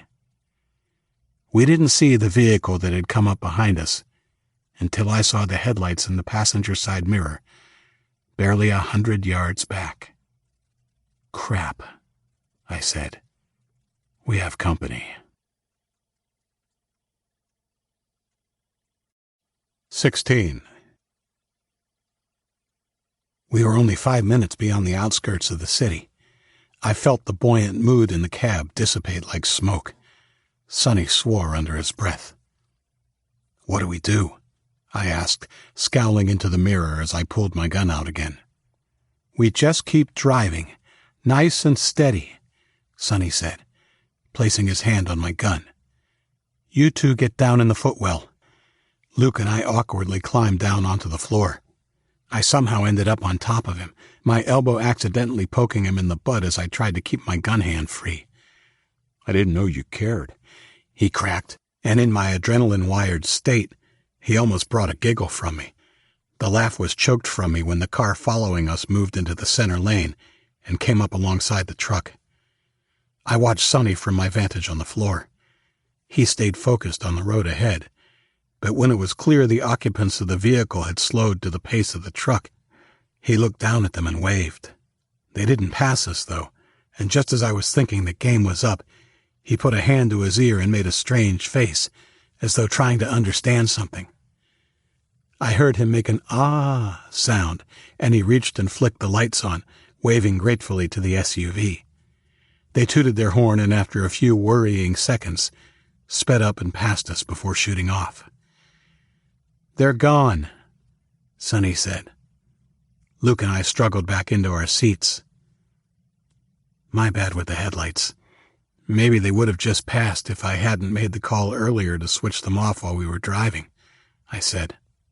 "I can't believe they didn't try and pull us over. This truck is pretty damaged," Luke said. "I don't know," Sonny said. "We got lucky, I guess. Maybe seeing me in the driver's seat allayed any suspicions they might have had about the damage. If I had to guess, I would say that was a government vehicle, not military, and they were probably in a hurry. We still need to be wary of heat from your little escapade back in Concord, though." "Yep, we dodged another bullet," said Luke. "You played it real cool, Sonny. Well done. I'm worried about the road ahead, though. What if they have some sort of checkpoint or base up I-95? "If there is, we're screwed," I said. "I think maybe we should take the truck all the way into Lincoln. It's the only disguise we have. If a military vehicle passes us while we're walking along the freeway on foot, you know for sure they'll take us. At least in the truck we have some chance. I'm still worried it'll make us easier to track if the Chinese find the truck further along our route. But it'll certainly be a safer and warmer trip," said Sonny. "Why don't we take it all the way to Drake Mountain?" Luke asked. "Too risky. If there are refugees there or nearby, we might lead the Chinese right to them," Sonny said. "Yeah, we'll have to walk at least a few miles in the snow either way." "Worse than that," Sonny said. "The road from Lincoln to Drake Mountain Resort is all uphill." "This is not going to be fun," said Luke. I could almost hear the groan in his voice. The snow resumed what could reasonably be called dumping down again, and we rode in silence for about 15 minutes, each lost in our own thoughts. I dared to hope we might make it to our destination without any other encounters with the Chinese. It was not to be, however. We had just passed a sign proclaiming it was 5 miles until we reached the exit to Lincoln, when we saw 4 sets of headlights speeding from the opposite direction toward Concord. "Uh-oh," said Luke. "Those are most definitely Hummers, and they're in a real hurry. The word is out." We watched as a line of vehicles sped past. For a second, I thought we were safe, and then I saw one slow and turn onto the snow-covered grass strip that separated us from them. Luke and I craned our necks to watch it. "He's definitely coming for us," said Luke unnecessarily. Sonny didn't need any more encouragement and immediately planted his foot. We put some distance between us and them as the Hummer slipped and slid across the grass before finally skidding back onto the tarmac. The truck's engine whined in protest at Sonny's heavy foot and maxed out at 65 mph. The headlights of the Hummer closed the gap quicker than seemed fair, and I found myself leaning forward as if trying to help propel the truck. The wind whistled through the broken windows. My ears were numb and I wished I was wearing a beanie and earmuffs. Miraculously, once it caught up with us, the pursuing vehicle slowed, so it maintained about a 200-foot gap between us. "Why aren't they pulling us over?" I shouted. "I think they called for assistance," Sonny yelled over the howling wind. "There's another set of headlights coming up behind the first." That explained it. They were waiting for the second Hummer before they ran us off the road. If their commanders had put 2 and 2 together, they would know we were the same truck which had busted up their roadblock and that we had struck again at the bar. I reloaded the empty chambers of my gun, and Luke held his crossbow cocked in his hand. The rocket launcher was at his feet, along with the remaining 2 grenades. I felt a sinking feeling as the headlights of the second Hummer caught up with the first. The first one moved into the left lane and sped up as both vehicles began to close in on us. "There's the ramp," Sonny called. I turned back to the highway and was surprised to see we were closing on the off-ramp pretty quickly. Just another 2 minutes and we would make it. Sonny stomped the accelerator to the floor of the truck and managed to eke out another few miles an hour. It wasn't enough. The Hummer in the left lane drew up beside us and matched our speed. Sonny twisted the wheel sharply, crashing into its front fender. Metal screeched for a few scary seconds, and then the Chinese vehicle braked and slowed as Sonny veered back into his own lane, swerving this way and that to prevent the Hummer coming up on us again. His evasive driving bought us the time we needed, and he waited until the last second before he took the turn onto the off-ramp without slowing. Luke and I gripped the dashboard, but we were still thrown in the air hard enough to bump our heads on the ceiling of the cab. I heard muffled squealing from our people in the back. Sonny sped towards a set of blacked-out traffic lights and slowed only slightly as he took a wide turn into the 2-lane road that bisected Lincoln and the freeway. The truck leaned sickeningly but righted itself with a heavy bump. Luke took a quick look back through his broken window. "They're still hot on our tails. The good news, though, is their Hummers don't have machine guns on the top," he reported. I was thankful that he hadn't thought of trying to take a potshot at them with the rocket launcher. We couldn't afford to waste a shot. I was pretty sure we were going to need everything we had very soon. I was thinking furiously. We had to lose these guys or we were screwed. We couldn't continue to outrun them, and pretty soon they'd probably call in air support. I made a quick decision. "Sonny, take a right into the next alley you see." "Are you sure that's a good idea? We'll be trapped if it's not open at the other end." "We have to try something. We can't risk them calling in air support." "All right, what do you have in mind?" "Luke, make sure your rocket launcher is ready to fire. If we can disable the one in front, it'll block the second from following us. Here, take this one, Sonny." I gestured wildly to the narrow alley coming up fast on our right. The tires screeched as he swung us into it, and I breathed a sigh of relief when I saw that it was open at the other end. The truck narrowly squeezed past a large dumpster. "Pull up here!" I yelled. Luke and I jumped out just as the first Hummer pulled into the alley, and he began to bring the rocket launcher up into firing position. "Wait. Help me move the dumpster first." We heaved it into the middle of the alley as the second Hummer turned in behind the first. The lead vehicle screeched to a halt about 50 feet away, and Chinese soldiers began to pile out as we ducked back behind the dumpster. I took a breath, about to scream fire. I didn't need to. The launcher was already nestled against Luke's shoulder.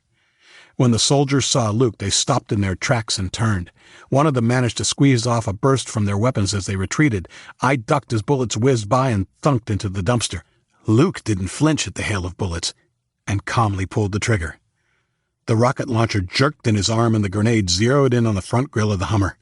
There followed an almighty whump and a burst of heat as the front of the Hummer exploded, the whole vehicle jumping into the air a few feet before crashing back to the pavement. Without exception, all the soldiers who had jumped from the vehicle were cut down by the blast. The twisted, smoking wreckage of the vehicle now blocked the alley. I heard shots being fired from behind the smoking wreck. "Quick, back to the truck!" I yelled to Luke. He looked a little dazed, so I grabbed his arm, dragging him along as we ran for the truck. As we passed, I could hear voices calling from inside the cargo bay. "Stay down flat on the floor until I give you the all clear," I yelled. Luke and I piled back into the truck cabin, and Sonny had it moving before I had even pulled the door shut. He took a sharp left at the end of the alley, causing the truck to lurch treacherously again. Once more, I heard muffled screams in the back and was thankful I wasn't in the cargo bay. Indigo would surely be regretting her decision to ride in back. If we managed to get out of this, they would again be a bruised and sorry group of people. Luke gasped audibly as the truck righted itself. "Are you okay?" I asked. Luke was a pale guy at the best of times, but his face was the color of ash now. He smiled ruefully at me and pulled his heavy parka open. "Honey, I forgot to duck," he said. My heart sunk when I saw the bullet wound. The round had taken him in the abdomen, and blood was seeping steadily from the wound. Sonny took another left, and Luke flinched. We were headed back to the main road. "I don't think it went through, man." He lifted his parka at the back and turned so I could see. He was right. It hadn't. I felt tears sting my eyes. My best friend was shot, and we had no way to care for him. Even gut shot. His crooked smile was still in place. Don't worry, Chief. It is going to take more than a little lead to bring me down. Get something on that to staunch the bleeding, Sonny ordered. The first aid kit is in the glove box. We turned right onto the main road, and Sonny again floored the accelerator. There was no sign of the second Hummer, but I knew it was only a matter of time before they were tailing us again. I pulled out the kit and sopped up the blood as best I could. His wound didn't seem to be bleeding too badly, thankfully, but I knew an abdomen shot was supposed to be one of the worst. I put 2 gauze pads against the wound and covered it with an adhesive bandage. Luke didn't crack a joke, which told me how bad it really was. We're almost out of Lincoln, said Sonny. We need to dump the truck. It'll be harder for them to trace us on foot. I argued for driving on, debating it would be too hard on the wounded. But in the end, a pair of headlights in the distance behind us won the argument for him. Again, luck was on our side. One of the last buildings on our side of the street was a 3-story office building, and we turned down the side street and then down into its underground parking garage. Sonny pulled up short of the boom gate. Jump out and put it up, Isaac. I don't want to smash through it, as it will lead them a clue if they happen to look down here. I jumped out and pulled up the boom gate, allowing the truck to drive past before easing it back down, then followed the ramp down into the darkened garage. I joined Sonny and Luke at the back of the truck as they pulled the door up.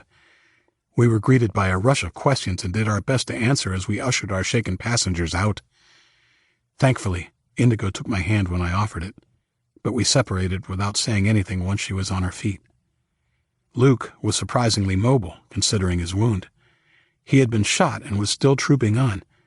It made me ashamed of the groaning I had done over my bruised ribs. I left the rocket launcher in the truck. Luke said, Sorry, I won't be able to carry it. What's wrong? Asked Brooke, weaving her way to Luke. I got shot, he said, the same way he might have said he'd stubbed his toe. He pulled his parka open. Brooke clapped her hand over her mouth and immediately began fussing over him as the others joined. Don't worry, I don't think it hit anything vital, I heard him say as I went to the front of the truck to grab the rocket launcher. Indigo came up to me and we looked at each other awkwardly as I put its carry strap over my shoulder. Are you okay, Isaac? Yeah, I'm good. How about you? Yeah, shaken but not stirred, she said with a small smile, before we headed back to the others. My people gathered what we could carry from the truck and then headed to the rear of the small parking garage. My people. I think I had finally come to terms with the fact that I had a new place to belong. Well, not a place exactly, but a family of sorts. It's funny how adversity can bring strangers closer than blood. We talked quickly about heading as fast as we could to the tree line, and then made our way up a set of steps into the lane behind the building and began walking. We froze in place just before we emerged from behind the building when we heard the engine of what could only be the second Hummer speeding down the main street. It passed our position speeding along the highway, its occupants assuming correctly that we were headed in that direction, but not realizing we had ditched our transportation. They'll be back before long, said Sonny. Once they work out, they should have caught us up. We continued to follow the road, sticking to the tree line even though the traveling was much harder. We had been trudging for about 10 minutes when we heard the rumble of a motor, coming back down the mountain.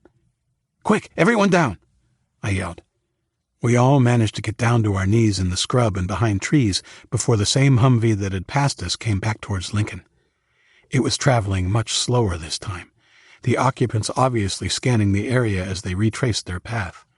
It seemed to take forever for them to pass, and I didn't realize I had been holding my breath until my lungs began to burn. I counted out 2 minutes before I waved everyone to their feet, and we set off again. There were a few farmhouses along this part of the highway, but they were few and far between, and dwindled away as the road got steeper and gave way to light forest. Even with our wounded people and loaded up with what we were carrying, the walk up the mountain was not as bad as I thought it would be. But despite the relative ease, I could see Luke's strength beginning to fade, even as he leant against Brooke. I moved in beside him and ordered him to put his free arm around my shoulder. He looked like he was going to protest, but did as I asked. We walked on, and I prayed desperately that the safe haven we had traveled so far for actually existed. There was no backup plan. It had to be there. 17. It had begun snowing lightly when we arrived in Lincoln, and now, as we trudged through the trees, our shoes crunching through about 6 inches of snow, it began to fall harder. That was when I heard the unmistakable sound of a helicopter coming from the direction of the small city we had left behind. I shook my head in resignation as we all stopped and looked back down the mountain and over Lincoln. Brooke pointed out the searchlight, which was sweeping from left to right as it followed the highway through the small city. Luke reached over, wincing at the movement, and tapped the rocket launcher. "You might need this soon," he whispered. I nodded, and we set off again, a little more purpose in our steps. I tried not to look back as the noise of the chopper got closer and closer, but eventually the sound changed slightly, and I realized it was now taking a more direct route, straight up the mountain. We were all puffing hard, both through exertion and fear, when we finally reached a sign that read, "Drake Mountain Ski Resort." We left the tree line of the highway and hurried across a long concrete bridge. The chopper sounded even closer now, and when I looked back, I could also see the splash of headlights illuminating the trees from road level. The second Hummer. God damn it. We were so close. We rushed across the bridge and around a bend, and there it was, our supposed safe haven. The ski lodge sat a couple 100 yards away in a natural depression. Its windows were dark, a lot of them broken. The lodge was clearly abandoned. Brooke began to cry softly, and Luke cursed under his breath. Feeling as hopeless as anyone, I urged them on with Sonny bringing up the rear and shouting words of reassurance. Even if the safe haven didn't exist, we still needed any protection the abandoned lodge would afford us. We had just made it through the open gates in the stone fence of the lodge when the chopper's engine made a high-pitched whine as it picked up speed. They had spotted us. "Keep going!" I screamed at the others, pushing them ahead as it roared toward us. Luke and I turned to face the enemy. Sonny paused too, but I told him to get the others to shelter. "Be careful, Isaac," Indigo called as she passed me. I looked at her, wondering if it was for the last time. "Help me get this thing loaded, Luke." We squatted on the ground and I handed Luke the grenade. Even though clearly suffering, he deftly loaded the weapon and pulled out the sight before falling onto his backside, panting. He pointed at the trigger. "Don't pull it too soon, and aim a little above the chopper. The trajectory will drop after the initial." I didn't hear the rest of his words. I turned as the chopper closed in. The bright circle of light from the spotlight trailed over the uneven ground, heading right toward us. I placed the rocket launcher against my shoulder.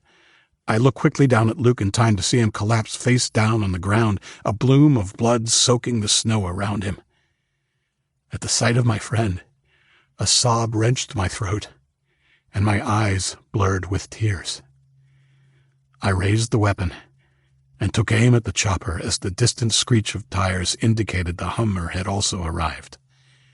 I didn't allow my concentration to waver, even as the Hummer's headlights illuminated the entire area. 18. I squeezed the trigger and was promptly knocked to my ass by the concussion of the blast. The weapon fell from my hands and sizzled in the snow beside me as I watched the trajectory of the grenade with my ears ringing. It flew at the chopper and missed it completely. Frustration and anger burned through me as its fiery trail etched a line across the night sky before it arced back to Earth and exploded harmlessly in the forest. The chopper pilot had veered needlessly away from the wayward shot, and I was climbing to my feet as he steadied the aircraft. Its spotlight found me. I'd had enough. I was done. I pulled the revolver from my pocket and stalked toward the chopper, firing shot after shot until the firing mechanism clicked on empty chambers. Even then, I continued pulling the trigger. "Come on!" I screamed up at it and waited for hot lead to tear me apart. That's when the world exploded. Again, I found myself on my backside, staring dumbfounded as the helicopter, now in flames, began plummeting to the ground with all the grace of a brick dropped from a ladder.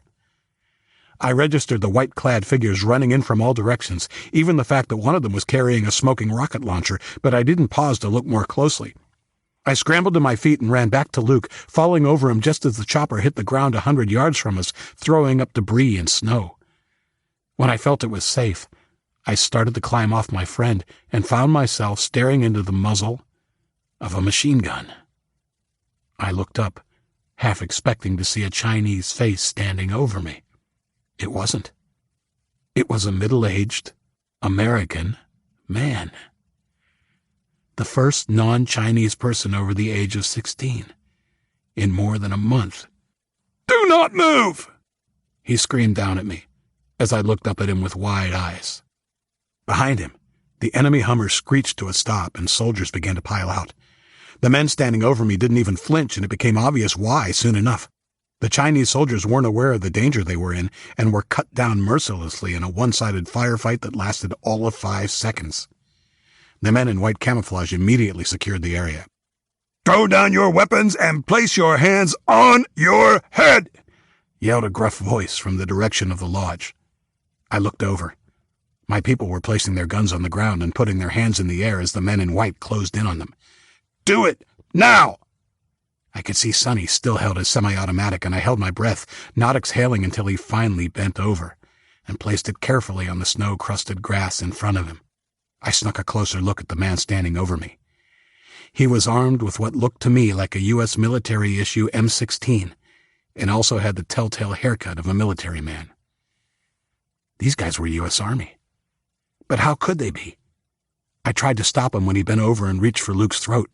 He brushed me away. "Easy, son." He felt for Luke's pulse and immediately called out, "We have a casualty over here. I need a medic and a stretcher." 2 men materialized with a fold-up stretcher, and I watched them carefully lift my friend onto it as the man led me over to the rest of my group. As we joined them, still with their hands in the air, the 2 men carrying Luke jogged past us and through the open door of the lodge. "Where are they taking him?" Sonny asked. "He's in good hands. If he can be saved, the doc will save him," said the gray-haired man who had ordered the others to put down their weapons. His features looked like they were cut from granite, and there was an air of authority about him. "We came because we heard the Morse code message on the radio," I called as I was pushed into the huddle. "We're looking for sanctuary, not trouble." Looking at the men, I reassessed my initial impression. Not all of these men were soldiers. Not by any stretch. "You can't take them in, Randall. They're spies." A man with a long, bushy beard and his gut straining against the material of his white uniform pushed forward. "Hell, they led the fuckers right to us. They even brought one of the chinks with them. We should waste them now." "Watch your fucking mouth, Leroy, or I'll waste you," Randall snapped. The fat hillbilly was only able to hold the fierce stare of the older man for a few seconds before looking down at his feet. "We're going to take them to the professor," Randall addressed all his men. "Just like we do for anyone who answers the signal." I took a closer look at Randall, impressed by his handling of the loudmouth. He looked fit and hard, although he was by far the oldest man in the group, clearly military or ex-military, and obviously the leader. He looked us over with steel-blue eyes. "Each of you stay right where you are. A couple of my men are going to come and search you. If you make any move at all I consider threatening, you'll be shot, no questions asked. Do you understand?" We all nodded. I understood the words, of course, but was struggling to understand why this was happening. Had the message been a trap all along? Or were they just being overly cautious? As the men stepped forward to search us, I realized they were a real mix. Some white, some black, at least one of them looked Hispanic. There were no Chinese men among them, not even a vaguely Asian-looking person. There were also no women, for that matter. My brain worked furiously, trying to figure this out. Had these people avoided exposure to the Pyongyang flu? Or were they somehow immune? Could there be some sort of vaccine against it? I had hoped we might find safety and answers here at Drake Mountain, but so far we had only found danger and more questions.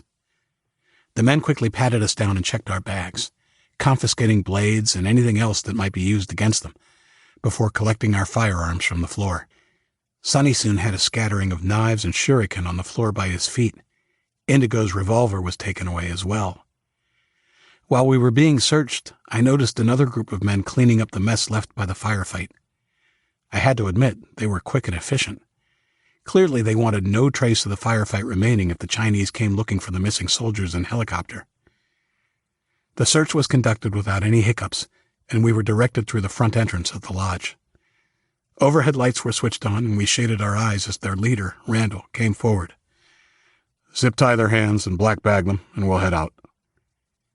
Surely there's no need for that, Sonny said, taking a half step toward Randall.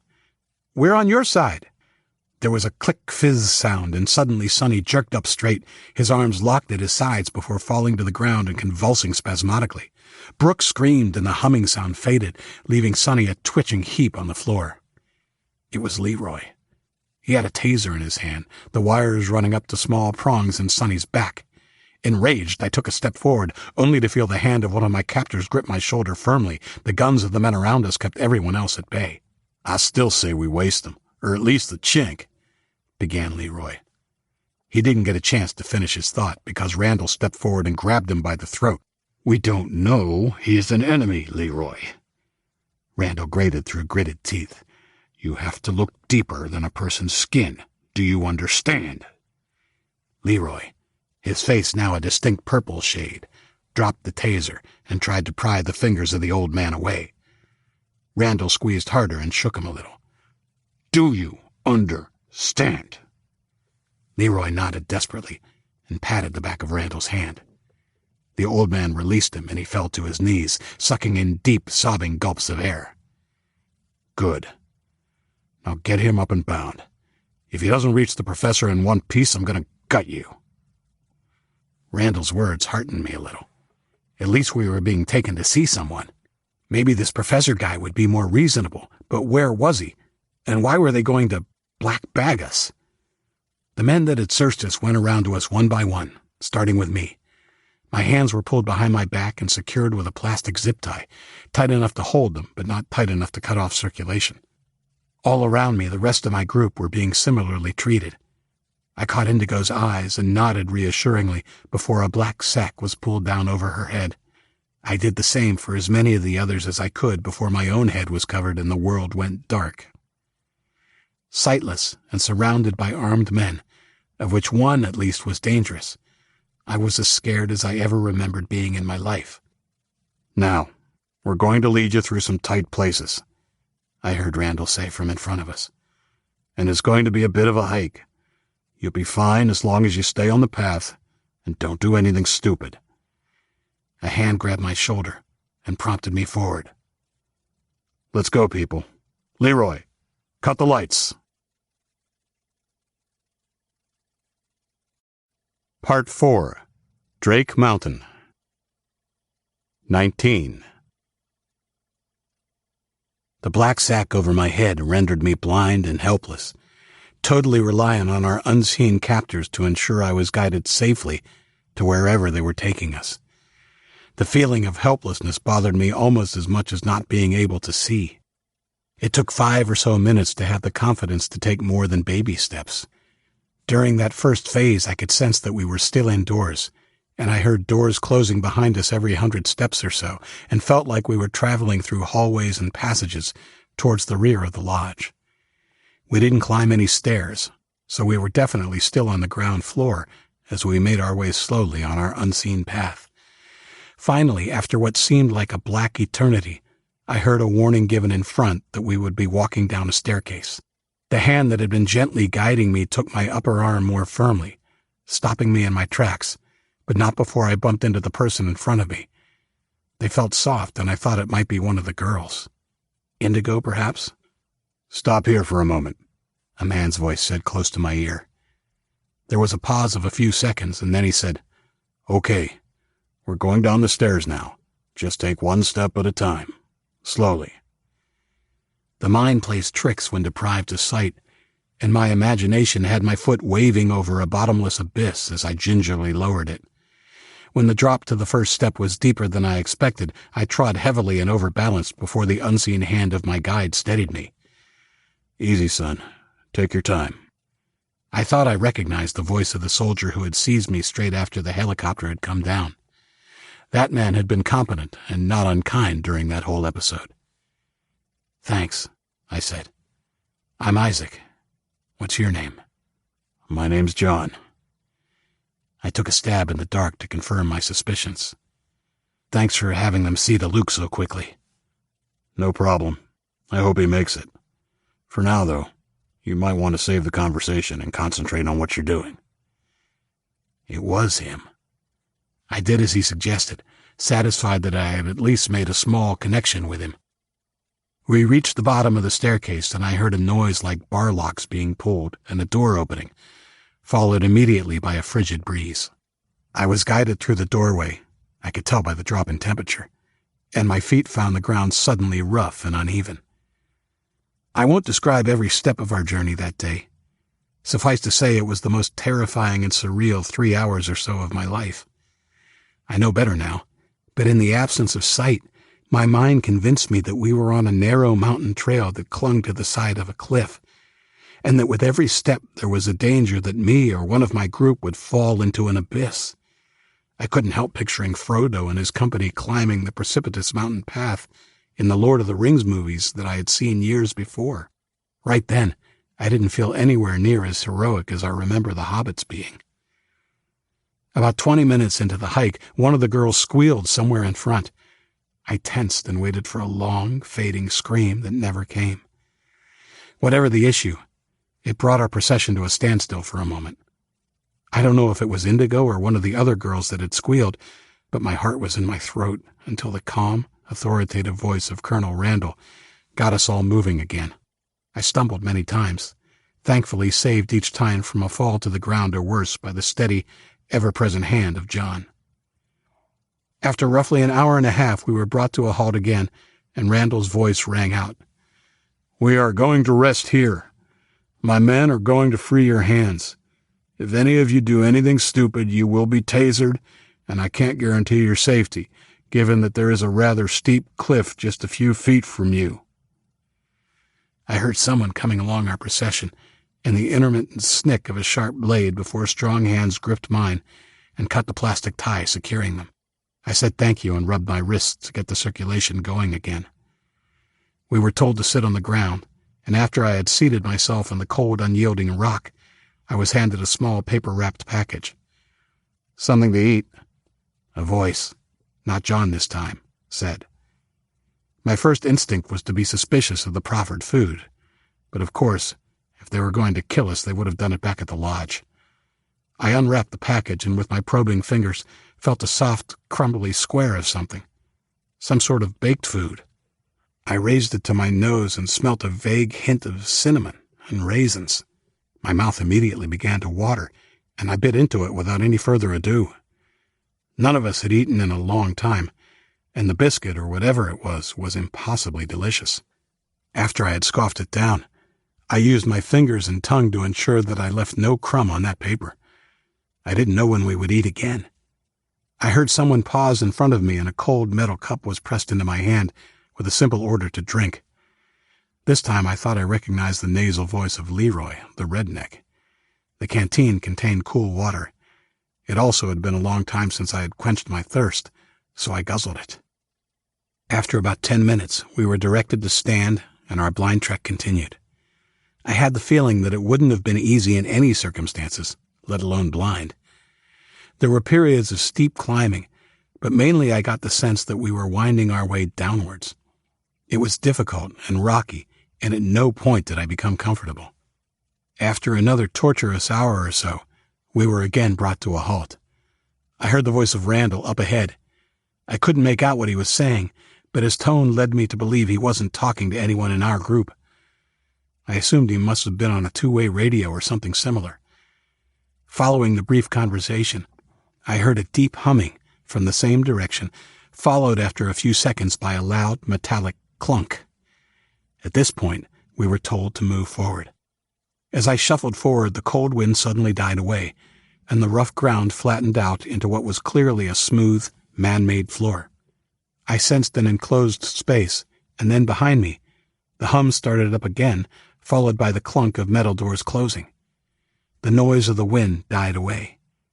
We were in the facility they had spoken of. The safe haven. We had made it. I felt relief, but not the euphoria that I would have expected.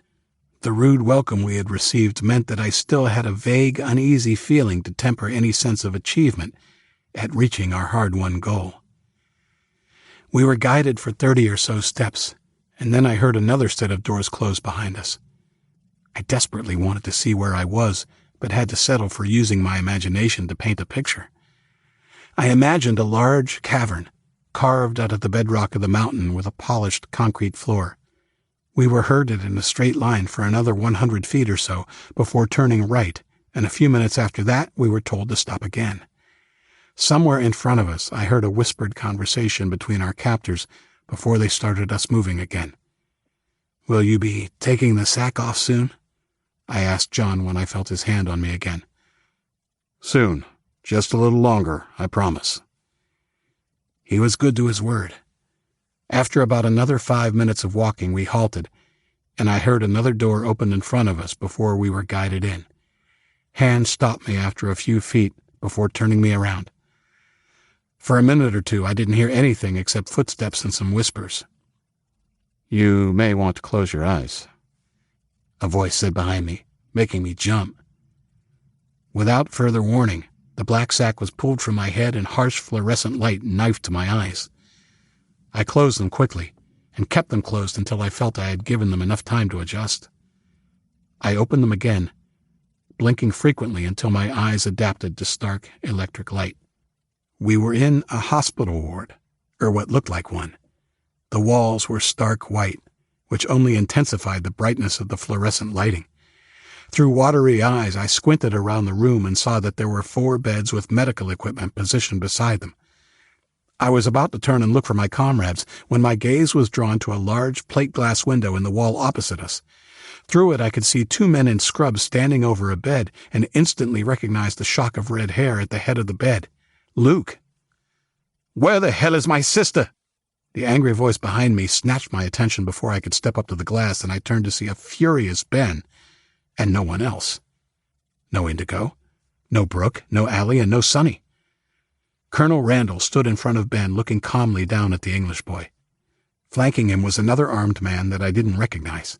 This one was in a black uniform, not the white camouflage that our rescuers, or captors, had been wearing. He looked serious and competent. To his right was a balding man in a white coat. "Don't worry about the girls, young man. They've been taken to another ward so that the medical staff can tend to them," said Randall. "Why can't they be tended to here?" asked Ben, bluntly. "It's just the way it is. Believe me, you don't need to be concerned.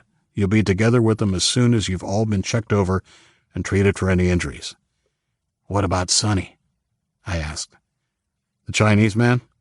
He is receiving treatment, too. He bumped his head when he fell. After he's seen to, he'll be questioned." "He's not Chinese. He's as American as you or me," I said, controlling the anger I felt. Randall eyed me for a moment, weighing me up. "Then he's got nothing to worry about. You'll all be able to see each other soon enough. But for now, Dr. Radisson here is going to see to your wounds and give you a physical. Then you can shower and have something to eat." Ben looked like he was going to protest, but I cut him off. These guys had all the power, for now. "Okay. Thank you. When do we meet this professor person?" I asked. "When you've all been fed, watered, and settled in. There is no rush. You're safe now." "What about Luke?" I asked, nodding in his direction. "Your friend is a lucky boy," said Dr. Radisson. "The bullet missed all of his vital organs, although he lost a lot of blood. They're just stitching him up now.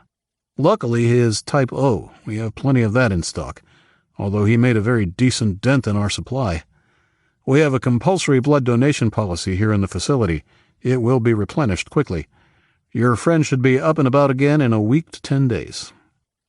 Relief washed over me. Luke's gunshot and subsequent collapse made me realize how close I had become to him.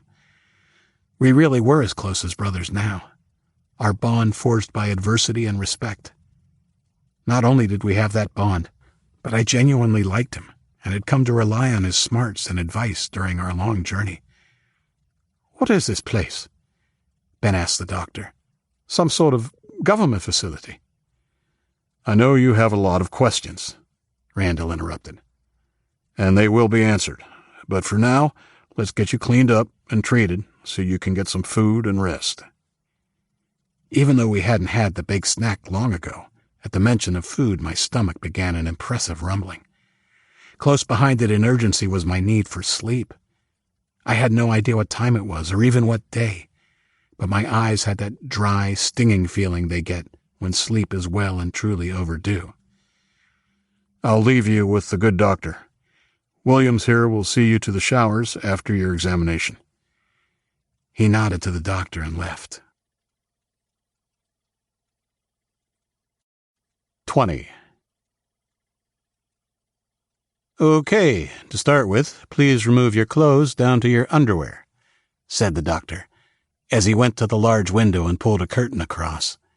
Before he blocked the view, I saw that the surgery on Luke appeared to be over. One of the surgeons was scrubbing at a basin, and the other was gathering up instruments. I finally let myself relax, and felt fatigue eating at me as Ben and I stripped down. We placed our filthy and foul-smelling clothes in a plastic bag that the doctor held open for us. I was aware of Williams watching us, even though he appeared to be daydreaming by the door. The physical exam lasted about 40 minutes, and the doctor gave us the all-clear. Apart from bruising and abrasions, neither Ben nor I had any serious injuries. Both of us tried to glean more information from Dr. Radisson, but he managed to fob us off without appearing rude or secretive. "That's an impressive scar on your cheek. Lucky you didn't lose an eye," the doctor commented. I nodded, thinking it was a miracle I hadn't lost a lot more than an eye. The last thing the doctor did was check our stiff, grimy hair for lice. For the first time, I felt self-conscious about our general state of uncleanliness. "Well, you boys have been through the ringer," said Dr. Radisson. "But I'm happy to report that you have no major health concerns. Officer Williams here will take you through to the showers now and supply you with fresh clothes. Remove your underpants and put these on, please." Radisson handed us 2 green hospital gowns and opened the plastic bag to accept our unmentionably disgusting underpants. I wasn't quite sure which way the gown went on and followed Ben's lead so that the opening was at the back. I had only just managed to tie the string of the round collar behind my neck before Williams ordered us through the door. I skipped after Ben with one hand behind my back, trying to hold the flaps together. While the hike from the ski lodge to the facility had made me feel vulnerable and unsure of myself, our bare-assed walk through a handful of corridors felt almost as bad. It got a lot worse when we arrived at what Williams referred to as the square. It was a large, open corridor that skirted a cafeteria, rec room, and a large quiet area, and apparently was the communal area of the facility. Unfortunately for Ben and I, the cafeteria was full when we passed by its large glass windows. We were of obvious interest to the few people, all women, in the room, and I felt my cheeks, the ones on my face, that is, burn in embarrassment as they looked up from their plates and observed us. I kept my red-faced gaze straight ahead, positive that the cool air on my butt was not the only attention it was receiving. Williams led us around a few more turns, and at last opened a door into a long bathroom lined with mirrors and basins on one side, and shower stalls on the other. "Okay, guys, you can shower here. Take as long as you want. You look like you need it. There are towels and other items for you to use there on the basin. You'll find 2 sets of clothes in the lockers there. I'll be outside the door if you need me." "Well, that was bloody embarrassing," Ben blurted, as soon as Williams had closed the door. "You're telling me? What do you make of all this? It's definitely some sort of government facility. I don't think it's military, though." It sounds as though it's run by this professor person." I lowered my voice a little. "I noticed that the insignia on Williams' uniform says Federal Protective Services, and I'm pretty sure those guys are Homeland Security." "Right. Well then, I say we keep our cards close to our chest until we find out exactly where we are." "Yeah, definitely." Ben went to the basin and grabbed one of the towels. A toothbrush, plastic shaver, and tube of toothpaste spilled out of the folded linen. Ben snatched up the toothbrush and thrust it into the air as if it was Thor's mighty hammer, his bare ass on full display. "Yes! Do you know how long it's been since I brushed my teeth, Isaac?" All thoughts of Homeland Security, secret government facilities, and our predicament were forgotten as we became happily lost in the simple, long-absent routine of brushing our teeth. It was so refreshing that I repeated the process. After I had brushed my teeth the second time, I picked up the can of shaving cream that sat on the shelf between us and squirted a blob of cream into my hand. Suddenly overcome with a sense of mischief, instead of lathering it onto my face, I stepped up to Ben, who was just spitting out his toothpaste, and slapped the side of his head with a wet plop. "You bastard!" he guffawed, and snatched the can from me. I evaded him for a few seconds, our silly hospital gowns flapping around our legs as we dodged and weaved in the confined space. He finally had his revenge, smacking a large handful of the foam into my face. We laughed like we hadn't laughed in a long time, and then got on with the serious business of bathing.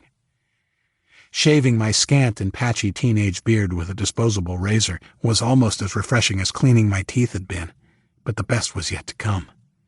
To have a fresh mouth and a smooth face was amazing, but I can honestly say that nothing compared to the incredible feeling of steaming, hot water coursing over my skin for the first time in months, especially after doubting I would ever feel it again. Both Ben and I stayed under the water for at least half an hour. We didn't say a word to each other, just reveled in the small luxury that we had taken for granted not so long ago. I scrubbed the grit, grime, and blood of our journey off my skin, then washed my hair 3 times. When I finally shut off the water and stepped out of the stall, the steam in the bathroom was like a heavy fog. Our guard Williams hadn't yet made an appearance, and I imagined that he knew how much we needed this time. You remember that old saying, "like a new man"? Well, right then, I looked and felt like one. I padded naked to the lockers as Ben finished drying himself off, and found a neatly folded white t-shirt and a pair of black pants. Under those were a fresh pair of briefs, some socks, and a pair of soft-soled canvas shoes. "I feel fantastic," said Ben, joining me at the locker. "I know. Me too. I will never, ever take electricity or toothpaste or soap for granted again." The feel of new, clean clothes took my breath away. Yet another thing that I wouldn't have thought a luxury just a short time back. I finished tying my shoelaces and went back to the basin to look at myself in the mirror. With all the grime washed away and freshly shaved, I could now see the differences between the old Isaac and this new version. If I had to sum it up, I would say that I looked harder. My face was thinner and tanned, even though we had been traveling in the dead of winter. While I had never been fat, any traces of the softness of a well-fed 15-year-old were gone. My cheekbones were more prominent, and the livid scar on the right one gave me an edgier look that I was not expecting. My hair was longer, too. It had grown almost down to my shoulder and fell in a long, dark sweep across my brow. I guess I looked like someone who had done some tough living in a short time. Ben joined me at the basin and tried to pat his clean, blonde hair back into place. It had fluffed up after being washed, and he cursed softly. "Wasn't sure I'd ever have to worry about my bloody girly hair again, but here we are." At that point, the door opened and Williams stepped in. "Good stuff. You two look like new men. Follow me, please. The kitchen has a meal ready for you." I smiled at Ben and clapped him on the shoulder. I knew it was just the buzz of being clean and the promise of food, but I suddenly felt amazingly alive and positive, more positive than I had felt since before my parents had died. He grinned back at me, and we followed Williams out of the bathroom. 21. 5 minutes later, we were in the clean, sterile-looking cafeteria that we had passed earlier. It was now empty besides us, but whether this was by design or just that the mealtime was over, I wasn't sure. Regardless, I was somewhat relieved that I wouldn't have to face the strangers who had seen my backside not so long ago. Ben and I stepped up to the counter. A heavy-set and stony-faced man in an apron stood behind it.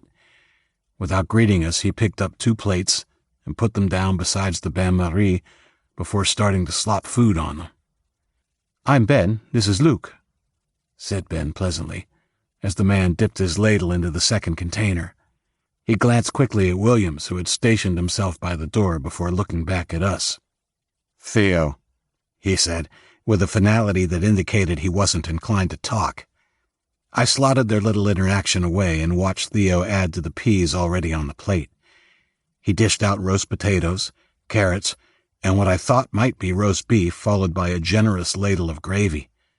The smell of the food was amazing, even if it looked like it had been sitting there a while, and my mouth was watering as I thanked him and took my plate, barely able to resist dipping into the meal with my fingers. I grabbed a bread roll and knife and fork and headed to the nearest table. About halfway through the meal, I paused and called to Williams, asking him when we would be reunited with the girls and Sonny. "Soon." Girls or no girls, Ben and I wolfed our food down as if it was the last meal we would ever have. Ben had returned to the counter for seconds, and I was just mopping up the last of the gravy on my plate with the bread roll when the door slid open. A guard in the same uniform as Williams entered. Behind them were Brooke, Indigo, and Allie. All 3 girls looked clean, radiant, and happy. They broke into smiles when they saw us. Brooke made a beeline for her brother, who had just put his tray down, and turned to her as she swooped into his arms. Indigo was either outrun or let Allie reach me first, and I stumbled, only just managing to keep my feet as she jumped into my arms. "Hi, Allie," I said, and she pulled away slightly. "Where is Sonny?" She frowned. "He's fine. They are monitoring him because he hit his head when they zapped him." "Well, they shouldn't have zapped him. He was just trying to talk to them." "I know. We'll talk to them about that. How are you feeling?" "I'm great, of course. Everything is great now. We found the safe haven." Hearing the words, I felt a mild pang of sadness for the ones we had lost, and the ones we had left behind. We might have been able to save John and Mark after all. The facility's medical resources were obviously top class. And of course, if we had brought them, Samara would have been here too. I pushed the guilt down as Allie moved to the side and allowed Indigo through. "Hi," she said simply. She looked beautiful. Her clean hair fell in soft blonde waves over her shoulders, and her skin was glowing. Under the fluorescent lights, I noticed for the first time that she had a spattering of pale freckles on her nose. They didn't subtract from her beauty. If anything, they enhanced it. I didn't say anything, just reached out, and we hugged and held each other for a few seconds before Ben and Brooke joined us at the table. "Well, you two scrub up all right, don't you?" Ben said to Allie and Indigo as he hugged them. I returned an enthusiastic embrace from Brooke. "Do we know how Luke is?" she asked as we separated. "He's fine. I'll tell you more in a second, but you should get some food first." I followed them to the counter and got seconds. Back at the table, we talked quietly as we ate our fill. The girls had a similar experience to us. They had been examined by a doctor after their blindfolds were removed. Brooke was the only one who had required any sort of treatment. The doctor confirmed she had a sprained ankle and had strapped it after her shower. The shower. They all spent a good few minutes discussing how good it had been to bathe, clean their teeth, and dress in fresh clothes. When we had exhausted that subject, we got down to more serious topics. I told them how we had seen Luke being treated and that the doctor had assured us he would fully recover. The girls were as happy about that as Ben and I. Again, I was reminded what an integral part of our group he was. "So, what do you think of this place, Isaac?" asked Indigo after we had eaten our fill. "Hard to say until we know more and meet this professor. It seems he is in charge of the whole place, even though there's a military presence and homeland security." I gestured to our 2 escorts. I wish Luke was up and about so I could pick his brains. He knows lots more about government and military stuff than me. One thing I'm pretty sure of is that it's top secret. I've heard about the government having secret bases where they research new weapons or hide the president or joint chiefs if we come under attack. Cheyenne Mountain is the name of one. Oh my God, do you think the president is here? Allie asked excitedly. No, I don't think so. I agree, said Ben. I think if the president or anyone important was here, we wouldn't have been rescued from the Chinese. They wouldn't risk discovery. Maybe, but don't they usually have a secret name for the president, like the Package or Eagle? Brooke asked. Maybe President Riley's code name is Professor? You've been watching too many movies, sis. She's right, I have heard that too. I think President Clinton was Eagle. Anyway, I don't think President Riley is here. The virus moved pretty quick, and the last I'd heard, he was in the air. If he's not dead, he probably went somewhere safe, like Australia or England, I said. Maybe they're planning a counterattack? Allie chimed in. Let's worry about here and now. They told me we can meet the professor after we eat and rest. We should be able to get some answers to our questions then. As if on cue, the 2 Homeland Security officers came over to our table. My eyes went to the holstered guns on their belts as Williams addressed us. Okay, kids, all fed and happy? It was probably churlish, but I bristled at being called kids after all that we'd been through. I didn't let my annoyance show. We sure are, sir, thank you. It was amazing. Good stuff. Okay, it's time for you to get some sleep. He looked at his watch. We'll be taking you to top level now. You'll be quarantined from the rest of the facility's population for a few days so we can debrief you and make certain there are no underlying health issues. It's just a precaution. The doc has given you the all clear, but the professor thinks it best. Follow me, please. Top level? I asked as we walked. Yeah, it's the research and development level. It's where all the labs are and the professor's office. Also where my men and I are stationed. Oh, so you're not stationed with the Army guys? No, he said, without offering any further explanation. How many levels are there? I asked. 3. This is mid-level. It's where the civilian living areas are, along with the hospital. Under this level is bottom. It houses the military, storage, and greenhouses.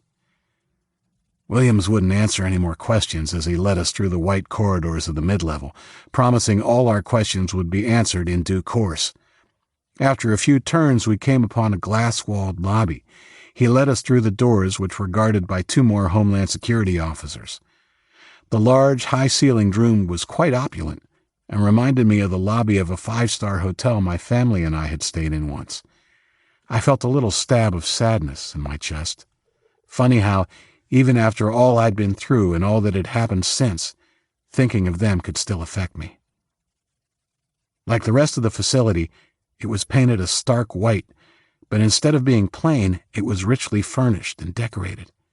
There were paintings on the walls, and instead of the polished concrete floor of the rest of the facility, the lobby had rich, dark brown carpet.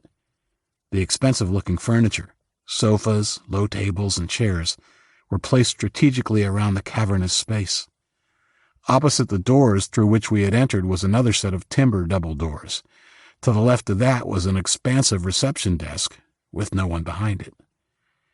We were led past the desk to an elevator at the far left of the lobby. It wasn't guarded, but the 2 Homeland Security guards with automatic weapons patrolling the lobby made me wonder what, or who, they were guarding against. I saw Allie looking around in wonder and tried to put away my natural suspicion. It was time to switch off. Despite the rude way in which we were brought in, we had been rescued. I could relax now. It was time to let go of the constant state of wariness and be a kid again. Even as I thought it, I felt the tension drain out of me. When we stepped into the lift, I maneuvered around everyone so that I was next to Indigo. I felt goosebumps break out on my skin as our arms bumped against each other. When she looked at me and smiled, I felt a warm glow of happiness and a long-buried hope. 22. The top level looked much as mid-level had. It was all white, glass and metal, and looked even more sterile. We were led past several heavy-looking doors with small viewing windows, and even though I didn't have time to stop and look closely, I could glimpse enough through the small windows to see that they were fully equipped labs. Eventually, the corridor we were following came to an end at a glass wall that sealed the entire passage. It had a large airlock in its center, beside which 2 Homeland guards stood sentry. They both carried automatic weapons. Only about 5 feet behind that wall was another.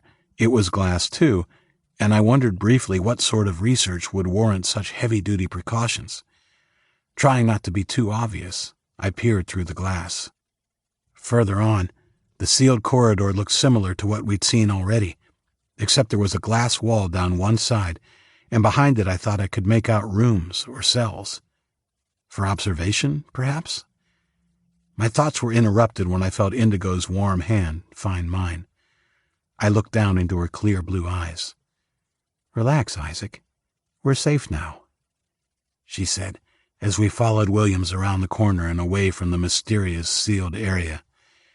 Indigo gave my hand the final squeeze and let go. I closed my hand, savoring the recently lost warmth of her. The turn led us deeper into a wing that contained living quarters and a breakout area with sofas and a pinball machine along with some other stuff. We saw more of the Homeland guards down here, some in uniform, but most in regular clothes as they relaxed and socialized. A short distance further on, Williams paused and swiped a security card, unlocking a door and leading us into a large room with 10 single cots, a couple of sofas, and a table and chairs. "Okay, here we are," he said. "Home sweet home for the next few days. I'll have some games and reading material brought in for you shortly. Unfortunately, you'll be required to stay in the dormitory until the professor gives you the all clear." He pointed to the far end of the room. "There's a small bathroom with a shower. The sink has a second tap which is filtered drinking water, and there's a receptacle with paper cups beside it. Your meals will be brought to you. Anyway, you look beat. I suggest you all get some sleep." He turned and left the room, the door closing behind him with a click. I walked to it after he left, and even though I knew it would be locked, I tried it anyway. The handle didn't budge. Like the shock of our unfriendly capture, being locked in a room wasn't quite how I had envisaged being treated when we reached our safe haven. "It's locked?" asked Ben. "Yeah." I walked back to where they were busily claiming their cots and sat on the first one I came to. I gazed at the wall mural that lined the long wall opposite our cots. It was a photograph of a beach with golden sands, palm trees, and sea, and happy people laughing and enjoying the sun. I knew the life-size image was designed to make up for the lack of windows and natural scenery in the facility, but it only struck me as sad, a bleak reminder of the world that we had lost. "Well, it's fair enough," said Indigo, perhaps sensing my disquiet as she unfolded a blanket and fluffed the pillow on the end of the cot she had claimed. It was 2 down from the one I was sitting on. "After all, they don't know us. It would be strange if they weren't taking precautions." "Yes," agreed Brooke. "It makes sense. I don't think we should take it personally." Ben dived onto one of the cots and turned on his side, with a hand cocked under his head, grinning at me. "I'm sure it's just another one of their rules. It is government, after all." "I know. You're right. I'm just tired. Why don't we get some rest? I don't remember the last time I slept on a mattress. I guess we can finally relax, now that we're here." Allie yawned and fell into the cot next to mine. That was slightly annoying, I had thought. Well, I don't know what I had thought, really, but I felt strangely disappointed that I hadn't been quick enough to claim the cot next to Indigo. Ben and Brooke had already disappeared beneath their blankets, as had a yawning Allie. I slipped my shoes off and laid down. I couldn't stay mad at her for long and smiled when I heard her soft snoring.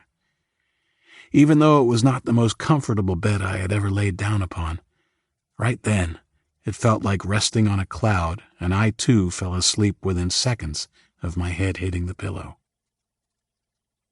What followed were 3 of the best days I could remember having since my parents and sister had died in the fire. They would have been complete if Sonny and Luke had been with us, although, of course, the dynamics may have changed if Sonny had been there, him being a grown-up and all. As it was, we were 5 kids, and we acted like it. Now safe and well-fed, we got back to the business of being kids and having fun, something that had been missing from our lives for months and months. We played games, not only the board games that were supplied to us, but silly games we made up. We spent hours one day just playing a variation of hide and seek, which involved one of us taking a Monopoly piece and hiding it while the others looked away. Another day we spent hours acting out scenes from movies we loved. Best of all, though, we talked and told stories and got to know each other as we hadn't been able to do when we were running, hiding, and fighting for our lives. Even though I already felt like I knew her well, I got even closer to Indigo during that happy time.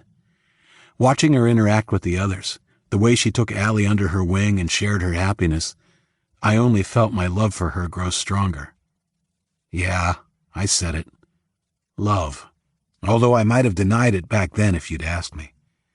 Of course, I hid it well. I was a teenage boy after all. Did she know? No doubt. Even though I wasn't overt, I guess there was no way she could fail to notice my occasional doe-eyed stare and the goofy way I responded when she was in close proximity.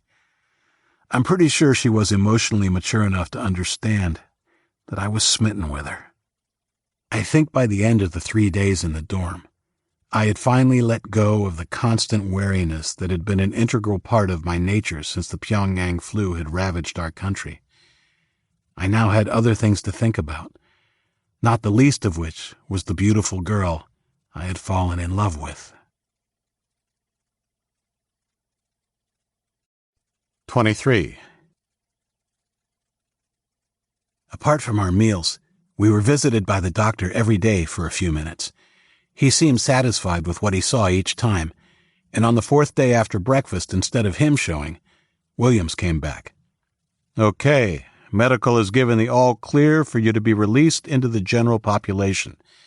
Today you'll be debriefed individually by Colonel Randall. He's been set up in an office down the corridor. Something in his tone told me he didn't approve of this. Whether it was us being interviewed by Randall or the fact that he was on top level, I don't know. We were taken out one by one, starting with Allie. I wasn't able to talk to her before she was let out, but I quickly told the others that no one should mention Huion and her group or Sonny's link to her. I didn't want his situation to get any worse than it may already be. We had a break for a lunch of sandwiches and cheese, amazed and curious as to where they were getting the variety of fresh food we had been enjoying. Ben had his interview after that. He was gone for an hour, and I was just beginning to worry when he was brought back in, and I was let out. Thankfully, Allie had told me when she had come back that she hadn't even thought about Huion during the interview, and so hadn't mentioned her. She seemed a little put out that I was asking her. I wouldn't have said anything anyway, Isaac. I'm not stupid. Indigo stepped in and reassured her that no one thought she was stupid, that we were just being cautious. By the time my turn came around, I knew what to expect. The girls said that Randall had been nice and had really just wanted to know how they had fared since the attack, how we had all met, and how we had found the facility. Williams was silent and unapproachable as he led me to the interview room. I took the hint and didn't try to make conversation. He knocked on the door and stood aside as we waited a few seconds before Randall opened the door. "Isaac, come in." The older man stood aside as I entered and shook my hand with a strong grip. The last time I had seen him, Colonel Randall had been wearing his white camouflage. In his crisply pressed officer's uniform and his short silver hair slicked back, he really did look like authority personified. I looked around, taking in the shelves of cleaning chemicals and implements. It was a storage room. "Forgive the decor, will you? The professor wasn't overly generous when he gave me this office space." I didn't detect any bitterness, only wry amusement. He walked behind a blue plastic drum and sat down on an office chair. "Please, sit." He waved me to a chair opposite his and put on a pair of reading glasses before picking up a clipboard and pen. Firstly, I want to say I'm sorry if you feel that the way we brought you in was a little heavy-handed. We have a duty of care to the people of the facility, so any newcomers are treated with suspicion, especially ones with half the Chinese army chasing them into the mountains. Sure, I understand. I didn't mention the unnecessary attack on Sonny, which I most definitely didn't understand. So, you seem to have a bit of a fan club amongst your group, he said, smiling and gazing at me over the top of his glasses. Sorry? Your group. They look up to you. I shrugged. I don't know, sir. Well, I know. Based on what they've been telling me, you've gained the respect and trust of your people. All of them. I've heard enough to know that it was hard-earned and deserved. Well done on getting them here safely. Well, it wasn't only me, sir. I felt my cheeks grow warm in embarrassment. We wouldn't have made it without Sonny or Luke either. That may be the case, but you seem to be the glue that bound them together when things got rough. I shrugged. By the way, no one has been able to tell us how Luke is, or Sonny for that matter. Your friend Luke is recovering nicely. I spoke to him this morning before I began the interviews up here. I imagine he'll be released from medical in a few days. He asked about you all, too.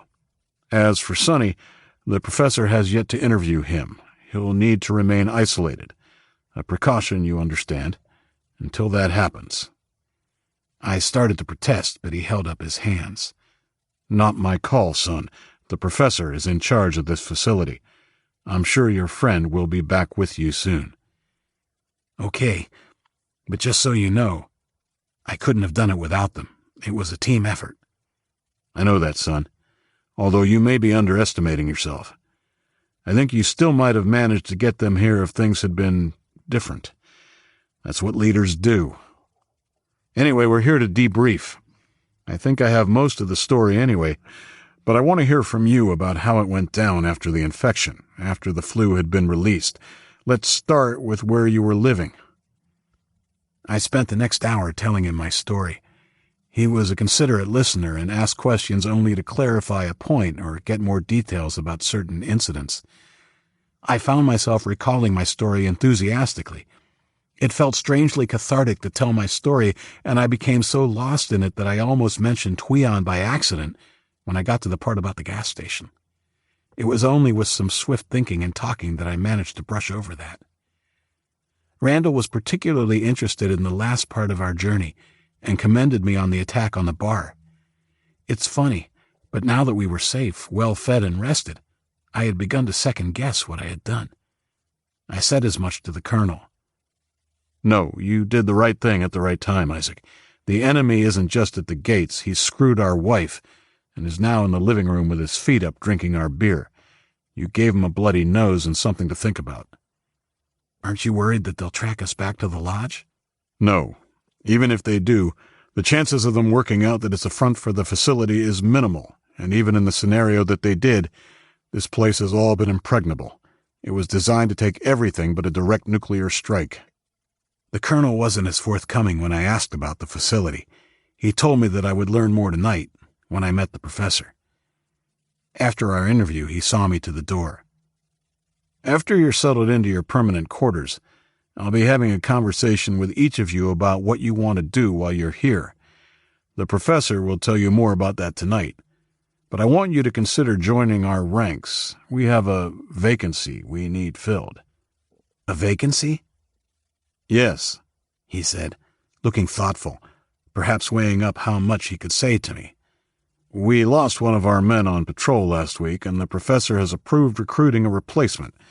If you want, I will put your name forward, even though we wouldn't normally recruit anyone younger than 18.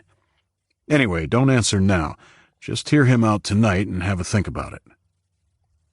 Williams took me back to the dorm, and before he left, addressed all of us. It's just after 1300. You'll be joining the professor for dinner at 1900 hours, and after that you'll be taken to your permanent dormitories. Make sure you have your gear packed by 1900. It will be moved for you while you're at dinner. That shouldn't be a problem, Officer Williams. We don't have a lot to pack. Even though Ben's tone was friendly and not in the least sarcastic, Williams shot him a dirty look before he left us, the door clicking locked behind him. 24. The rest of that day dragged. We talked about the interviews, of course, but it was clear that generally we had all been asked the same questions, and none of us had been able to milk any information of real value from Colonel Randall. We were all looking forward to meeting the professor, not only to have all of our questions answered, but I wanted Sonny released, and I was going to push for it to happen as soon as possible. It wasn't fair for him to be locked up and kept from us just because of his heritage and genetic makeup. I was sure the professor would be reasonable about it. As Ben had told Williams, packing didn't take long at all. Our belongings consisted only of what we had been given since we arrived. The backpacks the soldiers had confiscated from us when we were taken into custody at the lodge had not been given back to us. In any event, they had only contained a few items of clothing, some small weapons, and a few scraps of food. When Williams arrived with another Homeland Guard to escort us back to mid-level, we carried a small bag each that we had been given to stow our toiletries and a change of clothes. That was it, the sum of our existence right then. We followed Williams back to the elevators, all a little excited to be doing something different. As much fun as the past few days together had been, by the last day we were all a little stir-crazy. Ben and Brooke had even had a spat over something really trivial while we had been waiting for Williams, the first time I had ever seen them argue. The elevator was so silent it was eerie. Even the doors didn't make a sound when they opened and closed. We didn't talk on the way down, the presence of the armed men putting a dampener on our mood. I, for one, began to feel a little apprehensive about meeting the professor. The elevator doors opened onto the lobby, and Williams ushered us out. I took more notice of it this time. The reception desk was still empty. I imagine there wasn't much need for a receptionist these days. Williams led us past the desk to the large double doors. This time, there were 2 armed guards at the large doors as well as another patrolling the corridor just outside of the main door of the lobby. All of the guards wore Homeland uniforms. I wondered briefly why there were no military personnel. Perhaps they didn't do simple guard work? The presence of the guards and the lavish surroundings made the whole thing feel a bit surreal, almost like we were being admitted to the Oval Office to meet the president. The 2 unsmiling guards looked us over carefully before pulling open the heavy doors. They opened silently onto a smaller but still large room dominated by a long oak table, covered by an expansive white tablecloth and set for a meal. It was a boardroom that had been converted to a dining room. At the head of the table sat a handsome man with salt and pepper hair. He was engaged in a quiet conversation with a smaller man to his left. The smaller man was neat and compact-looking and wore wire-framed glasses. He was wearing a gray suit and blue bow tie. Given his nerdy appearance and poor dress sense, I immediately picked him as the professor. The 2 men looked up at me, the handsome man smiling and the professor regarding me expressionlessly. I was walking towards him to introduce myself when the handsome man got up from his seat and held out his hand. He was tall and well-built, with a square jaw. "You must be Isaac," he said. "I'm Professor Leahy." I tried not to let my surprise show as I shook his hand. "Nice to meet you, sir. I'm Isaac Race." His hand gripped mine, and I had to work hard not to wince as he crushed my hand in his, twisting it so that his palm was facing down as we shook. I knew about this particular approach. My grandfather had told me it was a way that executives and politicians tried to assert their dominance when meeting someone new. A handshake is normally supposed to be a welcoming gesture between people, but allowing your palm to face upward while the other guy's is facing downward is basically allowing them to have the upper hand, literally. I was having none of it. Without being obvious about it, I planted my left foot as we continued to shake, slowly twisted my own hand back until it was level with his. His brown eyes regarded me determinedly as he attempted to regain his dominant position, and I looked right back at him, just as determined not to allow it. In the end, his greater strength won out, Just. And after shaking for what seemed like a ridiculously long time, he finally pulled out of our handshake and stepped past me to Ben, introducing himself and also shaking his hand. The man I had initially mistook for the professor was watching me, but didn't get up to greet us. "Please be seated," said the professor, after he had greeted and introduced himself to the girls. He went back to his seat as we took ours, but didn't bother introducing the other man. A woman carrying a basket of bread rolls came in as we got settled and began placing one at each of our settings. The professor waited until the woman finished and had left the room before addressing us. "Thank you all for coming. I didn't expect that we'd see any more new arrivals, so it's a real privilege to have you here.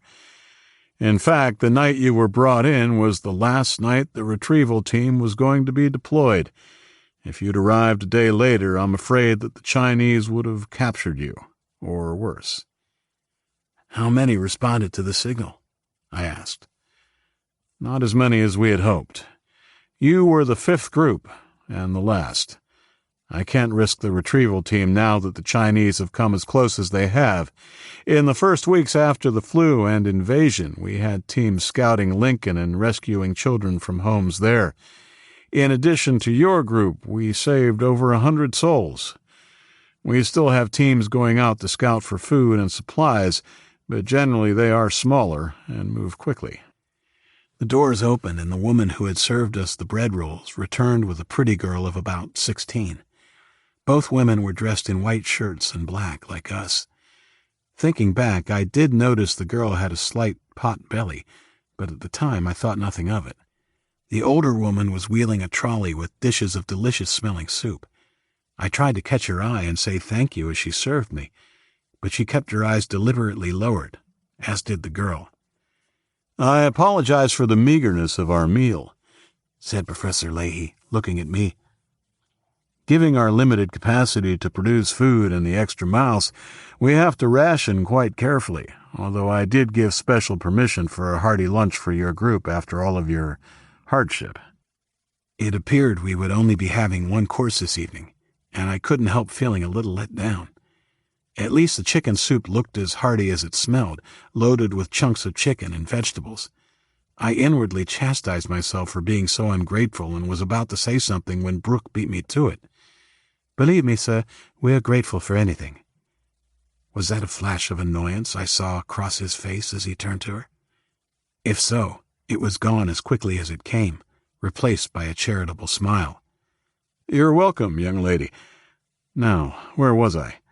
Oh, yes, the food situation. I greet all of the new groups like this with a meal and friendship. Here in the facility we welcome all, but we do ask that everyone contributes to our little society in some way. Does that seem fair to you all?" While it was a question for all of us, he was looking right at me. Obviously he had been told, probably by Colonel Randall, that I was the leader of our group. "Yes, sir, that sounds perfectly reasonable." The others all nodded or said yes, and he clapped his hands together before sweeping his hand around the table. "Good. Please eat before it gets cold. We'll continue our discussion as we enjoy our meal." He looked at the two women who had just finished filling his bowl and that of his nerdy friend. "Thank you, ladies. That will be all." Dismissed, the two serving women left the room and the doors were closed behind them. Was that their contribution, to wait table for the professor and his cronies?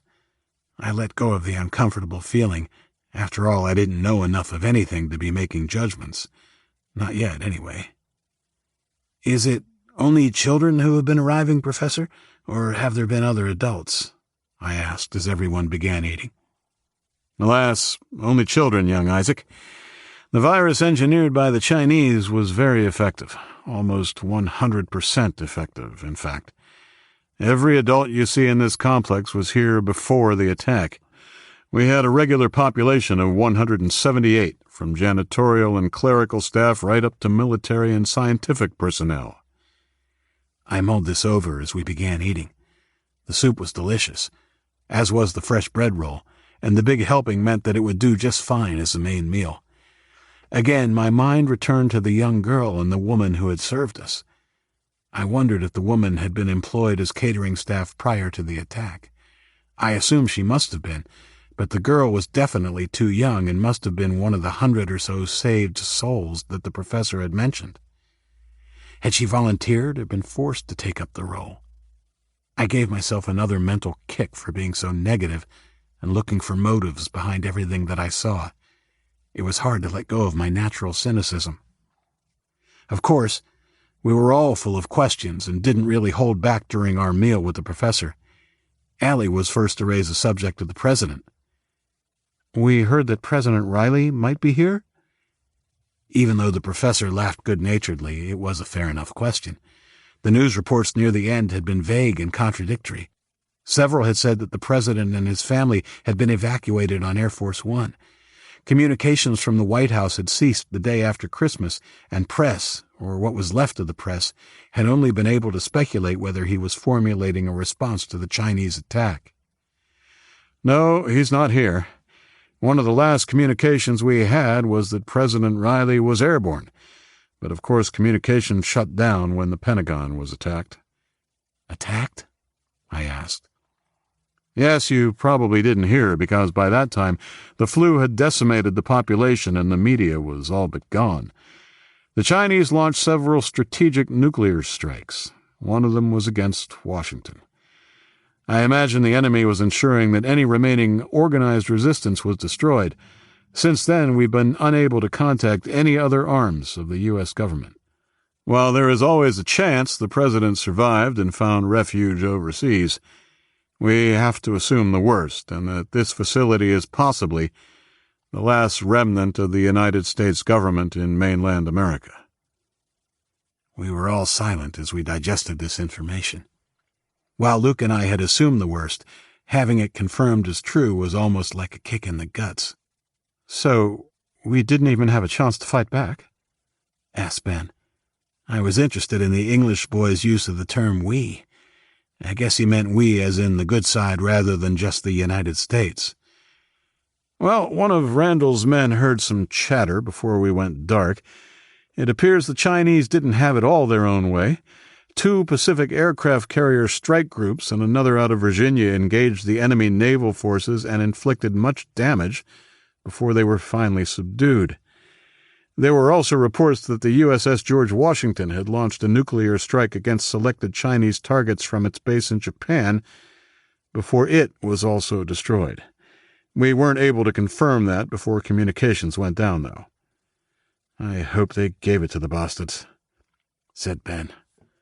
I had the feeling that if Luke was here, he would have echoed Ben's sentiment and let out a yee-haw at the possibility that we had been able to strike back at the Chinese in such a devastating way. Perhaps I would have, too, but I was mindful of Indigo and her feelings after our own attack on the unsuspecting soldiers in the bar. If anything, celebrating the fact that thousands, perhaps millions of innocent civilians may have died as punishment for their government's actions would upset her even more. It didn't seem like something worth celebrating anyway. How many aircraft carriers do we have? There are more than 4, right? I asked. Yes, there were 10 that are active. We assume all of the others were destroyed by strategic strikes while in port. If any were at sea or had managed to elude the Chinese, we wouldn't have heard. It's possible they sailed to Australia or Europe once it became clear that things were hopeless. How did the facility survive the infection? Asked Indigo, changing the subject slightly. Good question, said the professor. Because of the nature of the research we were conducting here, the Drake Mountain facility has a very sophisticated filtration system and quarantining protocols. Weren't you afraid of infection when you started letting people in, though? Or sending your own people out? I saw the professor reluctantly impressed by the veracity of her questions. No, I had already studied the pathogen and knew it had a built-in obsolescence, a use-by date, if you like. Luckily, we were able to map the genetics of the virus before it degraded, something I bet they weren't counting on. I heard an unmistakable tone of satisfaction in his voice. Why would they build in a use-by date? Ben asked. It was probably twofold. Insurance that when their invasion began, there would be no question of the virus killing any of their own people of mixed heritage. But more importantly, I imagine that they were ensuring that our American scientists would not be able to study the virus. I'm sure they knew from their North Korean experiment that there would be no time for a vaccine to come into play, but there are other things they would have been concerned about. We asked more questions about the virus, about how it spread. Well, it moved very quickly, in 2 waves. It's quite unique, really. Not only was it able to be dispersed into the air and carried on the winds, it is, or was, also extremely virulent. Based on the figures we were getting from the CDC, the rate of infection was around 97%. Those that weren't infected directly by the deployment were soon infected by other victims. Was that admiration I detected in his voice? We asked more questions, but the professor seemed unwilling to discuss it any further, and I almost got the feeling he perhaps felt he had said too much already. On the subject of the Chinese occupation, he was more forthcoming. We know that they began their ground invasion within 48 hours of the virus being deployed.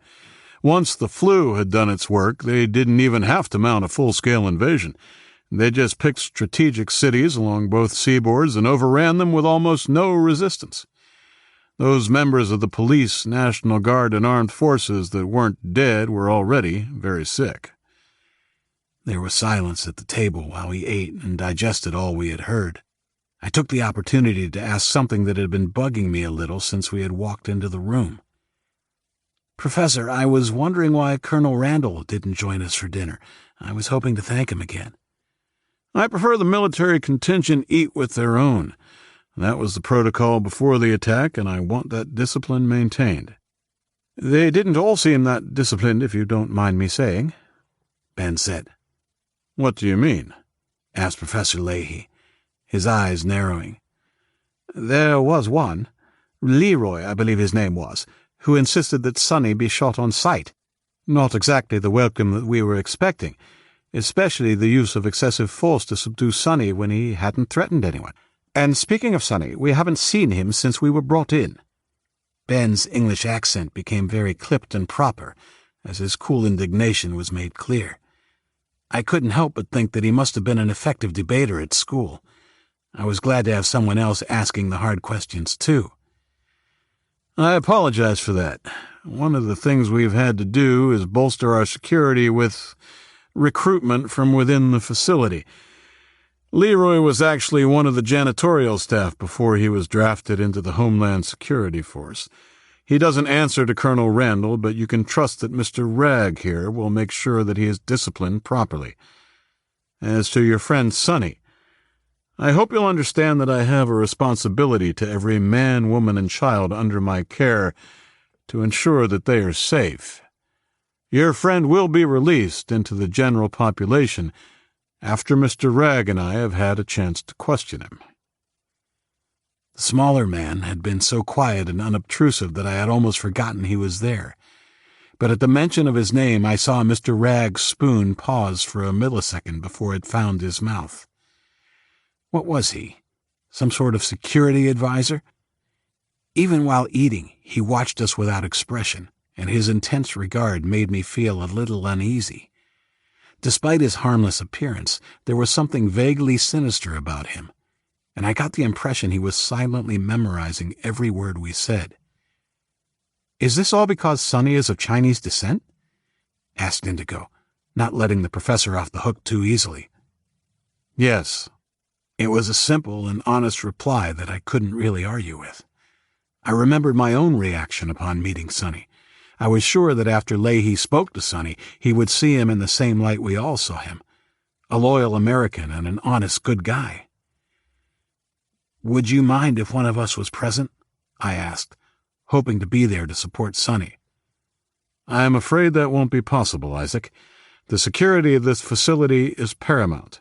I can assure you that I'm not going to torture your friend or anything like that, laughed the professor. It's not you I'm worried about, I thought to myself as I stared into the cold, strangely empty gray eyes of Mr. Ragg. When will that be, sir? We would all like to see Sonny. He's been locked up for days. All my friends nodded enthusiastically. I saw another flash of annoyance in his eyes, but his face was still fixed in a smile. Well, he's not locked up exactly.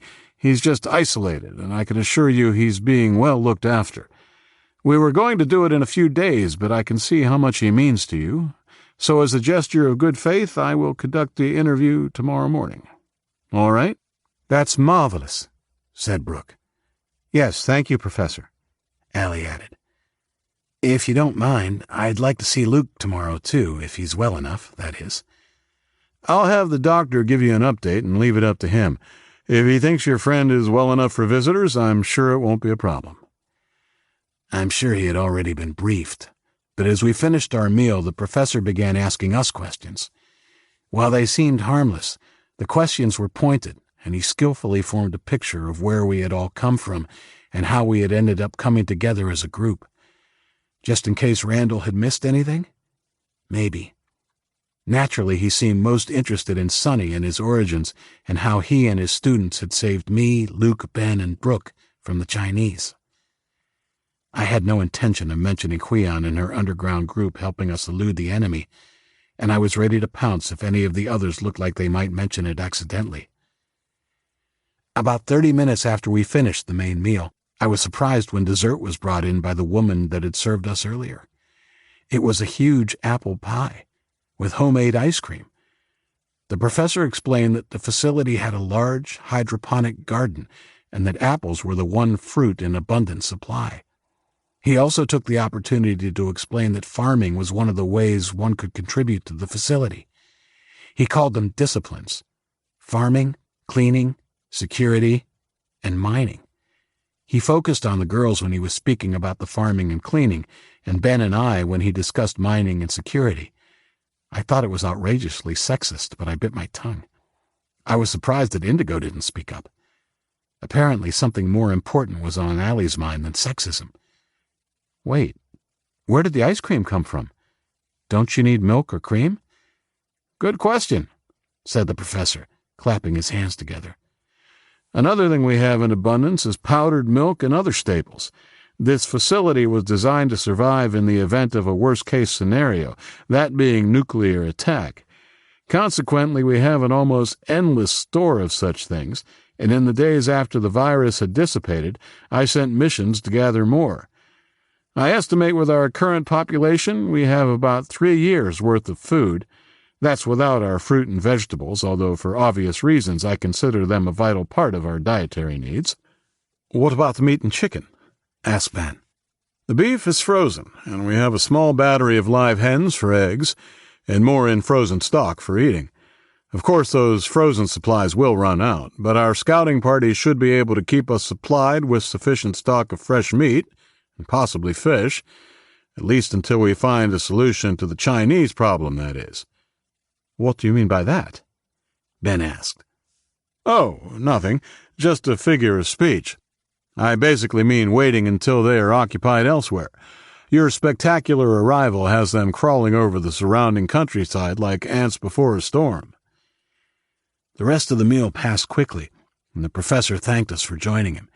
He told us that while he couldn't guarantee our preferences, someone would be talking to us about which disciplines we would like to volunteer for. He looked at his watch as he saw us to the door with the peculiar Mr. Ragg by his side. It's 7:30 p.m. now. Curfew is at 9:30. Reveille is at 6 a.m. Williams here will see you to the square if you like, and you can spend some time in the recreation room, or you can head back to your new quarters for rest. Good night. What's reveille? Allie asked me quietly as we stepped through the door. It's a French word for a wake-up call. They do it in the army to wake everyone up at the same time, usually with a trumpet. Okay. Well, let's go to the rec room. I'm not ready for bed yet. Williams was again waiting in the lobby for us when we emerged. I tried to take more notice of the turns and distinguishing features of our route this time. After 2 turns, we emerged into a larger passageway. We were back in the square. He took us to the open quiet area where there were a few people lounging about, reading a book or chatting quietly. Okay, as you know, this is the square. You can spend some time here in the quiet area or inside the rec room before curfew if you want. The cafeteria was nearly full, and it made me happy to see so many healthy adults enjoying their evening meal. There were a lot of teenagers scattered about, and a big table near the back containing smaller children, with an elderly woman at the head of the table. They were the first really young children I had seen for a long time, and I wondered how long they had been at the facility. Our interested stares were reciprocated, and we returned several enthusiastic waves. The taciturn Williams observed the reception we received. "You're the first newcomers in over a month. At the last meeting, the professor said he didn't expect any more arrivals given how bad the winter was, and the fact that the Chinese were overrunning the state." "We got lucky," I said. "We only just made it, and lost a lot of good people along the way. We wouldn't have made it without Isaac." I looked at Ben, and he shrugged as if to say, "It's true." "Well, that's not exactly right," I said. "We all were a team and helped each other. If I'd been on my own, there's no way I'd be here." Williams didn't seem interested in our story. He gestured that we should go, and we all started for the rec room. "Wait," he called, pulling us up. "This is where the girls say goodbye," he said. "The rec room is only for males. You girls have your own in the north wing. Only the cafeteria is mixed." My good mood suddenly dissipated. "You're separating us?" I asked. "Those are the rules," he said. "Male and female sleeping and living quarters are kept separate. Believe me, it avoids a lot of problems." I saw his eyes linger on Indigo for a second too long, and I felt a flash of protectiveness. I stepped between them. "Well, rules are rules, I guess," I smiled. "Where is the north wing?" He looked at me with an unreadable expression, and then opened the door to the rec room for Ben and me. "It's in the north," he said, putting his hand on my shoulder in a mock-friendly way. "You'll be sleeping in the west wing. Don't worry, I'm sure you'll see them around." What did he mean by that?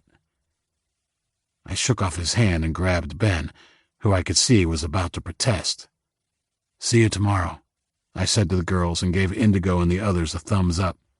I saw Brooke mouth, "It's okay," to Ben, and he relaxed as Williams led them off, but not before glancing back once with a smirk. "I'll be back for you boys soon." I decided right then that I didn't like him. 25. Ben and I entered the rec room. It was a large open space with a pool table dominating one section. There was also a small area containing gym equipment and another smaller anteroom with a sofa and some chairs. It wasn't terribly crowded. There were a couple of men, soldiers based on their haircuts, using the exercise equipment, and 3 boys playing pool with another man I took to be a soldier. We gravitated towards that group. We didn't play, but we did chat briefly to them, mainly the boys who asked how we had come to arrive at the facility. The 3 boys had been the first to arrive about 3 weeks after the flu had run its course. The soldier, who introduced himself as Daniel Bowman, didn't say too much. He was concentrating on the game and didn't seem to be a part of the group. While the boys were friendly enough, we had run out of things to talk about by the time Williams returned, and Ben and I were both happy to be escorted back to our room. For whatever reason, I hadn't slept well the night before and thought it would be good to get an early night. Williams led us out into the corridor, and we followed it around into the west wing, which was basically one long hallway lined with doors on either side. He stopped 3 doors along and swiped his card before ushering us through the door. Ben and I found ourselves in a long, rectangular room. It was basically a dormitory, and except for the fact that there were no windows, reminded me of the army barracks I had seen in movies. There were 4 double bunks set against one of the longer walls. Williams had told us we could use the ones closest to the door and pointed out the bathroom at the opposite end of the room before leaving. Once we were alone, I had to snoop around. Although there was no one in the room at the time, based on the toiletries and other items on the small bedside shelves, it appeared that nearly all of the other bunks were being used. I assumed it would be people like us, refugees from the flu, rather than soldiers, who I assumed would all be housed on the lower level. dibs the top bunk," said Ben, shooting up the rungs of the ladder and falling back on his mattress. I smiled. It was good to see him still so carefree after the hardship of our flight to the safe haven and the strangeness of our new situation. "Well, that dinner was interesting," said Ben, looking down at me. "What do you think of the professor and his strange friend? Do you think they might be bum chums?" "Huh?" I looked at him dumbly, unfamiliar with the term. "You know, boyfriends." He laughed. The comment surprised me, given all that had happened and the fact that about 150 million people had been wiped off the face of the earth. Human traits like intolerance had really been put into perspective for me. I didn't give the remark any oxygen. Ben was just a teenage kid like me, and I knew that he was trying to be funny, not mean. But it felt just a bit pre-end of the world to me. What did it matter now if you were gay or straight, old or young, black, white, or orange with blue polka dots? What did it matter before? The virus didn't discriminate. I don't think so. But there is something a little off about that rag guy. I don't think it matters if he likes men or women. He looks like the kind of guy who would pull wings off bugs for fun. "Yeah, he is a bit strange," he agreed. "Well, it all seems very well run, though, don't you think? Curfews and disciplines and whatnot." I guess," I said, unwilling to comment too much. I was suddenly paranoid that the room might be bugged. It was a military facility, after all. I pretty much shut down the conversation, complaining that I was tired. I didn't want us to risk saying too much in case it could compromise Sonny's situation. Of course, I didn't get to sleep for a while, and found myself replaying the conversation with the professor in my mind. A few things bothered me, niggling little worries that I couldn't quite pin down. I guess in the end it was a general feeling of uneasiness. I left it alone eventually, but made a mental note to follow up first thing about Sonny. I was not going to let that slide, and of course I wanted to see Luke as well. It was strange. After our few days of rest and recuperation, I had been glad to relax and let the mantle of leadership slip from my shoulders, to blend into the crowd and try and make a go of this new situation. Now, after our meal with the professor, I found myself again worrying and feeling responsible for the whole group. Did I want that? Maybe I should just look after number one. Let things fall as they may and let people look after themselves. After all, we were safe, warm, and fed, and that was just what we had been searching for. I decided right then that I would let it go. Decided to just accept that we were safe, that we were in our new home, and that the doubt I was feeling was just a hangover from the harrowing experiences we'd had since the invasion. Calmed by my decision to let go of the responsibility of leadership, and lulled by the soft snoring of Ben coming from above me, I finally fell asleep. I'm not sure how long I slept. It was a deep, dreamless sleep, and I woke slowly to the sound of shuffling feet and whispers. I opened my eyes. There were 3 strange boys standing at the foot of our bunk bed. They stopped talking when I sat up and looked at them. "Hey," said one of them. The speaker had soft brown hair and a sprinkling of freckles on his face. Behind the thick glasses he wore, his eyes shone with a lively intelligence. He and the second of the boys, a wiry lad with messy hair and a big nose, looked about 13. The third, a big strapping boy with short black hair and pale skin, looked about my age. They were all dressed in the white t-shirts and black pants, and I wondered briefly if those clothes would start to feel like prison garb after a while. "Hey," I said. "I'm Isaac." I pointed to the bunk above my head. "That's Ben." "I'm Paul. This is Bo and Toby." I weighed them up. They all seemed like normal sort of kids, and even though the big one, Toby, was as big as a full-grown man, he didn't seem particularly threatening. I climbed off the mattress and shook hands with each of them. I noticed their hands were calloused and tough, and I asked Paul what discipline they did. "We're miners." I meant to ask the professor about that. "What exactly are you mining?" "Well, it's not mining exactly. That's just what they call it. It's tunneling." "Tunneling?" "Yeah, we're digging a tunnel through Drake Mountain. The council wants a second way out in case the Chinese discover the lodge and work out we're in the mountain. Personally, I think it's just a way of keeping us worker bees all busy, because even if they find the lodge, it isn't likely they'll work out that the facility is inside the mountain. I think they might know all about the lodge now. I told them the story of our flight from Lincoln with the Chinese hot on our tails, and I was surprised at how greedily they listened to every word, guffawing and asking questions about anything that wasn't quite clear. "No way!" yelled Bo when I told him that I had emptied my pistol into the chopper. "That's ballsy, man." "Not really," I said, secretly pleased at his endorsement. I thought I was as good as dead and was hoping to take a few of them with me. It was probably pretty stupid, actually. I finished the rest of the story and couldn't fail to notice how they all looked at each other when I told them about the intervention of the facility's soldiers. "Did it happen like that for you, too?" "Kind of, although we didn't have an army chasing us. We were taken in by 2 soldiers from the facility when they were on patrol. We flagged them down, but we still ended up with guns in our faces. It was pretty freaky." "You were together?" "Yeah, there were the 3 of us and my sister Ava as well." "Oh, right. Where is she?" Again they looked at each other, but instead of answering, Bo asked quickly, "So how many were with you all together?" I left it alone, but I made a mental note to ask Paul in private about his sister. Clearly none of them wanted to discuss it, either because they were frightened or because it made them uncomfortable. Of course, I also wanted to know how they had fared since the invasion, how they had survived before being picked up and brought to the facility. I told them our story, even touching upon the ones we had lost. I was pretty tired by the end, but telling my story to kids my age seemed somehow more therapeutic than talking it out with Colonel Randall. Not sure why, but it did.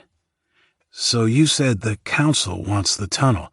I thought the professor was in charge." The 3 boys looked at each other.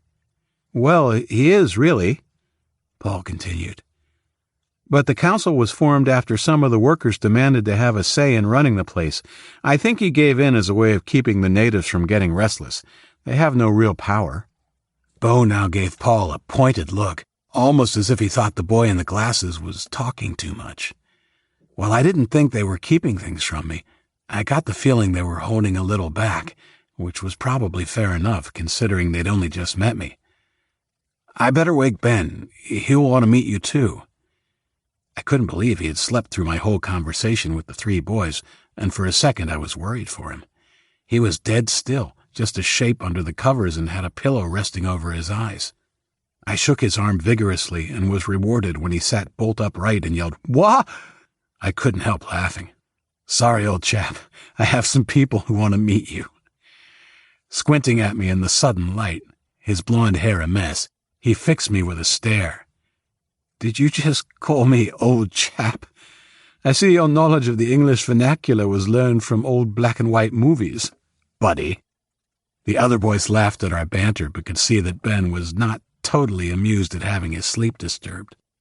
Wearing a half smile, Ben climbed down and went to the bathroom. We chatted for another hour or so after that, but it was obvious the boys were tired after a long day's work.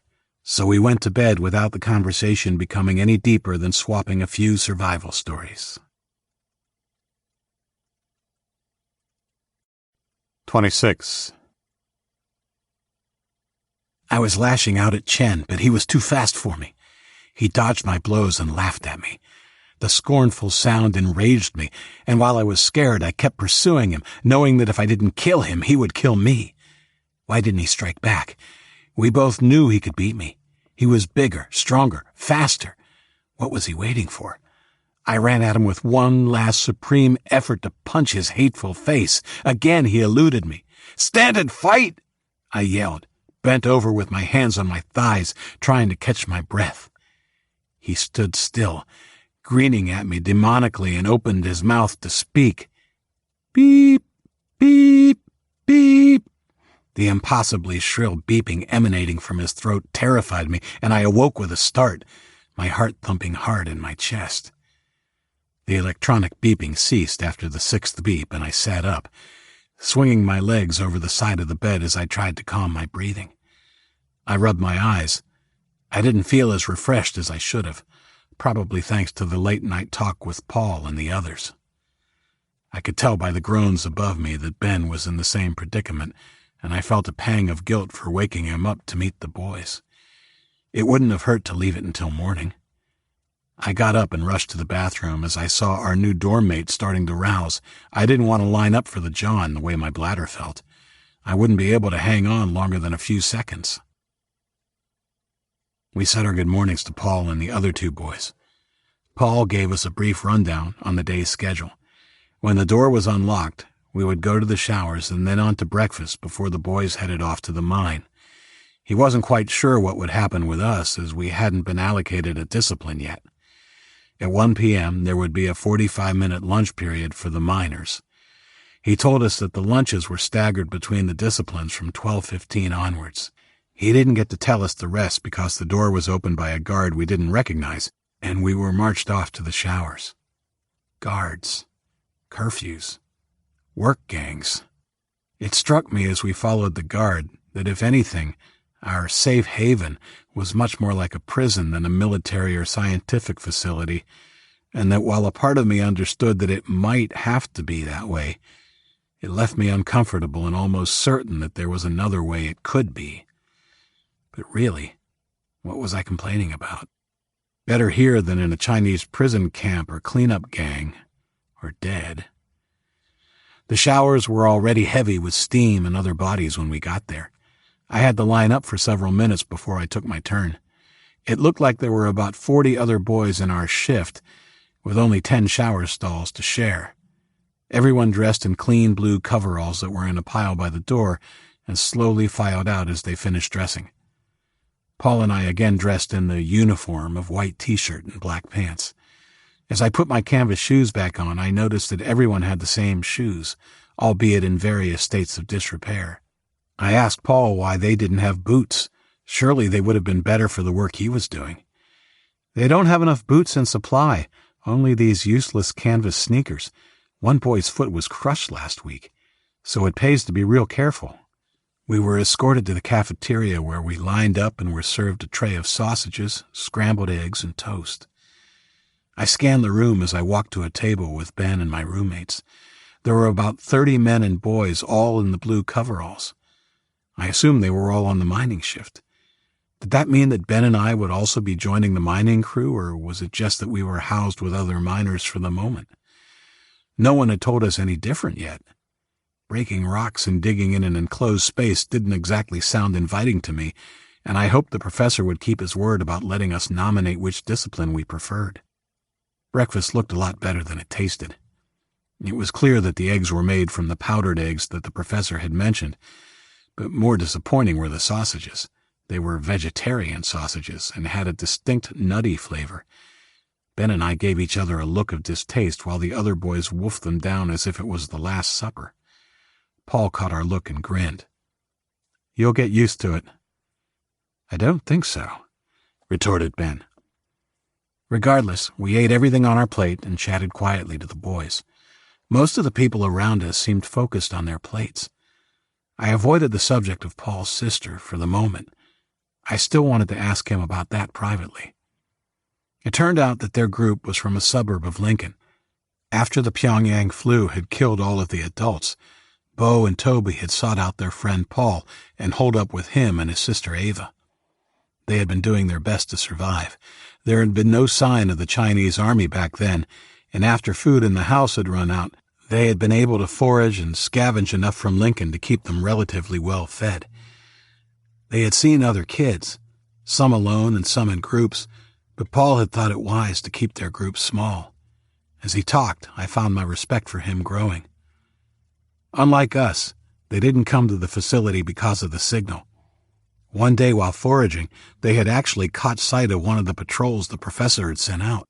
After the initial shock of seeing adults, American soldiers to boot, they hid and observed the patrol rounding up another group of kids. Ava had wanted to flag them down straight away, but the cautious Paul had insisted they watch and wait. He wanted to make sure that these were friendlies and weigh up a lot of possibilities before they made contact. Of course, I could see that they were American, but that didn't necessarily mean they were friendlies. In the end, the food situation and weather had forced their hand, and they decided to turn themselves over to one of the patrols. It took nearly a week and a half for another patrol to come through, and by then, things had become quite desperate for the 4 kids. We were pretty much the last to be picked up by a patrol. They basically only send them out on night missions for food and supplies now. As we finished our breakfast, 2 men came through the door. One was John, the Army guy who had brought me in, and the other wore a Homeland Security uniform. The Homeland guy blew a whistle and yelled, "Grub's over. Time to get to work, ladies." "Asshole," Paul whispered under his breath as they stood from the table and started filing out with everybody else. I shrugged to Ben, and we both stood as John approached us, weaving his way through the crowd of blue coveralls. "Hello, boys," the soldier said with a friendly smile. "You're looking a little less disheveled than the last time I saw you." "Thanks," I said. "It was great to finally have a shower." He eyed Ben and I critically. "You could both do with a haircut, though." I self-consciously ran a hand through my hair. "Follow me, please. You're coming down to the bottom level for the morning. The colonel wants to interview you again." I wasn't sure if he meant interview both Ben and I, but apparently we were both going down. "See you tonight," I called to Paul, as they filed to the left and we went to the right. He turned briefly and gave me a thumbs up. I liked Paul, and while I was interested in finding out whatever was going on with his sister, now that we were safe, I wanted to get back to the business of being a kid and making friends. Paul was easy to like and also seemed open to making friends outside of his group. It's strange, but before the infection, making friends hadn't been really that important to me. In fact, after my family had perished, I had actively avoided it, determined to never be close to anyone ever again.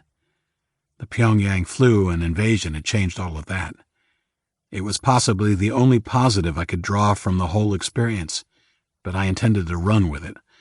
I had seen firsthand that life was too short to waste alone. 27. Ben and I followed John back to the lobby, where we had been taken to dinner with the professor. He didn't acknowledge the Homeland Guard patrolling the lobby, but nodded to the one by the elevator doors as he summoned the lift. We took the elevator down 1 floor, and upon exiting found ourselves in a more Spartan part of the facility. No paintings or carpet here. It was all polished concrete and bare metal. As opposed to the middle or living level, I didn't see any Homeland Security personnel down here. It was all Army, even though the soldiers I did see looked relaxed and weren't patrolling like the Homeland guys seemed to be. We were led from the main corridor past a desk manned by an older soldier with a gray buzz cut. "Boys," he nodded in a friendly way. I looked over his shoulder into a door opening onto some sort of supply room, and I could see weaponry and ammunition stacked on metal shelves. It looked to be a whole lot more than a small contingent in a scientific facility should carry, but I didn't have a chance to ask a question about it before we turned the corner and entered a long hallway. We stopped at the first door we came to. The brass plate read Colonel Randall, and I could see another door a little further along marked Situation Room. John gave the door in front of us a businesslike knock. "Come in." John opened the door and stood aside to let us in. Randall was seated behind a small desk, surrounded by stacks of paper. He was wearing a regular camouflage uniform and a cap, and smiled warmly as we entered. "Isaac, Ben, have a seat, please." From my seat, I could just make out a framed photograph on the desk. It was a woman about Randall's age and 2 younger women who resembled her closely. I assumed it was his wife and daughters, and I suddenly felt empathy for him. It was easy to forget sometimes that everyone in the facility had lost people they loved. I wondered briefly, but uncharitably, about Mr. Ragg's family, surprised that he'd made such a negative impression on me in such a brief meeting. "Thank you, John." Dismissed, John saluted the colonel and promptly departed. "Okay, talk to me," said Randall. "How are you lads settling in?" "All right, I guess so," said Ben. "Good. And what about you, Isaac? Pretty good. Glad to be out of the cold and eating regularly. So are we here about the discipline we want to pick? Straight to the point, huh? I like that. Randall chuckled. Well, this is where you give me your preferences. I take them to the council and give my recommendation, so no guarantees. If you don't have a preference, you'll be slotted into the mining crew by default. What about the girls?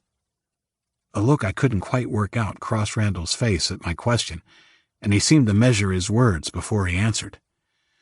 The girls are under the jurisdiction of the professor and his security people. Their role will be decided independently of yours. Why? I'd like to talk to Brooke before I decide what job I take.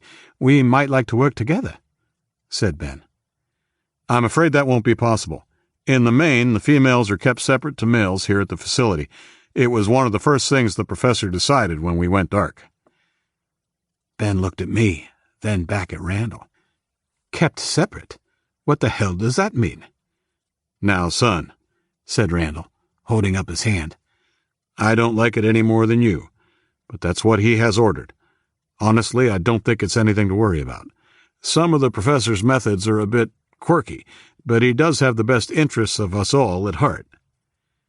Randall didn't seem quite as convinced by his own words as he should, but I didn't press it. Ben did. How can it be good? Separating family? When will I get to see her? I immediately thought of Paul's sister Ava, and understanding dawned on me. They had been separated when they arrived in the facility. But was that why he hadn't wanted to talk about her? My impression was that it was something more serious than that, even if forced separation was serious enough. That's hard to say, son. I saw Ben's face turn crimson as he stood up and leaned over Randall's desk, his rage quite impressive to behold. Don't son me. I'm not your son. What are you, a colonel?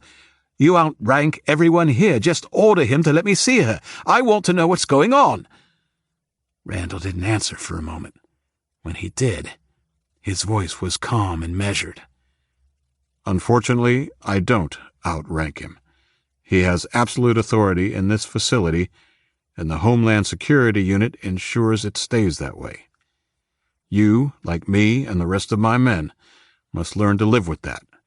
It won't do your sister any good for you to end up in lockup on half rations. The women are kept separated for their own protection. As far as I can tell, they are treated well. Again, he didn't sound convinced, and it was only my confidence that Indigo could handle herself and look after the other two that allowed me to keep my own counsel and put a calming hand on Ben's shoulder. He looked at me, and I looked right back into his eyes. Sit down, Ben. We'll look into it later. Let's get this done so we can go and see Luke.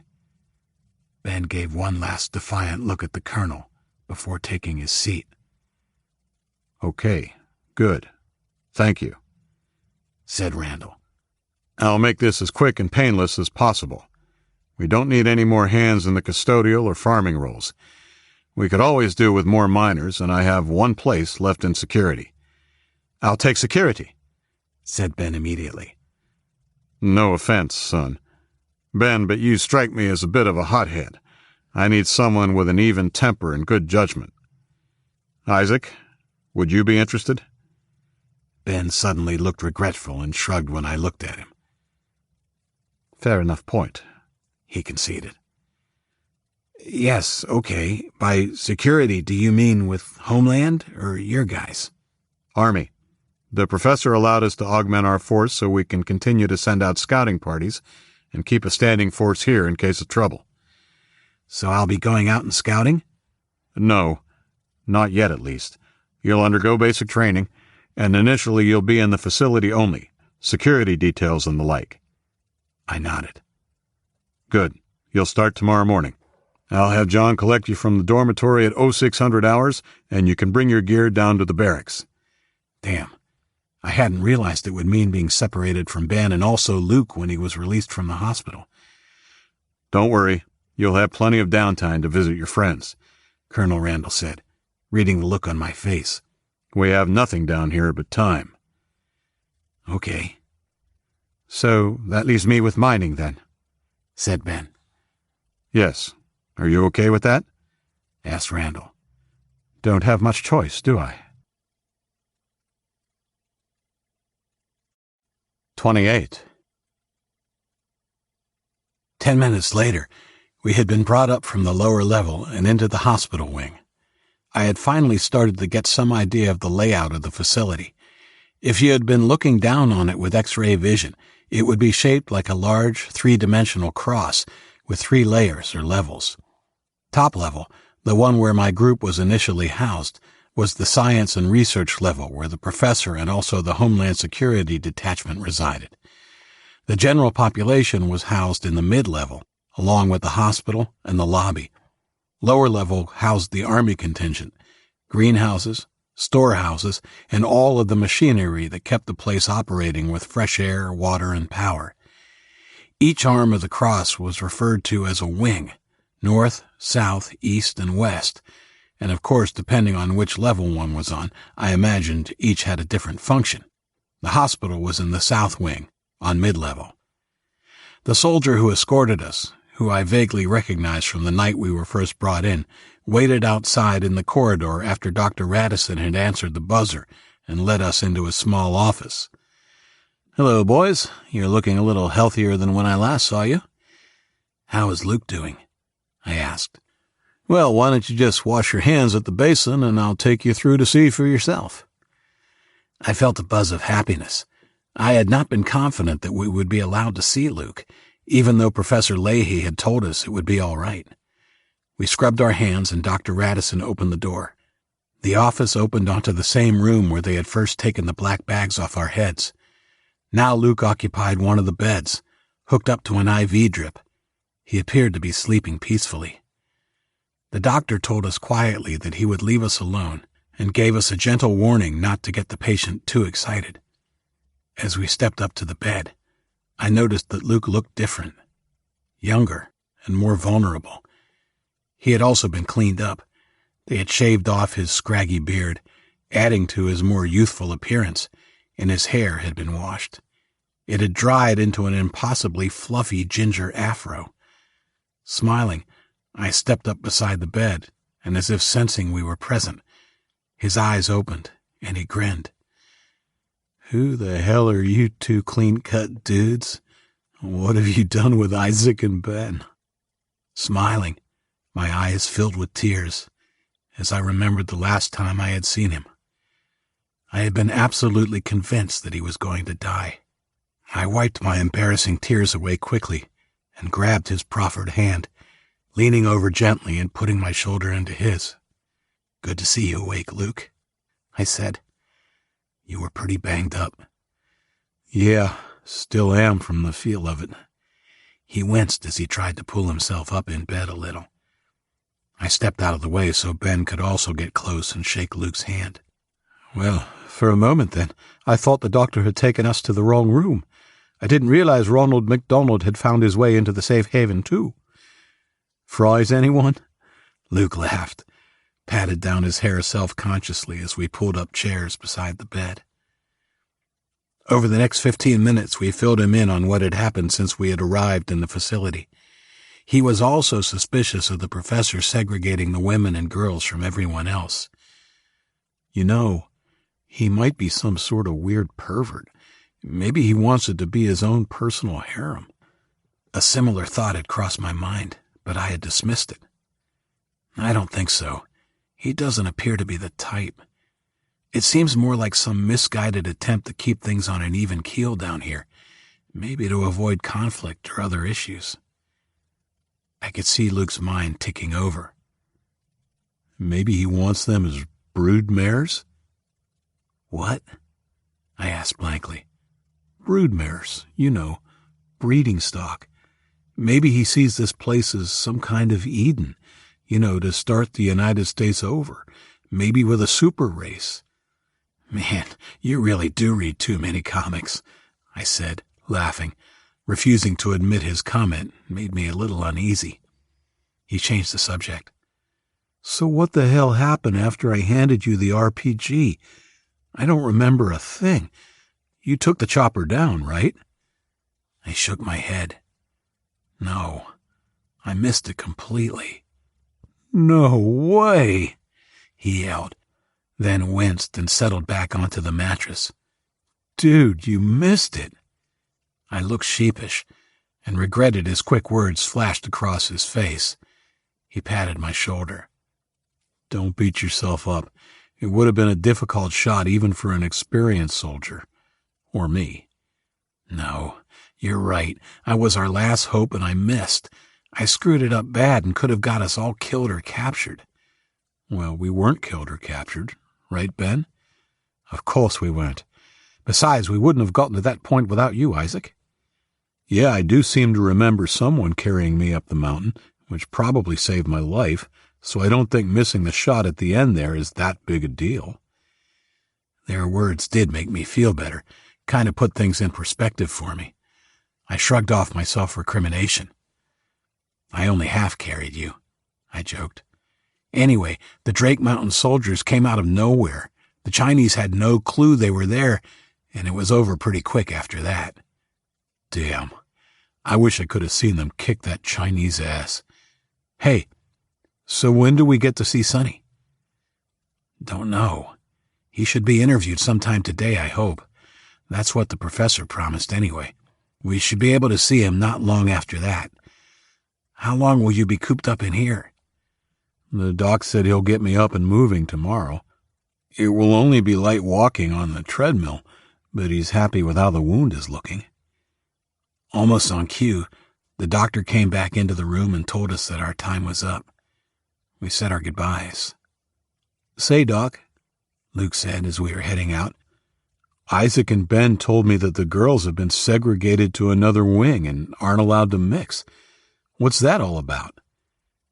Dr. Radisson paused and looked at us. The professor deemed it necessary to separate the females from the male population. I don't really know more than that, except that he seems to think it's better for the safety and security of all involved. He was singing the same song that everyone else was, and I couldn't help the feeling that he also wasn't letting on all he knew. I couldn't wait to talk to Paul that night. I knew I'd at least get a straight answer from him, even if he didn't know a lot. Luke looked as dissatisfied as me at the answer, but held his tongue. You concentrate on getting better, I said pointedly. We'll keep you updated about what's happening. What now? I asked the soldier as he led us back towards the square. You have the rest of the day to yourselves. I'll take you to the rec rooms. You can play pool or pinball or whatever you want, I guess. As we walked, I wondered when I would run into the redneck Leroy again. I was sure he would be quite talkative, given that he didn't seem too bright. I couldn't believe that he'd been given a position in Homeland Security. My first impression was that he didn't seem like the kind of man who should hold any position of authority.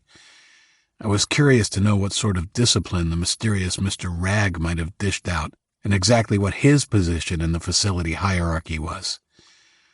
Okay, here you are, said the soldier as we arrived in the square. Have fun. Will do. What was your name, by the way? I asked. Tony Gould. Okay, Tony. Thanks. What now? Ben asked as we stood outside the quiet room.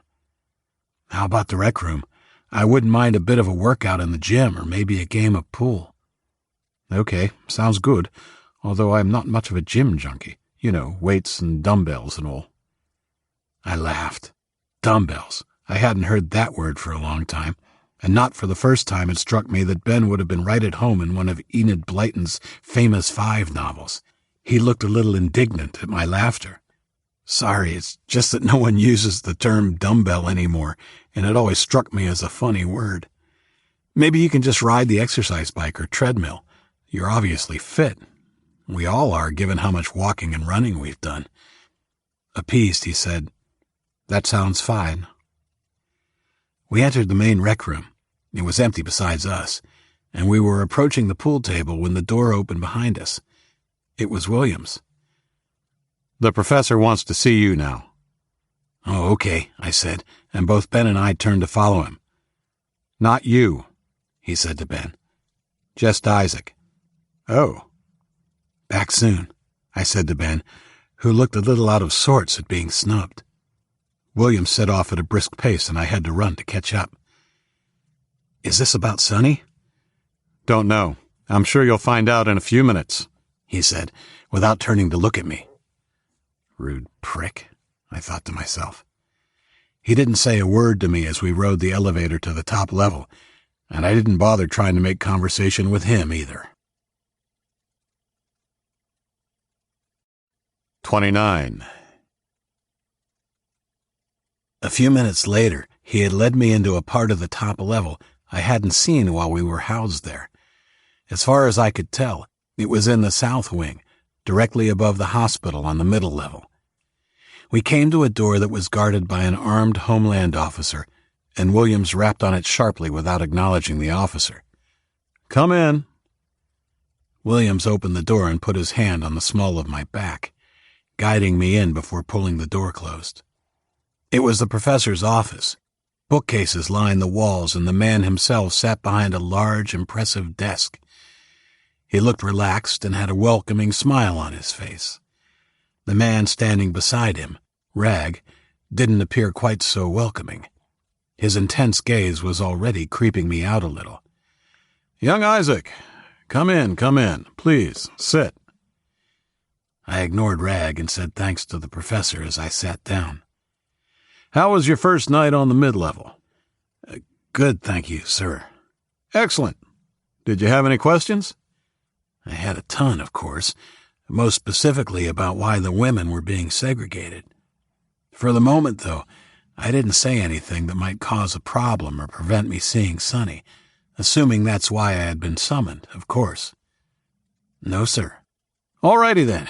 As I promised, I'm pleased to inform you that Mr. Ragg and I interviewed your friend Sonny this morning, and that it went very well. Would you like to see him? Yes, please. That would be great. Will he be moving to mid-level with the others now? He paused and seemed to weigh his words very carefully before answering. I got a sinking feeling. Alas, no. Not yet, anyway. He will remain on the science level with us for the time being.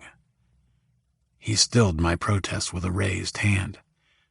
It's for his own protection, you understand. I know that you think of Sonny as an American, but unfortunately all that the general population will see is one of the enemy. I don't think it would end well if one of the rasher inhabitants got a silly notion into their head. He is an American. It's not just what I see. It's what he is, and we have rights. Can't you issue a directive letting them know he's not one of the enemy? Well, that's not quite correct, he said, the smile slowly fading. We're not Americans anymore. We're survivors, and our rights have been taken away from us by a ruthless enemy. It has fallen to me to ensure the safety of one and all in this facility, and it's not a responsibility I take lightly. Your friend will remain in custody. Protective custody, you understand, until I work out how to integrate him into the general population. Okay? I could see he was not going to be swayed, and decided not to argue the point any further. Choose your battles wisely. I remember my father saying to me years ago, this wasn't a battle I could win right now. Okay, I said quietly. Professor Leahy's oily smile returned in an instant. Excellent. I'll have Mr. Ragg escort you to see him now. You can visit for 20 minutes or so. Thanks, I said. Will we be able to come visit while he's locked up here? The others would like to see him too, especially Allie. I will work something out, he said, looking vaguely annoyed, probably at my choice of words. Enjoy your visit. Apparently that was conversation closed, and he turned to his computer screen without another word. It could have been my imagination, but Mr. Ragg seemed to deliberately invade my personal space as he walked by me and opened the door. The compact man didn't say a word as he led me back down the corridor of the south wing. I took the chance to examine the forward-facing Ragg a little more closely than I had before. Beneath the fabric of his gray suit, I could see a hardness to his shoulders and torso. He wasn't overly muscled, but from what I could see, He was tough and toned. We took a left at what I supposed was the equivalent of the square on the floor below us. On this level, it was a large open area with sofas and tables and a sink and coffee-making facilities. 2 off-duty Homeland officers were playing cards and talking. They clammed up when we passed. Whether it was my presence or Rag's that prompted their sudden silence, I'm not sure. For his part, Rag ignored them and took us left down the same corridor Williams had taken us on our first day. This time, instead of turning when we came to the glass wall, Rag stopped in front of it. The 2 guards stepped aside as Rag opened the airlock and let us through, waiting for the first door to close before opening the second. I felt the air pressure change and swallowed to unblock my ears. "Why is he being kept in here? He's not contagious, you know." Rag kept walking, and for a moment I thought he wasn't going to answer me. When he did, he didn't bother looking at me. "The professor thought it best, in case word leaked out that we had someone who might be mistaken for the enemy here. It's the most easily defended area in the complex." Something about the explanation didn't quite ring true, but I chose not to question it. On our left we passed what I could only describe as cells. I'm sure they probably called them observation rooms or something harmless, but the square, sparsely furnished rooms with glass walls on the side facing the corridor seemed to have a dual purpose to me. The whole area, corridor and rooms included, was topped with a low glass ceiling a few feet below the actual concrete ceiling. To our right was the occasional door, and through the tiny reinforced windows I could see that they were also labs. The third and final cell contained Sonny. He was laying on a cot reading what looked like a paperback novel. He looked up when he saw me, his face creasing into a smile. The kung fu expert sat up, clearly happy to see a familiar face. Unfortunately, the smile only highlighted the large, fading bruise on his cheek. My own smile faded a little. I was pretty sure that bruise hadn't been inflicted when he had been zapped back at the lodge. Rag stepped up to the lock and swiped the card, pulling the door outward and allowing me through. I saw Sonny eye him, but couldn't read his expression. 20 minutes, said Rag evenly before swinging the door closed and stepping back to stand in the middle of the corridor, staring at us through the glass. I couldn't help but feeling like a bug in a specimen jar. Sonny's eyes left Rag after a moment and looked back to me. "Isaac," he said, stepping up and grabbing me in a bear hug which I returned wholeheartedly. "Hey, Sonny," I said as he clapped me on the back. "How are you?" "I'm fine," he said, and grasped my waist, leading me to his cot. We sat side by side, and he nodded surreptitiously to a camera positioned in the top corner of the room.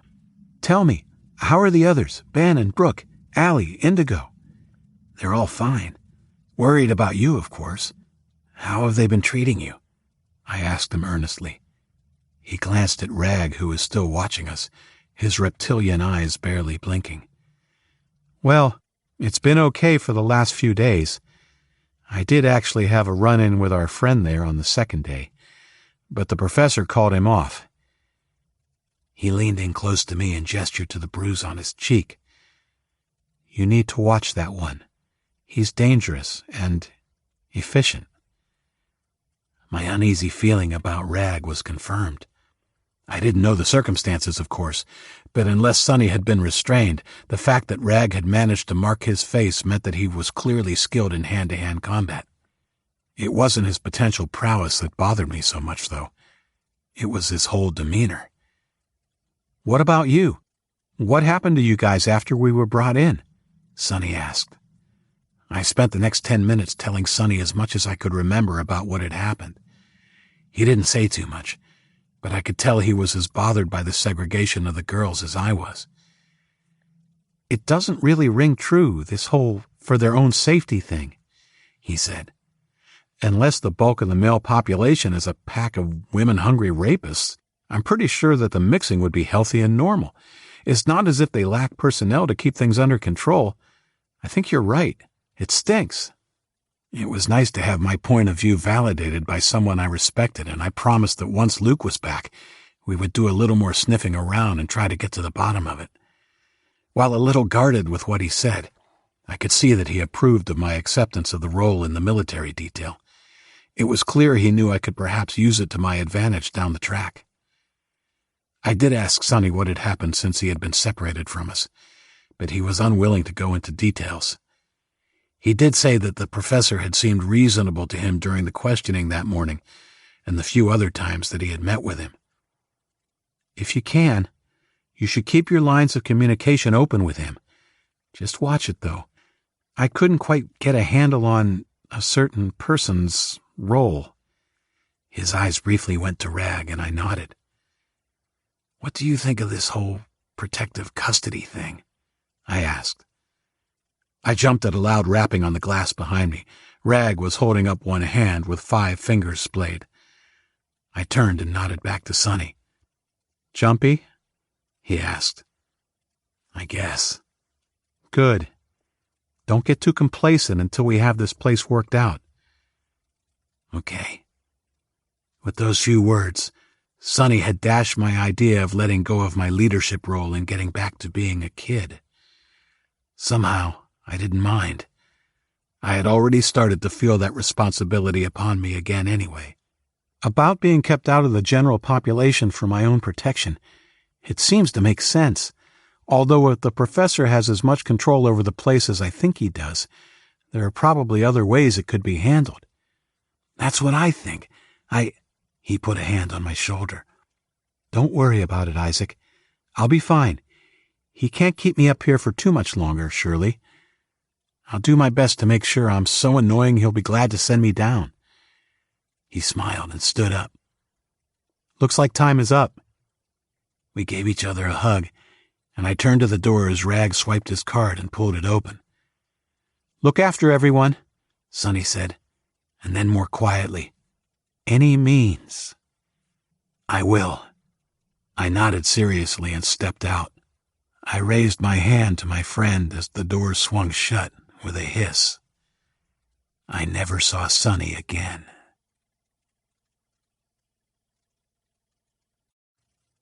The end of On the Run, Book 2 of the America Falls series.